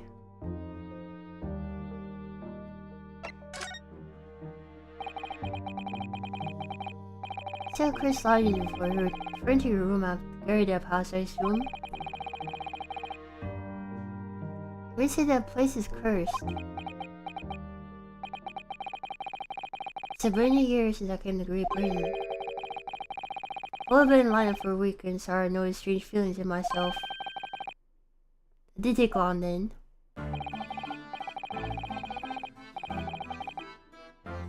Everywhere I looked there were foreign faces staring at me, laughing behind my back. I was sure people were talking about me. I started to become nervous about going outside. They were staring at me from dawn to dusk. I shut myself in my room, but that didn't even help. The fear wouldn't go away.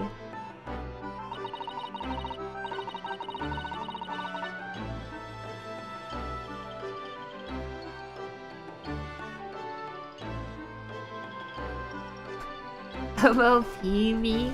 You read a poetry version of me? Had to check that out. Must have been lucky having been away from her homeland for such a time.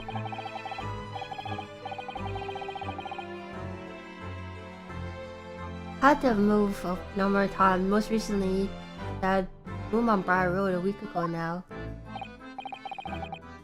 Why did you say she's a little inconvenient? The rent is cheap. I have so little money. It appealed to me right away. That is so real, man. Too real. Of course, that's why I was so affordable. The landlord is simply insane. The room was cursed. Oops. Clearly tried to cover his mistake, but it was too late. So I told him. I had something to say and say it. But if not, don't mention in the first place. This was said. It's true. It's all true. I mean, the room really is cursed then. Ever since I went that windowless hellhole.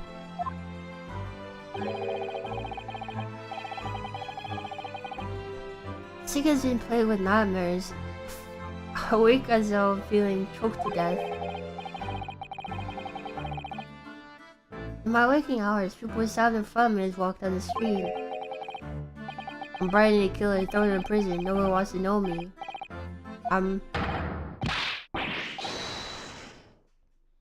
Sorry about this, you're scared tears.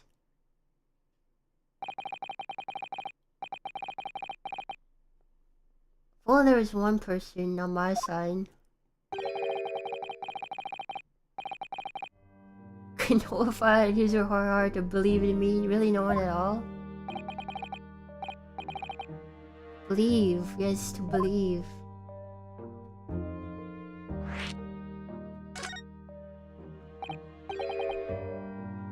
Mr. Holmes. Me, Mr. Naruto? Pray, what can I do for you?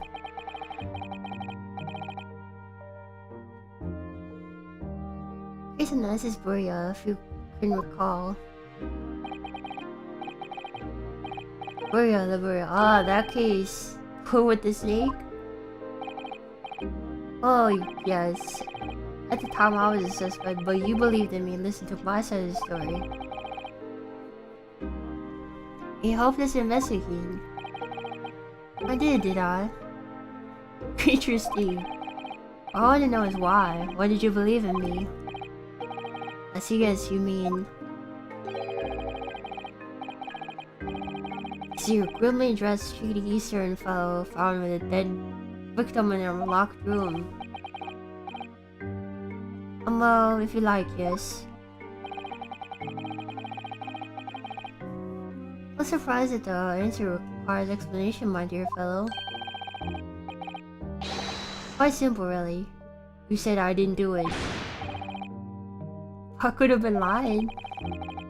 Surely you must have your doubts. Sure, you must have suspected me a little.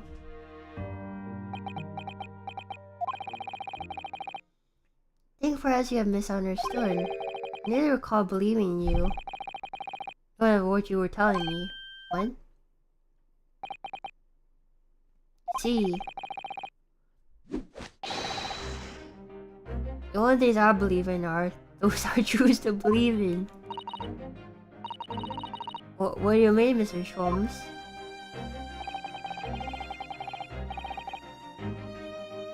Make up my mind about what is believed or what is not. I should like to believe in something I do. Circumstances have continuing as far as I'm concerned. Love betrays your trust. In that case, I should have made an elementary error of judgment, nothing more. Fear of trust is an overused excuse in my opinion. Meaning, whether or not someone has a trust for another is, in the final analysis, down to oneself. It is a matter of whether or not one can trust oneself. I says he's right. He's right. Welcome to Mr. Naruto Esquire. Whether or not I could believe myself.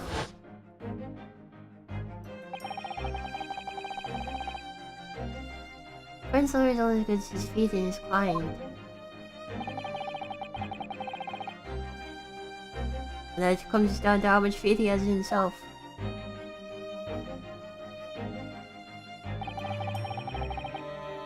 He's doing the PN. You were so right, Kazuma.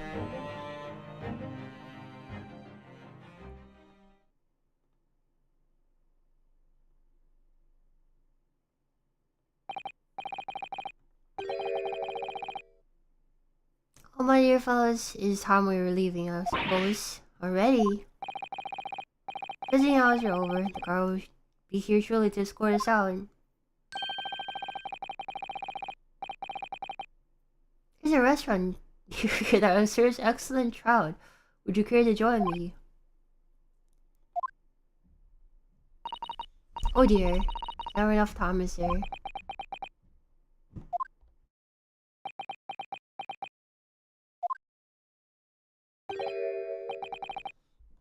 Or Mr. Natsume, if you'd like in the trial tomorrow, I'll be happy to represent you.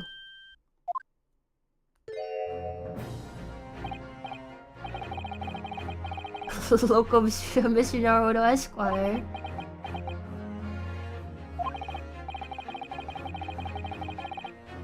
As I said, I've only experienced British courtroom for the first time yesterday. And though the man I've represented was found not guilty, I lost sight of something crucial. Something crucial. What to believe in, the defendant, justice, or the truth. How to believe even. I think I finally worked it out. I said I must believe in myself above all else. I trust my instincts. Yes, Mr. Naruto. My instincts are telling me that you, Mr. Natsume, are innocent of this crime. And it's imperative we prove that in court. Welcome to the Mr. Naruto Esquire. I'll fight for your innocence until the bitter end with every weapon available to me. So I hope you'll permit me to represent you tomorrow.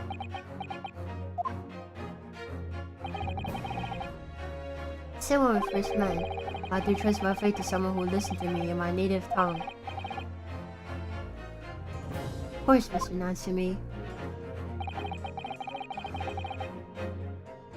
Fair to say, Mr. Naruto, your mind was in many ways made up from the outset. really need the events of today to fully realize it. Yes, I think you're right about that.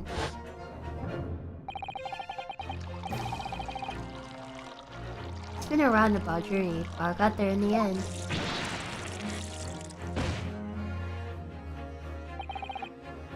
Miss Usato, yes? You will be willing to stand by my side tomorrow and help me in court. Absolutely. As I said this morning, you may consider me personal judicial assistant.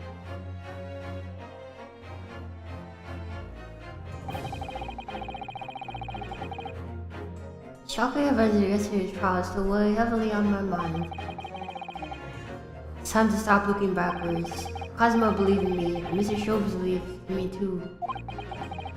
So it's time I learned to believe in myself. Saseki-san has no one. He's all alone, so it's my job to help him. To fight his corner. Tomorrow, in the courtroom, with all the street I can muster. Oh, reading.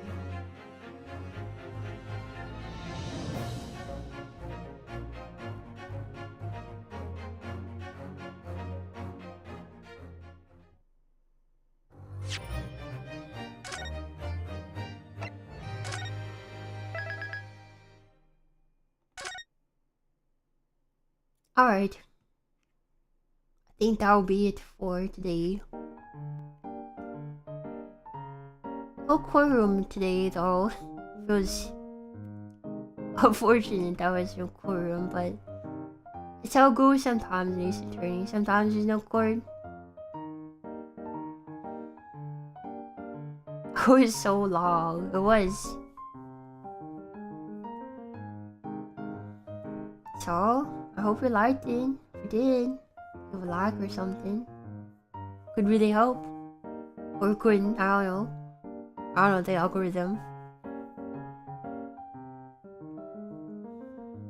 Your monitor cable broke. You don't have an extra one? Oh, so that is a pretty good pony.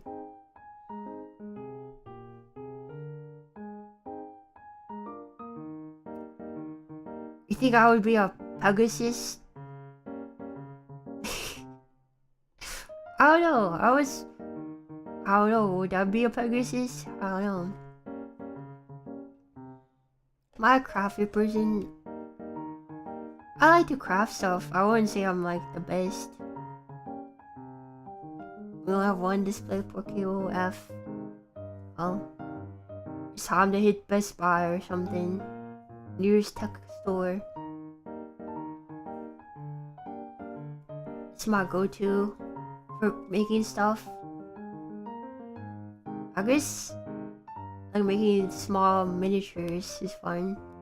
I just always tell me to update my Wi-Fi driver. Still have some miniature stuff I haven't used in a while. I could break it out again.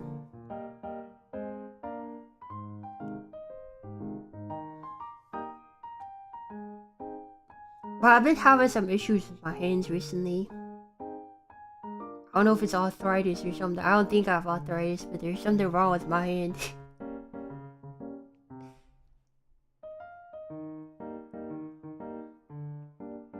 Oh no, like a kid of miniature stuff, not like hand carved.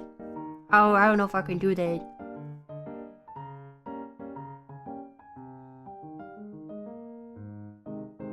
I don't think it's carpal tunnel. It doesn't really hurt. It's just like really inflamed. Hope it's not eczema or something. That would be annoying. Oh, what the heck, man? You know what? Thanks for watching. No, they don't fall asleep and tingle. It's like swollen.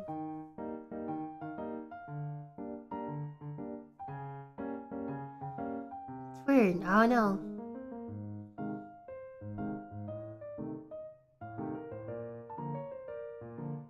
Hopefully it goes away soon. It's been kind of annoying me.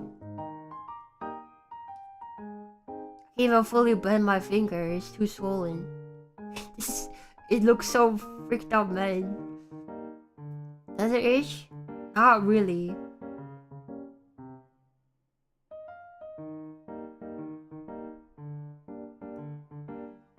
No broken skin at least.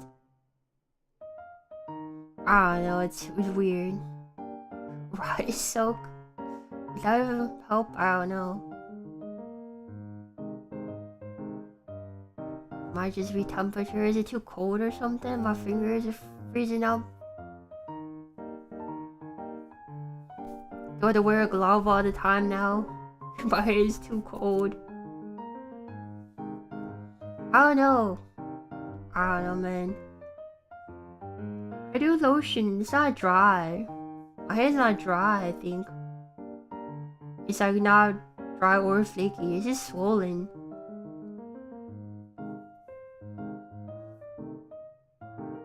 It's only one finger too, which is the weird part. I mean, the other fingers are not as swollen, at least.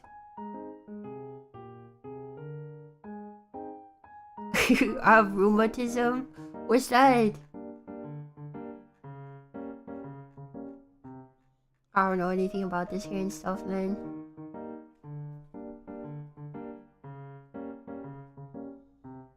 Oh, no, I know. It's like rheumatoid arthritis, but worse. I hope not. I feel like I'm too young for arthritis. Oh man.